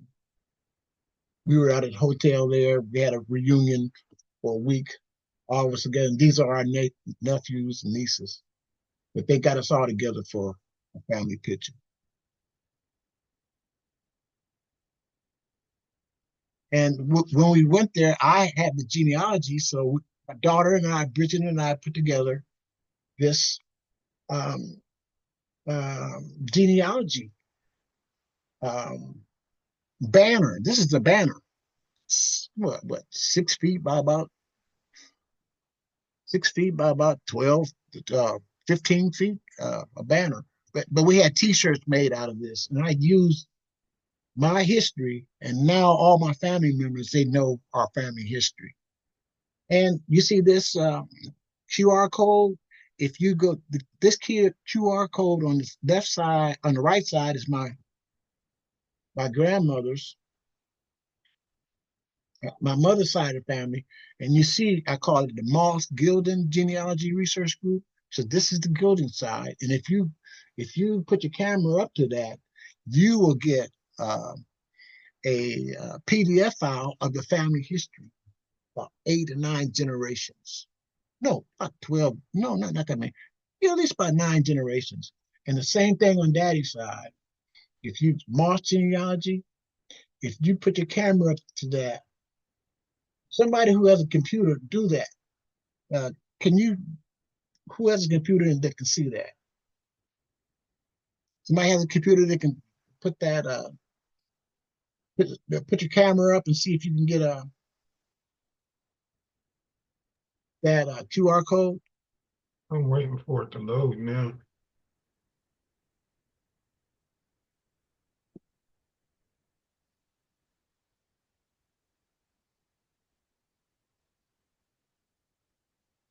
There, I got it.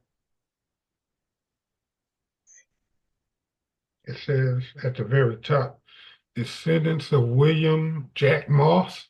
Yes. Then, the generation 1 has William Jack Moss was born. But it goes all the way down to my great granddaughter. 20. Right? Let's see. It's a whole. Okay.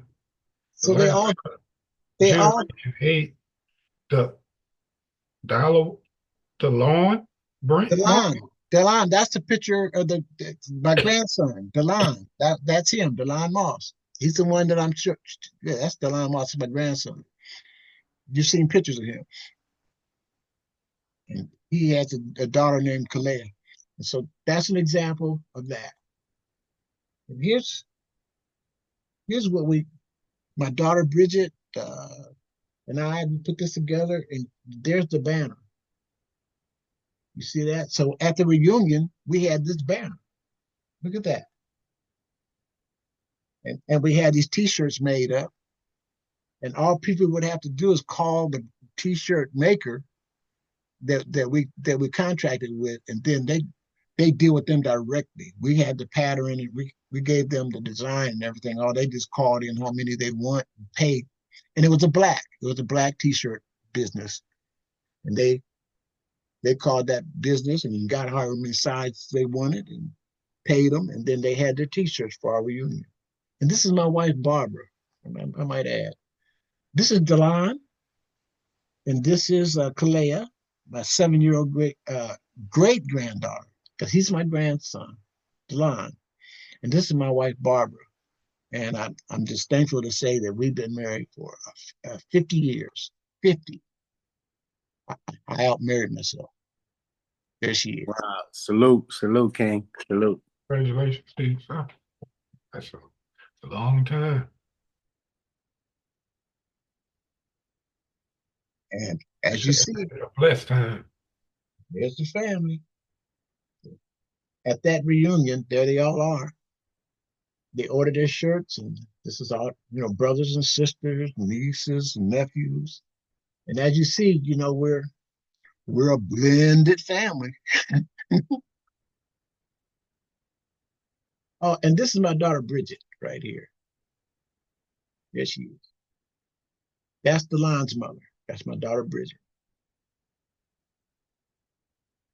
She lives here in San Diego. What the last week was it? Is that her? Is that your son? No, next to her. Let me see. 'Cause I got a chance to see your son on one of the last. Well, that's no, not he wasn't there. But this is my son too. That is my son from another mother.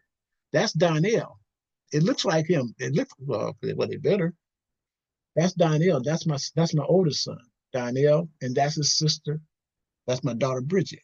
Yeah, he looks like Jerry Jr., but this is Donnell. Left your mark on him. I know that. Oh yeah.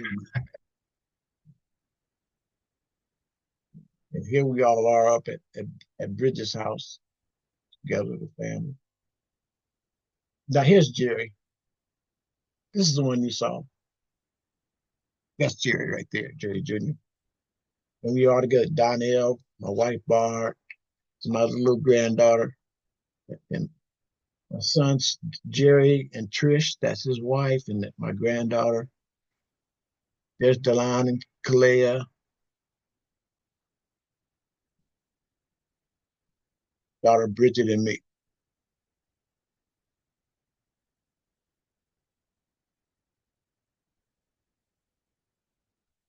That's my wife and me during my career here in San Diego at a Christmas party. Oh, what? Boy, you had that shag, huh? You know I'm a barber, huh? You had that little shag in the back there. There's my my tree. Oh, and I give presentations and here's another thing we talked about this. This was at a college, September 19th, 2022. It's not a college. It was at the city library, our central library, big library. I gave a presentation on the reparations task force where we were then. And that's where these college students came in because the professors were there and they brought their students in. And then we had a program and I gave, the professor gave his presentation about reparations, the diaspora, Black history. And then I came in and gave a presentation with the DNA ancestry, and I used these tools that I just showed you. My fourth grandmother and that wheel, and then explain to the people the process. And a white guy was there because they signed up to attend these here. When you have reparations meetings, you get everybody. And I gave him a kit. He wanted a kit, and this is the layout of the meeting. And this is my grandmother. So in honor of her, There she is, Sarah, and I'm giving a speech to my my great grandmother, Sarah Brown, telling her story. So that's what happens, when you get involved and those kids, those students, they want to know, and these professors, they want to bring their kids in and let them learn. And you share them, just tell your story, teach them. And while I was there, I gave away a couple of kits there, and you could see the people I gave them away with. Now here's the 1870 census, just so you know, Columbia, 1870. And here's my family, here he is. That Reuben and City, here they are, the two that they in 1870 they were in Columbia County, Taylor Township. He was 27 and she was 25. Reuben City, Thomas, that's my great grandfather, William, Josephine. So 1870 census. Now they have their names. They kept them all's name. And like, you know how sometimes we can't read what happens in Freeman's Friday? But you can read some of this. It's pretty clear. So that's the 1870 census. So that's what we're talking about. You can have the DNA, but you got to have documents to back your information. Yeah. Any questions so far? I only have Because I'm gonna shut it down pretty quick here. Okay, yeah. I just want it's because you and Double R keep talking about this reparations, and I know the one reparations that I do know that people are doing. That's with Antonio Moore Tone Talks on YouTube, and Yvette Carnell, and they started the ADOS, the American Descendants of Slavery. Are you guys in conjunction? Do you talk with them, or is it just totally something totally different? Uh, Reggie, would you please expound on this called reparations? This is your part of the program. When you said you was about to close out, I thought you forgot about the reparations, but I'm glad my brother put it in. But yes, we are in all in one, I guess, unity of everybody. But California did start it first, and we are the grassroots movement. I don't think he was on here, but we were CJEC, Coalition for a Just and Equitable California, the number one grassroots movement of reparations, not just in California, but in the world. And we have several, if not close to 100, underneath our umbrella that are taking this movement, not just the states.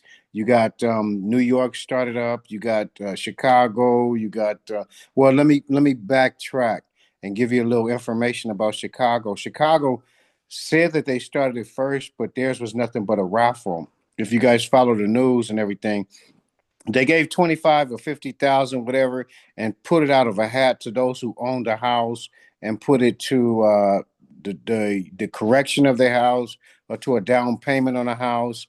And we felt that that wasn't reparations. But however, we are trying to fulfill it to the fullest. We're going back to the original, I guess, thing that they wanted to do to give us the 40 acres and mule. Not other than that, California, we did a study, and I'm gonna go back to CJEC. We started the AB 3121 bill, which was the study of reparations with the task force that was built, and there was 9 members, like he showed earlier. And what they came with a 1,100 page report, which was the final document of everything, the atrocities, all the way from starting our lineage base and voting on that, and back to qualifications, and then passing the cash out. And so we are the number one grassroots movement of it. But however, right now we're in a state of taking it back to the second year, because 2023 everything was final, and it started with legislation. We had 3 bills. We had the Senate Bill 1403, and let me tell you who started that was Senator Bradford from Gardena, District 35 out of Gardena, and he was one of the task force members. He took to himself to create three bills. The SB 1403 was the American Freedmen Affairs Agency to establish our own agency to start these bills, but just like the Native Americans and the Japanese, you have to have an agency. And the second one was the SB 1431, 1331, my bad, which was what was established the money. And let me dig in a little to it about the money in California. And the qualifications was, and I think you missed this earlier, and I mentioned it. It was that you would have to have an ancestor before the 1900s who came in into California from a 1900s from a slave state. And we already know that our people did that. And the second thing was, you would have to be qualified just living here for 6 months. And so that was the qualifications for the cash payments of it. And the next thing would be the Deborah, could final. you move over a little bit? Because we get the half seat. We can't hardly see your face. You don't need to see my face. There you go. A lot of y'all say I'm ugly anyway. But then we had the 1050. The SB 1050 was the eminent domain. The eminent domain was the like you guys saw on the news, that the Bruce's Beach that was taken, and who the head leader was Senator Bradford, and it was about 2,900 different lands that was taken just in California. So the before August 31st, that Wednesday, the 1050 passed, which was the eminent domain, the Senate Bill 1050. But however, when Governor Newsom saw it, he told everybody, the COBC members. Now, I'm going to go a little deeper because the COBC members was the California legislation of Black Caucus, which is built up on, I think, 13 members. And I think he showed it. No, I don't know how many members was, I don't know. But Senator Bradford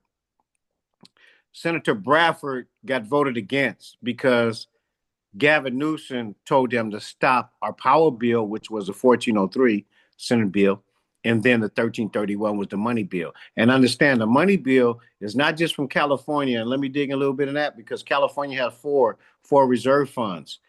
And Senator Bradford even told us on one thing that he said in LA, he told us at a little town hall setting, like was at my shop. He said that California have four reserve funds. If you can take reparations from one, he named the rainy day funds. If he take the trillions of dollars from that, it would not put a dent in it. So the money is there. So therefore, the money is there for reparations for us in California, because California was classified as a non-slave state. But when we did the study, the 2-year study, it was a slave state. So now we're digging into just California. Now, like I said, you still got New York, you got Chicago, you got I forgot Boston, you got all these other states that's roaring up and letting them know that reparations need to be done, because you have descendants of slaves that still exist. And now that's when we go to the point of when the task force had took a vote on lineage base. Was all blacks going to get it, or was just the descendant of slaves going to get it? It went 5-4 out of the 9 members, which was kind of scary, because when you put up the picture earlier, you put Tamaki up there, the Asian guy with the Japanese, and he the representative of them. What they think, and he voted against lineage base, which was terrible because all Asians didn't get it. Excuse me, Deborah. Yeah. And please give us an update on what's happening now. We know the history. Some of these people don't know all that history. What's the current state is what we need to know now. Okay, I'll fast forward too, because I think he needed to know, because he didn't even know that we had a reparations here. I was trying to give him a lot of information, but I can sidebar. But the current state right now, we have a bill we got an Assembly Bill 1315, which is back up the SB 1403 that we have for the American Freedmen Affairs Agency. That is back on the floor, and we have a bill, the Assembly Bill 515, which is just to establish data as far as when you sign an application here in California, you will be allowed to document that you are a descendant of slaves, so we can start documenting it. California is 2.6 million blacks, about 2.1 million are descendants of slaves. So, and we're going against the bills that Governor Newsom is pushing through the COBC members, which are the California Legislative Black Caucus. He wrote his own bill, which he already know that it's not going to pass. It's not going to go far because he's putting in the establishment of a so-called bureau, a black bureau, that basically he took out Freeman's away from it. And then they got an SB 518, which is telling them to do genealogy. Now, here we go, Jerry. Here we go, Jerry. You saw the committee, because now we're going to Senate. Before Senate, we have 3 appropriations meeting, and one of them they tried to rebuttal that the task force said that we need another study in an 1,100-page document. The documented a final report, which is false. So what they did was they brought Mike Gibson and other genealogists in there to say that tried to back up what Akila Weber, which is in your district in San Diego, to say that we still need another study. It first started with no start date and no finish date. So therefore, it can be 10, 20 years before they even recognizing on what genealogy is, which is false. They said that we just need the genealogists like Jerry does. That's why a lot of reparations people was here with Jerry getting information, just like myself and Marvell and Sister Clarice and Sister Carolyn, to let them know that we don't need no more study on genealogy. So that's where we are right now. I'm a yield. I Black Power every second of the hour. That's where it is. Gone.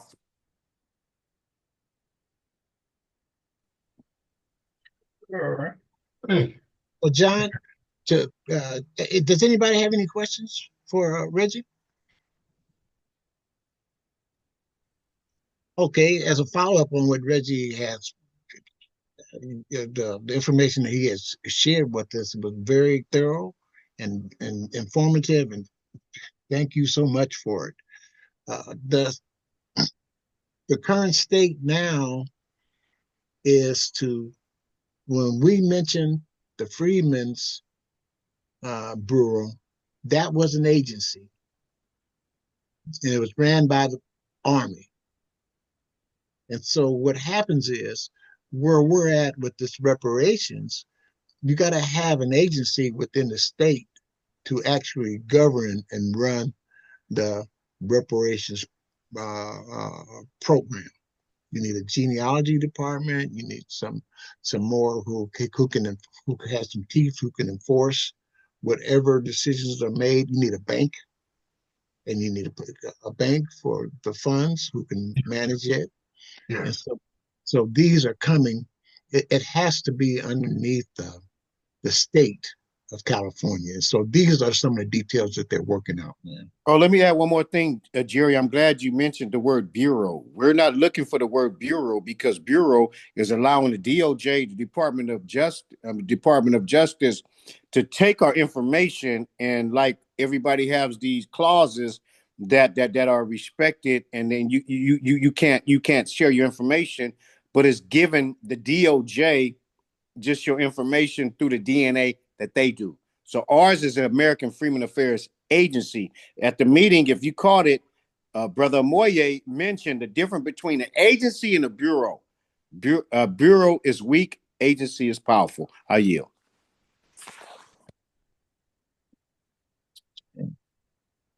That being said, the one thing that the state is not in a position to do, they don't want to duplicate services. If there are some services that they are rendering to the people, they're going to keep doing it. Now, from what the reparations, the different 5 atrocities that they're going to be addressing that are different, that will come underneath this new umbrella. Is that correct, Double R? Yeah, absolutely. Absolutely. It's different. Yeah. It would come under our umbrella, not theirs. We're not giving Governor Newsom the power to run his bill. We're running the right bill, like Senator Bradford did. I yield. And so, John, has that given you a clearer message on the information that you asked, your question? Yes and no, but yeah, pretty much, yeah. Because I kind of knew some of it, I just didn't know. Because I already knew California had one, and the reparations thing. But like I said, it did answer the questions, some of the questions. But like I said, wouldn't take up your time to ask more. I could sit with Double R or on the probably something, and we could talk. Correct. A sidebar. Give me my number, Jared. Yeah, we a sidebar with it because I can go on and on and on. Yeah, yeah, yeah. Right. You all were, there was some interest in when I showed you that will. Here's a document that, let's see, that the researchers, I want you to take a look at this. What Lauren shared with me. So like John, look at this. This is a document that Lauren gave me after doing her analysis in color. She came up with these. Let me make it big. Make it big.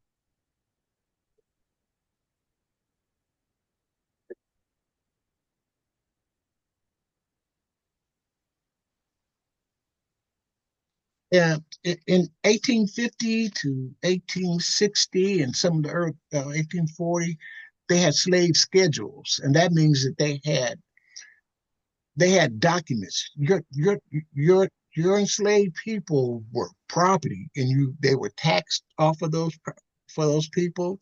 They had to keep accurate records and they also it was a symbol of wealth. So I had this many enslaved people, I had this many males, and for bartering, this I need some help this month, this year. Could you give me 10? All of that. So they have records. And so here's an example of the 1850 slave schedule of Jackson C. Moss, one of those, one of my ancestors. And these are the names. You can see the names. They might have been a certain age, male, female, and their names, Rufus. And here's Reuben. In 1850, he was 7 years old. 1860, in the slave schedule, he was 17 years old. And here's these other names. You can see them. And then what happened is, here's what Lauren gave me. She said,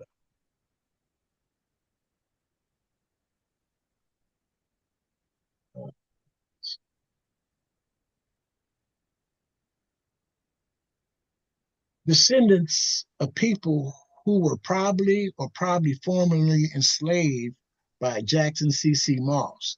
That's the enslaver, him, and that's the enslaver. And she says she put colors of them, and she has the names of people who are right now, like Owings, former slaves, people identified Moss, Meeks, Akins. Now we're talking about our people. DNA, people with descendants who match Lauren and Tommy. That's the two white people. And here they are. And she has the colors.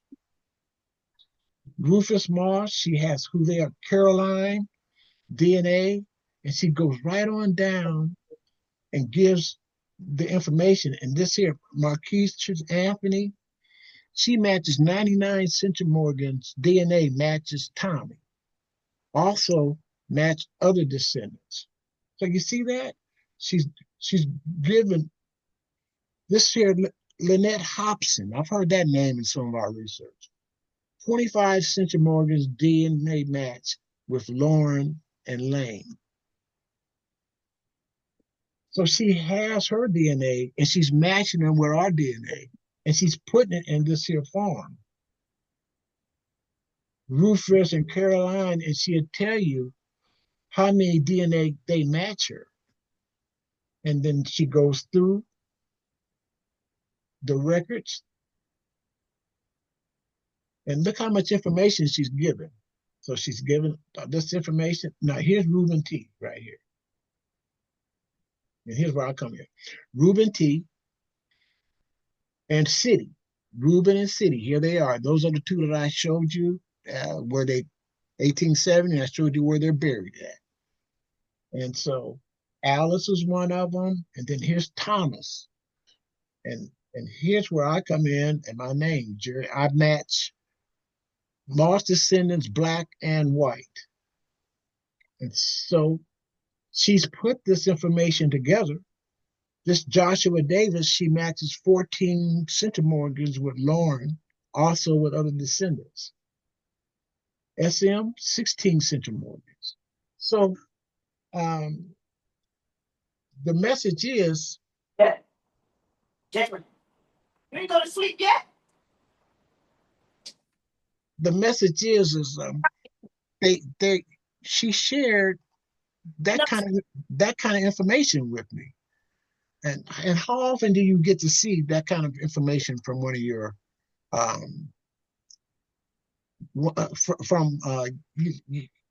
quite frankly, a white person? Have any of you received anything like that? A question?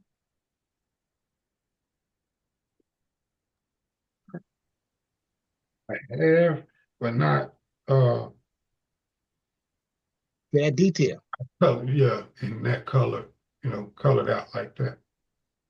And just so that you know, now I'm able to fill in my tree. See, now here's the trail. Lauren DNA trail. Over 50 DNA matches to her are descendants of Thomas and Peggy. Most of these people are my 5th to 7th cousins. An average amount of DNA is 15 centimorgans.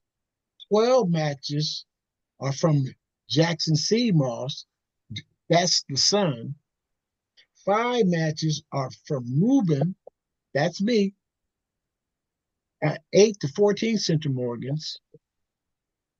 6 to me are probably descendants of Rufus or Reuben, but whose lines I haven't seen yet.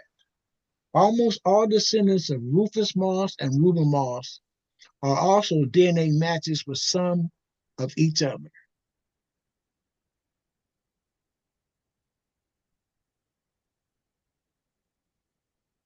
And descendants of JCC Moss, black and white, who are also matches to me.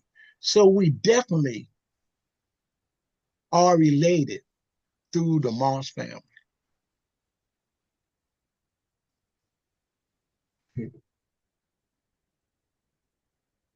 So those are the records I have. Who did that for you? Her name is Lauren DeMont, and she's a DNA match. She's one of my DNA matches cousins who lives on the East Coast, and she saw the research we were doing, and she wanted to help us because she thought we were doing a great job, and she wanted to know about us. What happened to the descendants of the people who were enslaved by her third great grandfather? And now she had a chance to meet us personally. I mean, visually and virtually. So I met her virtually. I got a one-on-one with her. It's in my Moss Genealogy Research Group YouTube channels. I had a meeting with her personally. And I had one with Tommy Lewis also. And so that... she's a DNA match, so... Yes, she's a DNA match, and she has her family history. Okay, that's the best thing right there, because that's what a lot of people are looking for. See where they connect for situations like, I ain't gonna say situations, but programs like Double R with the reparations thing to try to find out who their slave masters were and where they were and how they struggled over there. But with Alville DNA Cousins, we just focused on showing you how to get there, like working with people like Marvell and showing them how to use the DNA and get to a point where they're independent on using it, doing it, showing them, connecting them to their DNA matches and break, like I said, getting them closer to not only the black ones, but the white ones. Because like I said, I haven't met anyone yet that shared their DNA with me that didn't have an abundance of white or Spanish people. But I always tell my people, if you want to know, like if your people came from a county or a town, North, South Carolina, Nebraska, it doesn't matter. Look at the founders of those places. You know what I'm saying? Once you find the founders of those places, just say, you're from Nebraska, right? Yes, What part? Omaha, Nebraska. Omaha, okay, yeah. So when you do the history of Omaha and find the founders, like when Omaha became Omaha and all the way down, that's when you'll start to find names, and names of those people needed help building that place. Back then, you had the slavery, so like I tell my people, it's easier to find that way if you look for the founding fathers.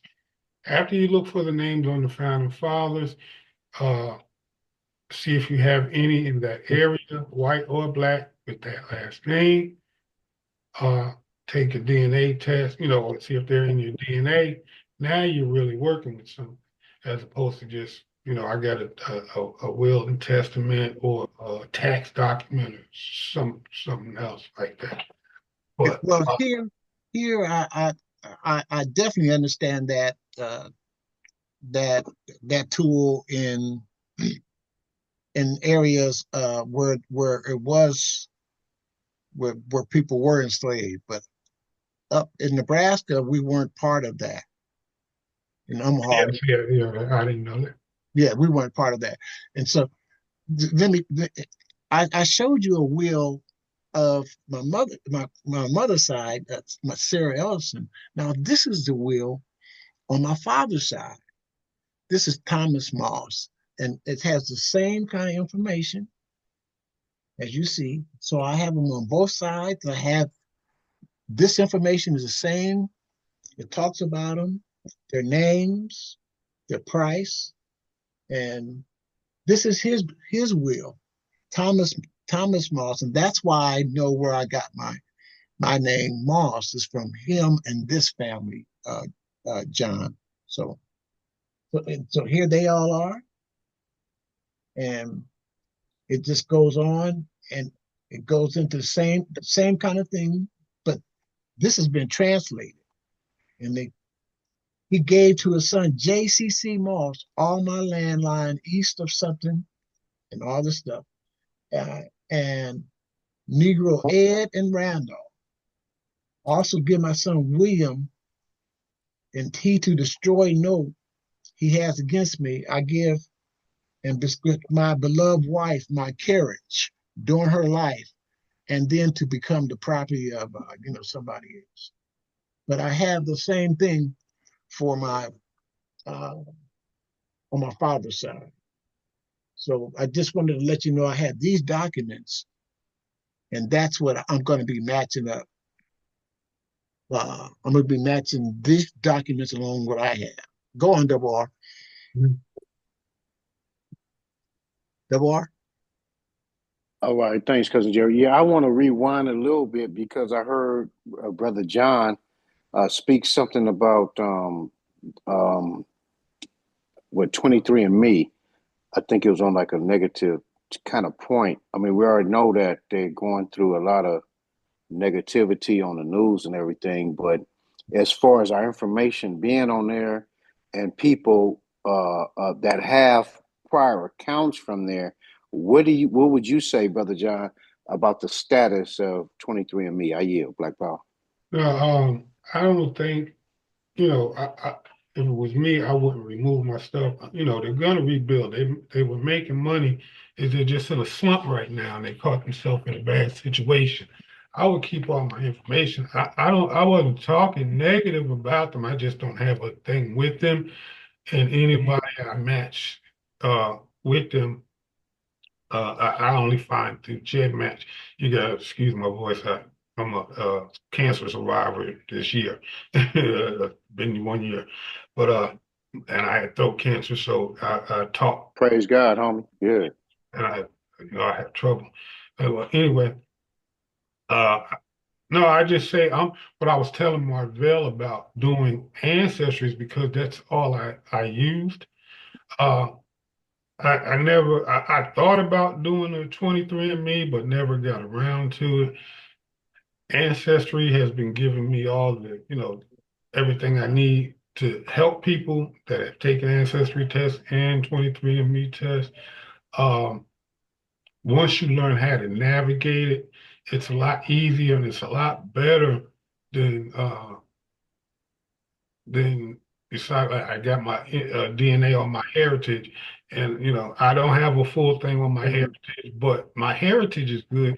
But they all have similar tools, but the one I mainly focus on is ancestry because that's where my DNA, my original DNA is, my family tree, and uh, with most people, that I did talk to or have talking to, have talked to 23andMe it just wasn't, you know, uh, there's stuff you can find. They got different, different programs, I'm sure, but I just haven't used it. So I can't talk bad about it. And I really haven't seen too much bad, just what's been going on with them now. But like I said, they're in a slump. They're gonna rebound.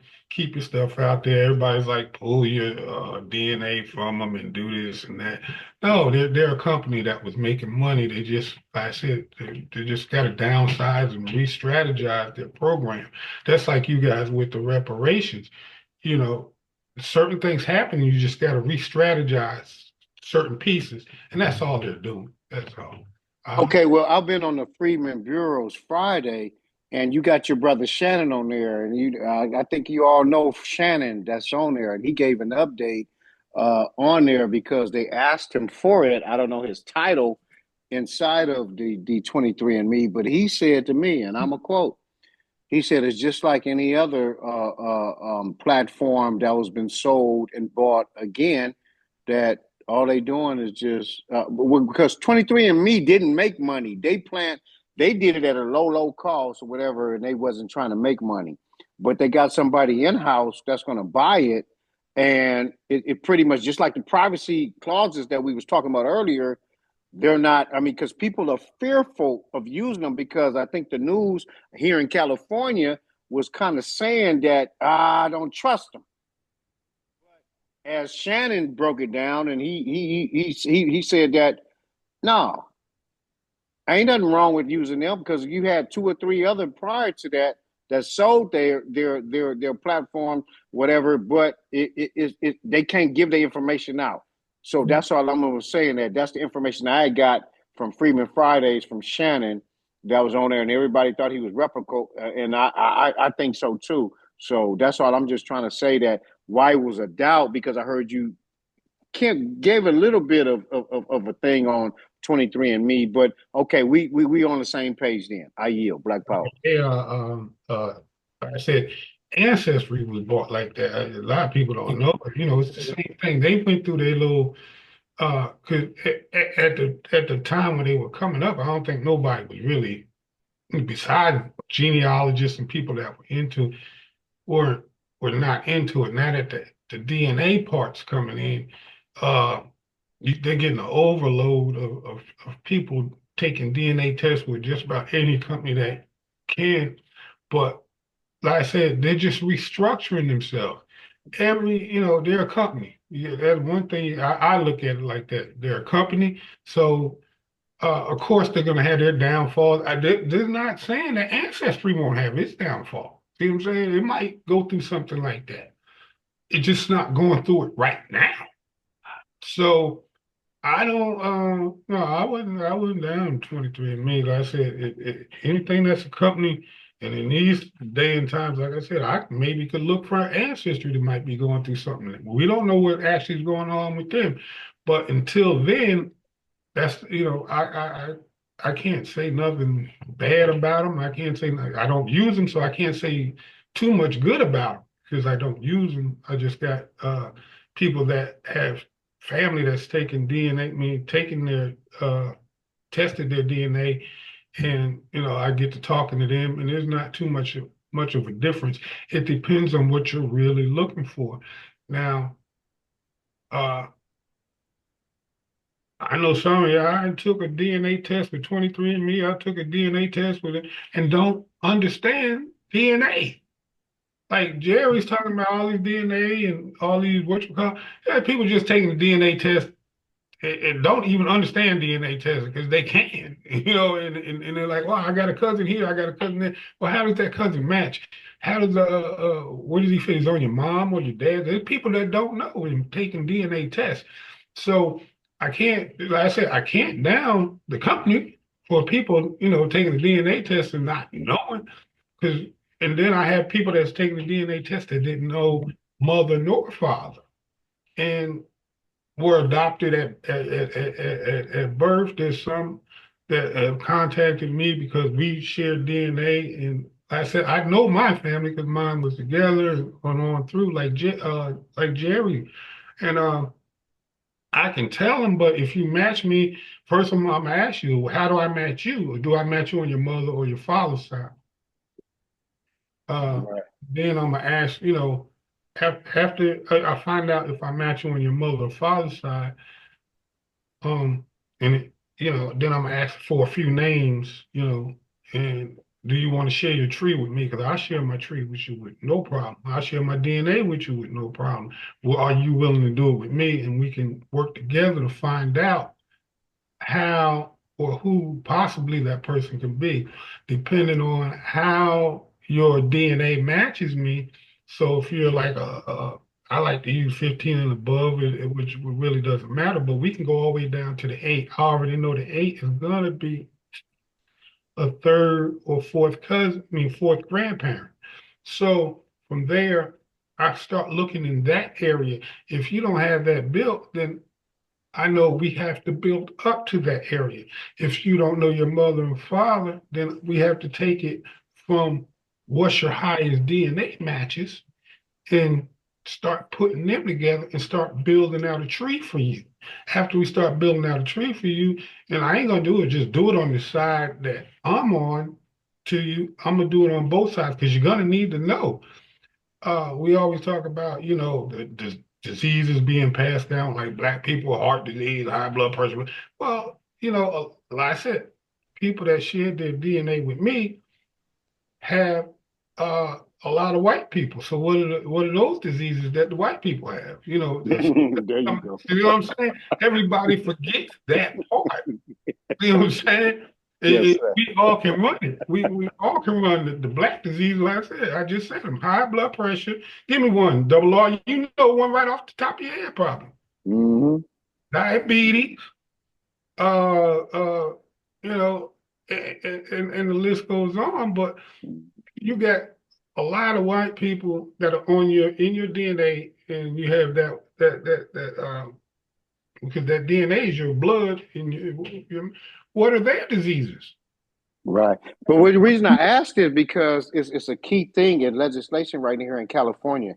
We just had Akila Weber, which is the Senate right there out of San Diego, and she's running they bills and stuff for the COBC. But what she did was she took and put she mentioned out of her mouth, you can watch on YouTube, that 23andMe, and everybody forgot the word that she used, has a potential of giving our information out. But at the same time, she doubled back and said that their bill giving theirs to the DOJ. So everybody know that 23andMe is in the media. Yeah. It like you said, no, I'm glad you clarified it. That no, it's just like ancestries or whatever who's selling their business or whatever, but they got a clause. They got a clause in there that if they dare share the information, just like I think Brother Jerry said it. It was about the jet. I used to thought it was JET, but it's GED. But uh, that they found the police found the San Francisco the whatever what it was whatever, you know what I'm saying. So but however we got to understand that a lot of black folk don't want to give the information on the DNA thing, but I know that we do have different ways that they can do it just by developing a family tree.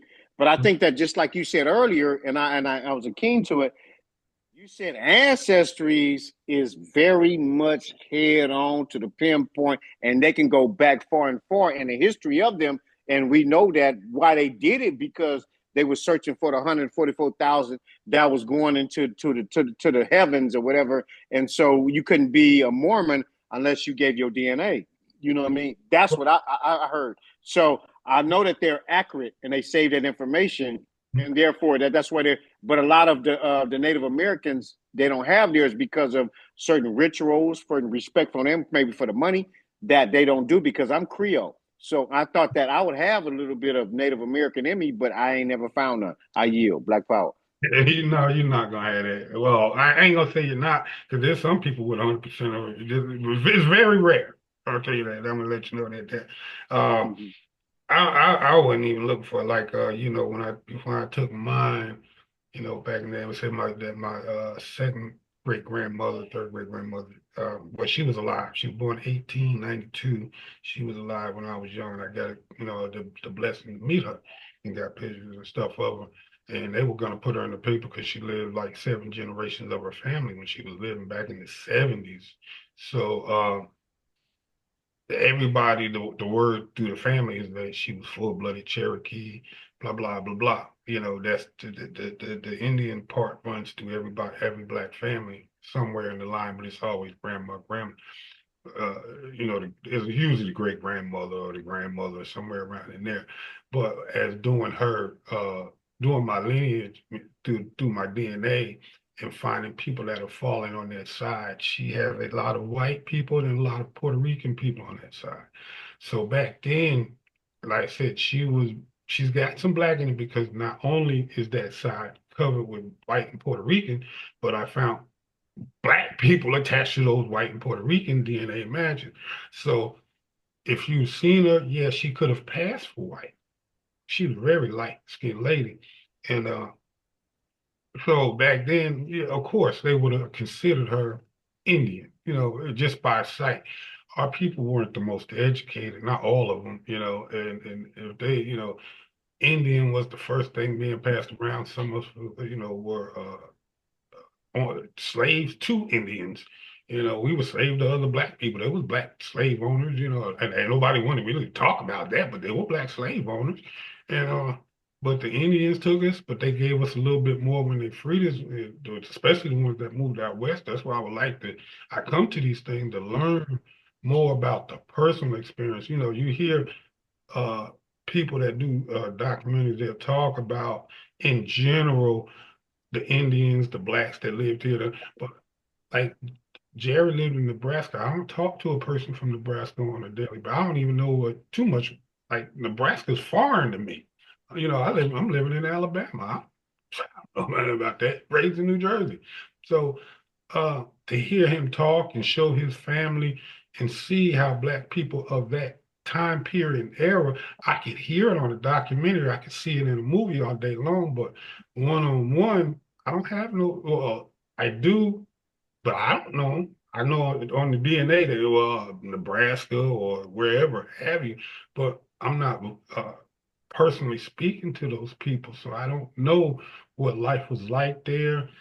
Uh, what the black people did, what you know, actually, what was it like on a one-to-one basis? Unless I go out there and actually do sit down and become which you know, interview people, you know, but then people just going to give you the general concession. But Jerry's breaking it down here about some people, his family from Nebraska, and things they did, how he lived, and so on. And that's the thing I like to hear. But now, like I said, he's got a DNA test. Me and him, I'm gonna throw this back at him. When he came on Jed Match earlier, and he did the people that matched the two of us. We have it was about 4 matches, and one of them I know, and one of them's from here in Alabama. He said his people migrated from either Southwood, North Carolina to Alabama to Nebraska. So who were those people? That's me. We, me, him, and the one girl that I do know that he did see, she's in our group. So we can get together on DNA in the way our group, like Joanne is in my group. There was another person that was in, she's gone now. And we know those numbers, where to place them, how to place them. So if I see your DNA matches, me and you were sitting down and you start on a one-on-one, you start showing me your DNA matches, you're looking for like a fourth grade grandparent. I could tell you, let's where to start. I don't need no high DNA match. We can go to the low one. That'd be the best for me with you. I'll take your low ones and we can walk it on down and walk it on back. And then we can see, are you really part of that plantation or were you really part of another? Are you really Irish or whatchamacallit, or something else? By, not only by whatchamacallit, but we can find those people because those people are the ones that started these counties, these towns. That's why I said, uh, see who started the counties, the founding fathers of the counties in that state, the towns in that state, because they're usually going to be the French, or English or something like that. So yeah, it's a lot of easy work, but a lot of people make it hard. Like I said, just taking DNA tests with the different companies, it's not going to pull anything off unless you're using the original DNA list that you pull. I hear people talk about being close to the presidents. And matter of fact, the one girl you got in here is related to Angela Daggone Davis. She comes from the same people. And she's in our group. Joanne, if you would like to tell Double R about that, but no, she's coming from the same people Angela Davis are coming from. And they were white. As much as Angela Davis fought for Black Power, she had a white family. And you see that on the Henry Louis Gates did the thing with her. But that same family that she's coming from is Joanne. If you could look in the thing, you see Joanne Thomas. That was her family as well. So, what you got going there, Jerry?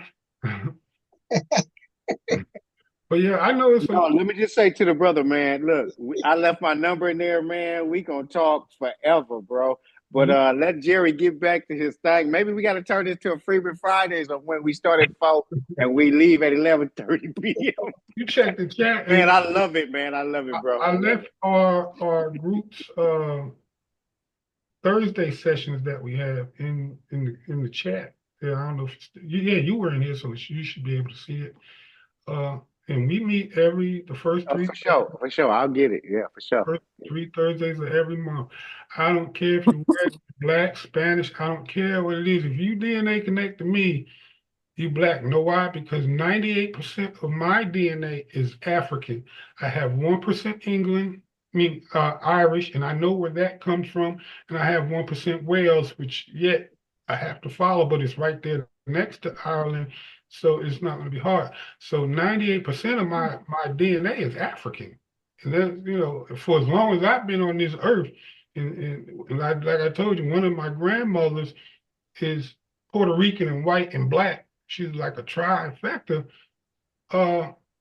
My DNA still came out to be 98%. Well, you got a battle with Sister Clarice. Sister Clarice, I think, got you. Sister Clarice, your mic open. Look, let them know that how much African you got in you, because I thought that you had the most. I think he does. I have 6% that's non-African.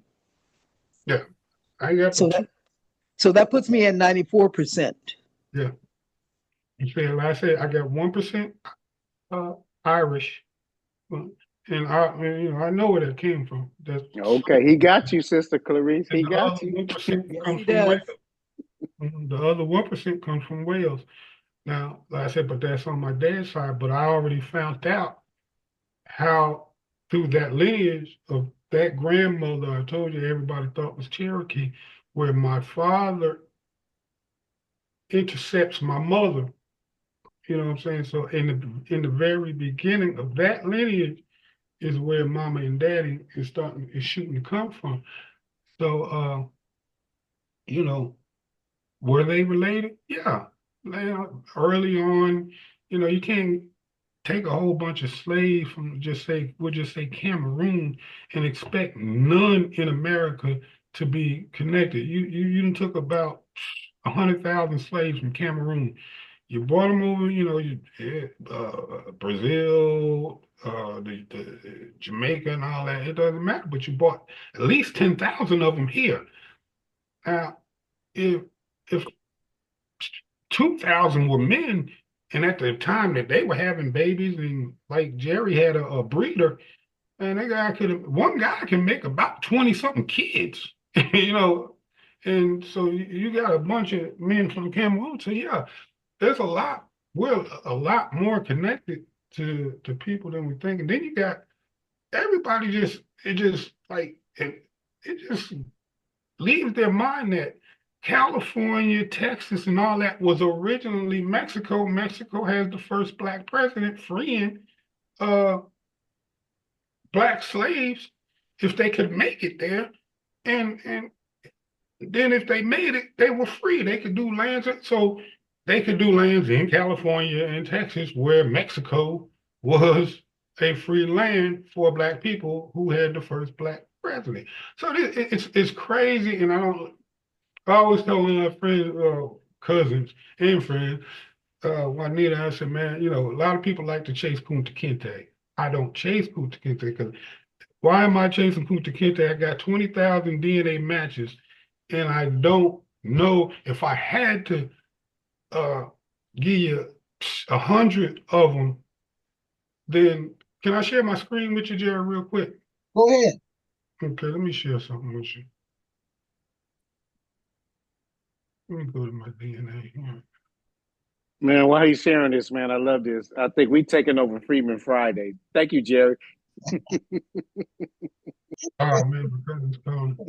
Hold on, give me one. Hold on, I thought.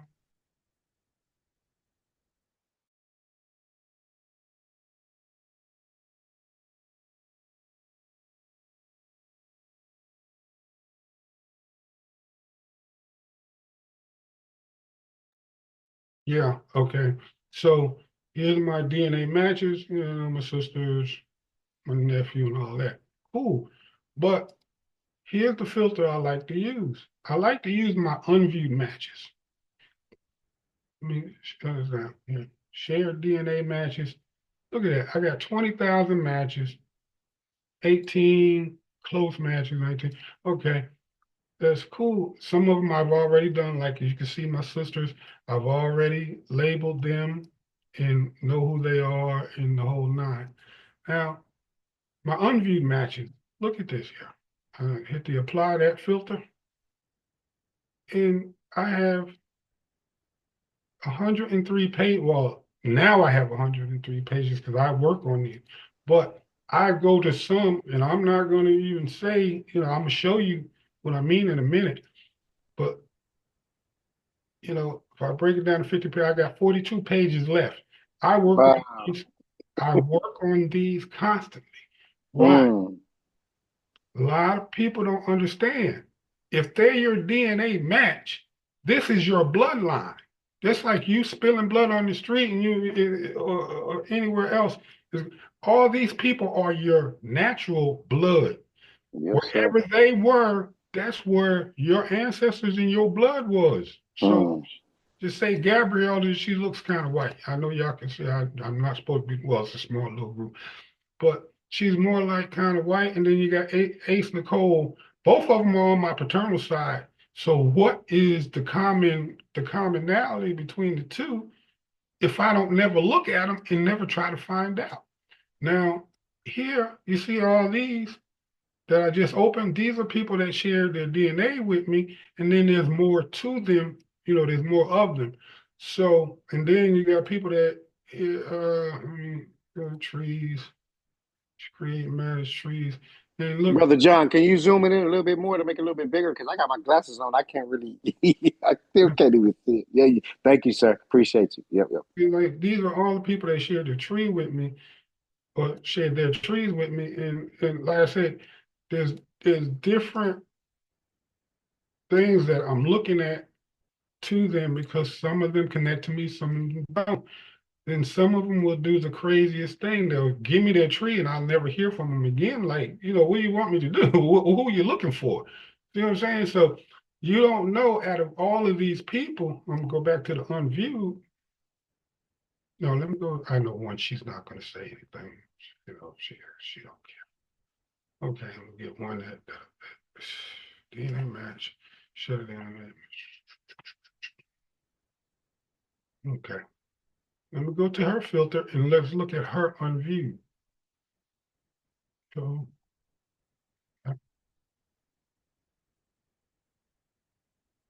now, see what I'm saying? 605 pages of unviewed pages. But if I give them at 50, it'll knock it down some, but they're not going nowhere. The same people are on the same page, but they're not going nowhere. But look, you got down to 242 pages, but just this one page alone is your bloodline. See what I'm saying? And this is the person that shared the DNA with me. I'm gonna just scroll through because I don't know the legalities of all of this here, showing people. But what I'm saying is these are high, decent DNA matches that you can find out who they are.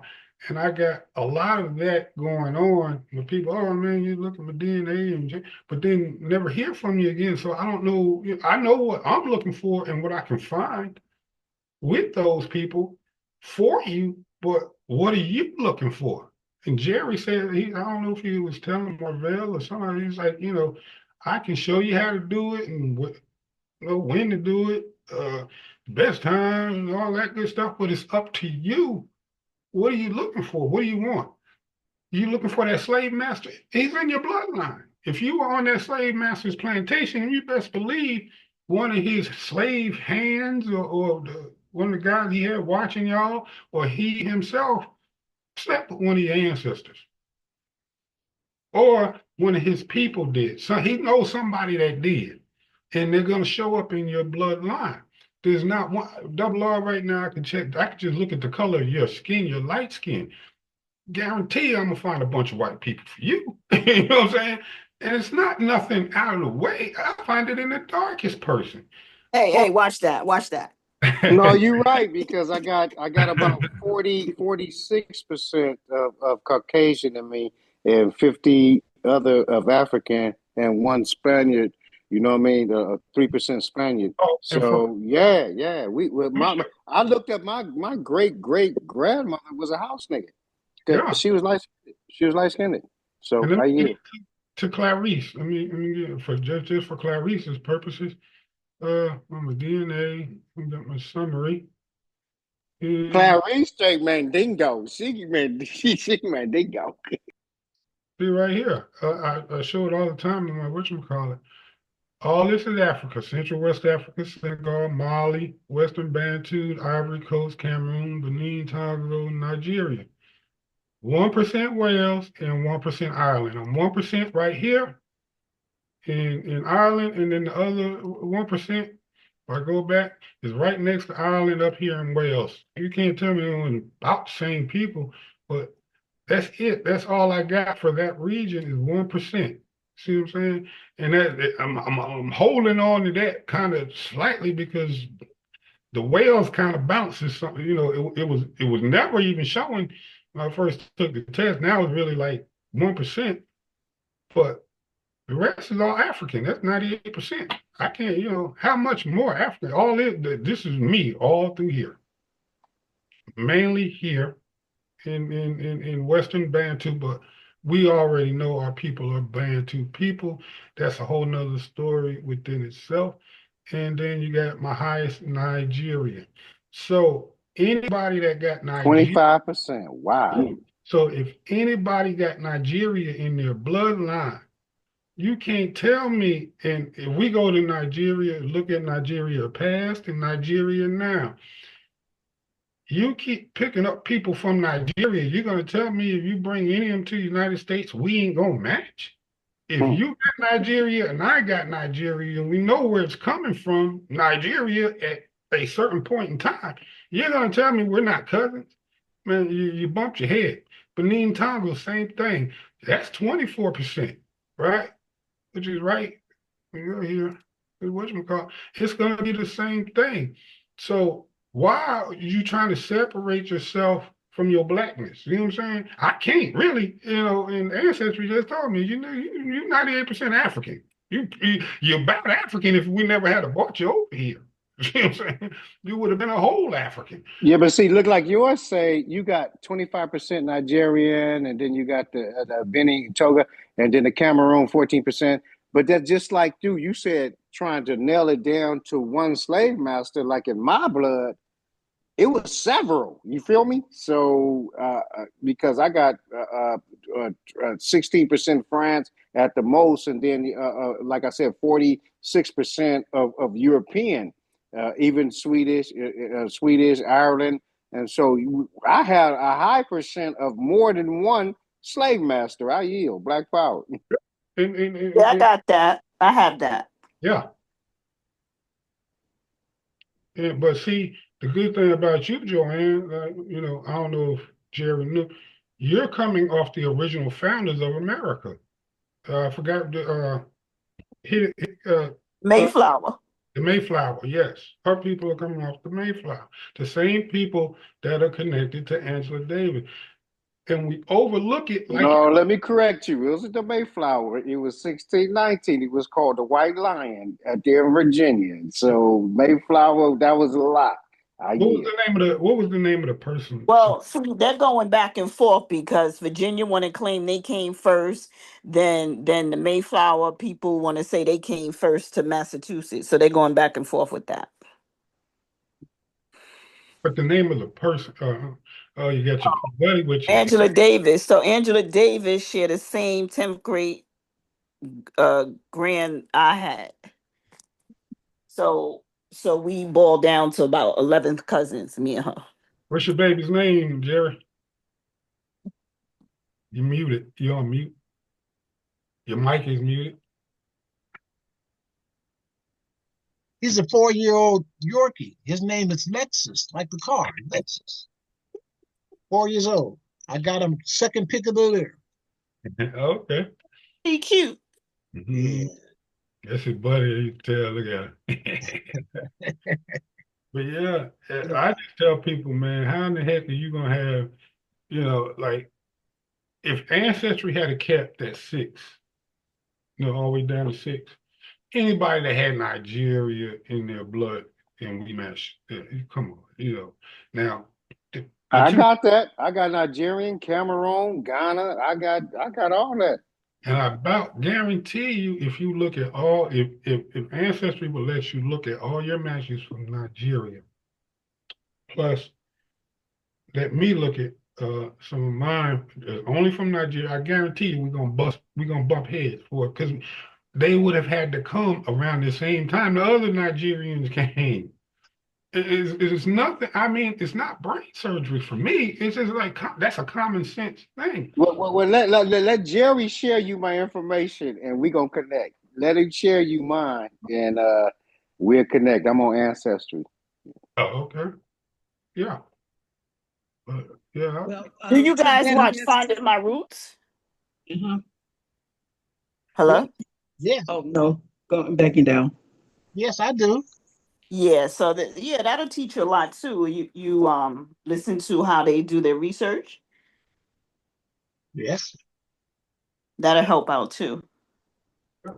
And just one more question: what about Black Pearl's genealogy? How is that? I think it was established in 2023. Is that like a powerful platform to use? Yes, that's David. David is very, very nice young man. He's cool. Matter of fact, he's one of the few people that started with our group early in the beginning.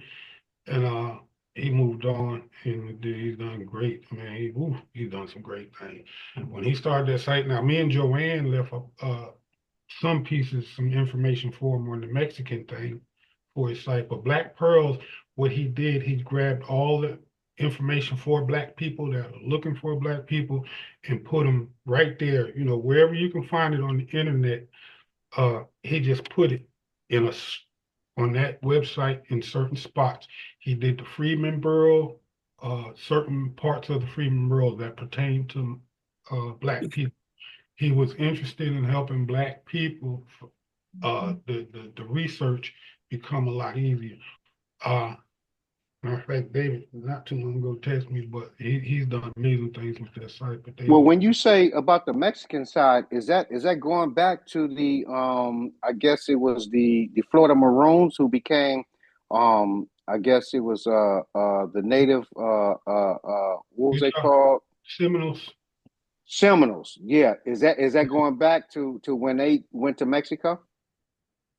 Them, there's only some that were, and then the ones that are now don't want to acknowledge the Black ones that are. So you had slaves that were trying to escape. Man, slavery was such a dirty thing. Black people, just human beings. I'm gonna call them human beings. They ain't no damn slave. Black human beings then wanted to be free from all the nonsense. They did everything, and nobody knows the Underground Railroad to Mexico. Look for the Underground Railroad to Mexico, where what's his name, Forte, or I forgot. I think that was his name, Forte. But you just look for the first Black president of Mexico, and you'll come up with his name. He told them if they can make it there, they're free. Now they went by water and by land. They have what they call the Underground Railroad to Mexico. And there, when they were in Mexico, they were free like we're free now. We can go anywhere we want to about the United States and not have to worry about color.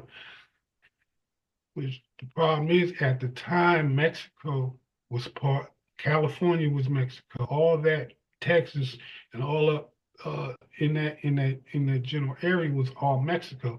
So yeah, Black people were free then and there. So if you see a Black person in California, and you wonder how they got there, they could have been there for years. Somebody escaped slavery in Alabama, just say, made it to Mexico, got free, and lived their life. They started planting in what was California, which was Mexico then, and made it their home. They created a family that lived there forever and a day, and some are still there. And that's all that was. Like I said, now you got, most people talk about what's her name? God, now, Lord, I'm going to hell for this. I'm forgetting Harriet Tubman's name. But she took them north. See what I'm saying? Towards Canada, out of the way. But like I said, some went south to Mexico. That part of the game is not always told. I can't wait for somebody to do the documentary on it, and then it came through parts of this part of Alabama. So if you have a DNA, whatchamacallit, and you got access to your computer, what we do in our group, when we do our group, we ask you, could you please look for Pickens County, Alabama, or Greene County, Alabama? The lady that matches me and Jerry on GEDmatch, most of our people are from this area, but the people from Greene County spread out into Pickens, because Pickens County was Tuscaloosa County, and that's a whole nother story within itself, but it annexed itself. So here's what happened. They came down from Virginia, South and North Carolina as slaves. See what I'm saying? And I got a third or fourth great grandfather I'm trying to trace back in Virginia, but his last name is Jones, and he has I forgot the first name is James, I think it is, but this her basic name, so it's hard to find Well, that that would guy. be from Jamestown then? Would that be from Jamestown, Virginia? No. See what I'm saying? Because I haven't been able to try. I even put the star on it for Ancestry to kind of check. Who's that? Jerry? Hello, Jerry. Oh, Jerry, go ahead. But yeah, what I'm saying is, um, there was one family I met in my DNA. Well, I got them in my tree now. We all forget about the families that could pass for white. This family was black, even on the old censuses and everything, it shows black. Even like 1930 and 40 censuses, they're black. But if you look at these people, I mean, I thought I was looking at a white family until I started finding the records for them. They were black. Just like the Creoles. You got the Creoles in Louisiana. Same thing. Same thing. They as soon as they open up their mouth, they black. So yeah, I'm gonna have to yield for a little while because my voice getting kind of weak. But yeah, it blacks. And that's why I like Dr. Shelley's group too, because I like to like shit, watch that, let them go over there. No, y'all just as good as the Freeman Fridays. Y'all, we doing it right there. No, I thank Jerry for inviting us. Like I said, Joanne, me from we coming from the house. Well, like we're the beginning from the beginning. There's a few more of us, but we're the beginning. Like I said, we've been helping people along the way for a long time, and most times when people find out what they're looking for, I still stay in touch, or they'll still stay in touch with me. And Say, John, yes, sir. would you please leave your contact information in so that they can for your meetings on Thursday, so they can have that. Yeah, I put it in the Put chat. it in the chats, please. Yeah, he left it there already. He did. Yeah. Well, this has been a very productive meeting. We've been able to share as much information as we can with this amount of time. I'd much rather be here than looking at that TV, looking at your voices, your faces, and hearing your voices is therapeutic. Yes. Now, yesterday I was out fishing. Today, I'm fishing for cousins, and I appreciate everything that you've done. And what'd you catch, man? What'd you catch? oh man, take me there, Delaware. He caught a bunch of third and second cousins. He didn't catch no. He didn't catch a bunch of first. You don't want to take me there, but since you did. Double R, could you leave your email in there? You can, if you don't mind, we can put you in our group on our email list. So when we send out the meeting, absolutely, yeah. Reggie Romaine 1619 at Gmail. I'm gonna put it right now. Yeah, That's one of them. There's one of them big bluegills.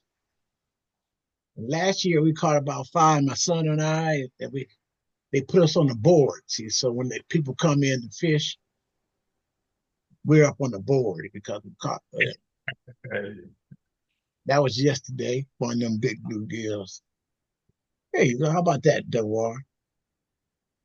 Your pictures are showing. I can't see it yet. I don't see no fish. You telling the fish man, story. You telling the fish story because I don't see no fish. How about that? I see the fish. There we go. The story is told. See that? Yes, sir. Yes, sir. That? Oh, yes, sir. Good eating right there, baby. Yeah. That's the one they had us and they put us on the board. So when people come in and get their pure permits to fish, we're down on we're documenting. We're some of the people that they use as an example to motivate the people to go fishing. And there's my foot, so you can see that's in the boat. You know what they did? They let me use so that's the bait shop. That's my son down there. He came out in the afternoon. Can you see him? Mm-hmm. and that's where we're at on the. Oh, okay, on the front, what you call it? Yeah, when they come in, they get to see different people who caught different fish at the bait shop. And I just threw this one in. This is with my son Jerry and myself. Can you see these fish? Do you see that fish, Reggie? Yes, sir. Yes, sir. Yes, sir. And how about that one? Okay. Okay. Enough said. Stop showing off. Reggie is your first name? So when I give it to. Yeah, Reggie. I put it in the chat. Reggie Romaine 1619 at gmail.com. I don't know if you can see it. Did I send it to a personal person or? No, I got it. Okay. Okay. Got you. Okay. Thank you. Okay. I can tell her. Yeah, that's my son and me. That's we were together. Jerry. Yeah. I don't know if Marvell would like to join our group, if you know. That's fine. It's on him. He had to give me, if that's his real name, his first name. No, that's Marvell. Any questions though, Marvell? We got Clarice. Y'all got any questions so far on what we going through? Because we can go all night. Well, Clarice, if she would like to join, like I said, we just have like this, man. You need to go down Troy Landry's spot, man. Them boys, them the big boys there. I've been down there. Oh, yeah, that's the spot. But down there, man. Well, here's where we do living. We fish for cousins on this format. Oh, okay. That's what we have now, cousins and friends. And this has been invaluable. Thank you all for taking the time that you've taken. And could we have some closing comments from Joanne, Clarice, and then Marvell? Closing comments, please, Joanne, Clarice, and then Marvell.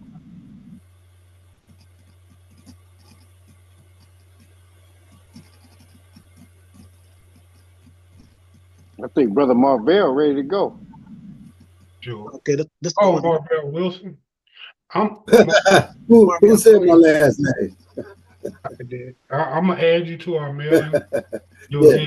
Look in your email on Wednesday, and then work with Jerry and Clarice. If you would like to join us on Thursdays, so just leave me your name and your email in the chat, and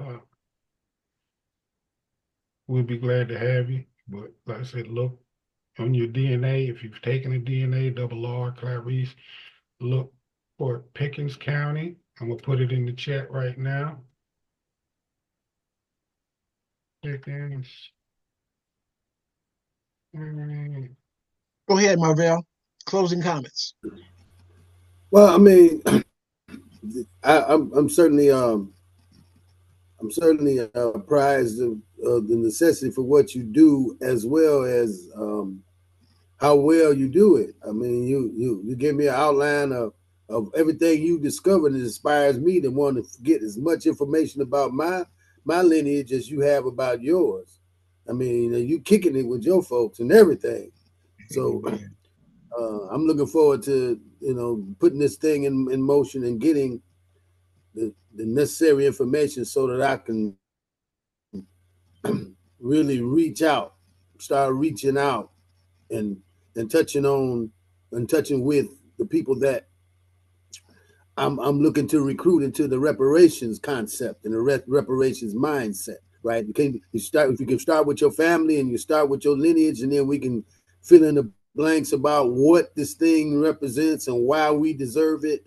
I think we'll have a nice momentum going. So I'm looking forward to being able to touch upon and to get in touch with those people.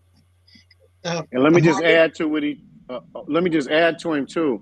Marvell, I know that you had the foundation was for the qualifications of reparations amongst many, but it's going to show you, and Brother Jerry, if you give him access, it will show you before the 1900s who was here. I yield. And Marvell, could you tell me a little bit about this men's group that you have? That you were mentioning that you would possibly tell them about the genealogy and finding their family, reconstructing their family through DNA? Right. Well, on every Wednesday, 6 p.m. at the Florence Square Mall, they call it six. It's otherwise known as the African Market because for the most part, Black people have businesses in it, and it has about 50 available facilities to open up a business. You know, they have businesses, they have vendors, they have services, they have churches, they have a whole lot of things in there. And I'm just plugging that because that's where we meet at the Obama Room on Wednesday. It's called the Men's Healing Circle. And what we actually do is we open up to each other about what our challenges are personally, emotionally, spiritually, and then we, as a result of us bonding together, 3 or 4 organizations, of which one I am a member of 2, and one of the founders of a 3rd nonprofit have sprung from that. So we get together every Wednesday, and it's a personal thing. But I don't know, maybe we might expand this thing to some Zoom or some other medium to include other folks that are not in the immediate area. But that's what that's about. We move to heal ourselves and each other through our personal experiences and through our want to become closer in kinship with the brotherhood. What city is that in? Sacramento. That's great. Yeah, let me add though, he be at the Capitol. My man is stumping. When me and him connected, maybe it's about over a year from January of last year. This man right here is stumping for reparations. So the qualifications is a key. But however, like he said, he got connections to 30 or whatever, how they do their little thing up there in Sacramento. No, it ain't little, it's huge as far as for the men. A men's group, and not just men. I think it would echo a man will tell a woman, and vice versa, that multiply 10. But I think it is very important that he will be able to establish his foundation of being qualified and then sharing it on to others. I yield Black Power. I yield Black. Ashe. Clarice? John, you had a question? Jerry was asking you to close. Yeah, your closing comments, Joanne, please. Closing comments on what? I'm sorry, I On the walked away. meeting. On the meeting, what did you glean from the meeting, and just some of your thoughts? It's always good to hear your voice. It's therapeutic. Just keep researching. Never give up. Just keep it going. I just feel blessed. I just feel blessed that we live in an era that we're able to trace those ancestors. Wow. Amen. I second that. Amen. And right. Joy, I noticed that you help with the coordination. You help with the logistics of John's group, like reaching out with the emails, the correspondence. Isn't that correct? Yeah, sometime. Yep. Yes. And you're one of the co-founders. It's John and Juanita, and I come third. Yeah, she's one of our originators. Like when that group first started, she's been there day one, and ain't never missed a heartbeat. I missed it more than she. Well, we appreciate you. And where are you located at, Joanne? New York City. Oh yeah. Yep. We can hear it. Everyone says that. We can hear it. Yes, I don't talk too fast, right? I don't talk too fast, right? Thanks for Well, your talk. You just said talk. Okay, when you said talk. Well, that's New York. It doesn't sound Southern, right? No, you sound New Yorkism. You said talk. That ain't Southern. You said talk. Come on. This is like She said talk. Clarice, yes, it's been a great show. I might even find some matches with who is that? Don, because I'm 20% Nigerian and Cameroon and all those guys. And I know that 2% German. I knew the story about the German, but now the DNA proves it, But yeah, it's been a great show, and I look forward to getting more involved in, with Don and his show as well. Thank you. And thank you so much, Clarice, for volunteering to give that kit to Marvell. And we're going to be working together. We'll be coordinating that. Clarice. Not a problem. Double R. Man, first of all, man, you done taught us how to bless people. I done bless people too, just like you do, man, when you blessed me the first time. So salute to you, King, and I'm gonna give you thanks and everything about just not the genealogy, but what you're sharing with reparations. That is helping us a lot in California because, like I shared earlier, it's getting down to that in the commissions, the committees that are going through to get to the Senate and then to the, of course, to the assembly floor. But I just want to say this too, man. I appreciate y'all, you, brother John, the sister on here too, Queen Joanne. I mean, man, we love y'all. We need y'all. And what we need to do is, like I shared earlier, we need to join and put more people to join you guys on Thursdays, Fridays, Sundays, whatever day is available. Because we with CJEC and we want others to join us because we battling right now in California. But no, just in a nutshell, man, this was very, very, very educational. I love to be here, and I look for the next one and the ones that come. I yield. Black Power, gone. Thank you, And you Double R. sound like California. You sound like my cousins in California. That's where I'm at, sister. That's where I'm at. That's where I'm at. Brother John, your closing comments, please. Mine's simple. Mine is going to be the same as the law. I like the way that you display your family because I know, like I said, I've been helping a lot of people that don't know their family. And to see somebody engage and know the history and reach out to other people about family, and you have a good family structure, and a lot of us as Black people need to be taught family structure because a lot of us don't know it. So never stop doing what you're doing. You're a valuable asset to a lot of people, and you just don't know it yet. You're a big blessing, and it was a big blessing to me to see something like that just now. Well, in conclusion, when I first met you in Freeman's Friday, like I said, you were giving them a presentation on some of your research techniques, and I thought that they were intriguing, and I wanted to learn more, so I reached out to you, and that's how it works. You got to follow that spirit immediately. Do not wait.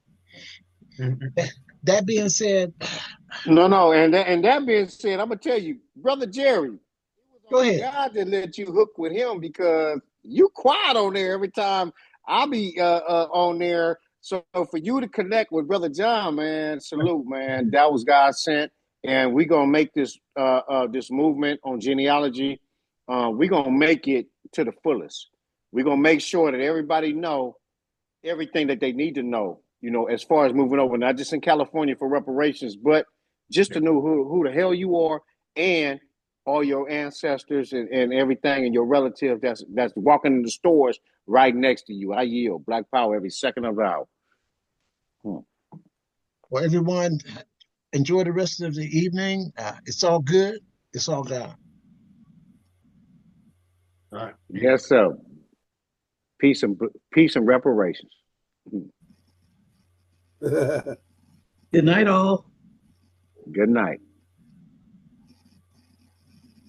I close this out.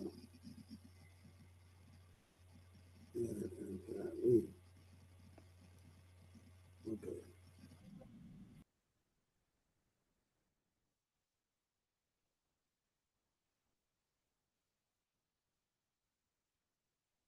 Thank you, Joanne. Thank you, everyone.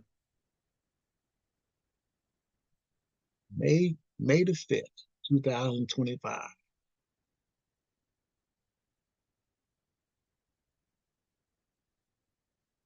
It's a good feeling to have these meetings and to hear from each other. everyone sharing their story, and I'm able to share mine. We're all across the country, in New York, Alabama, California. It means so much to me to be able to provide this platform. So uh, I just pray that we help each other and love each other and stay together. It's all good. It's all God.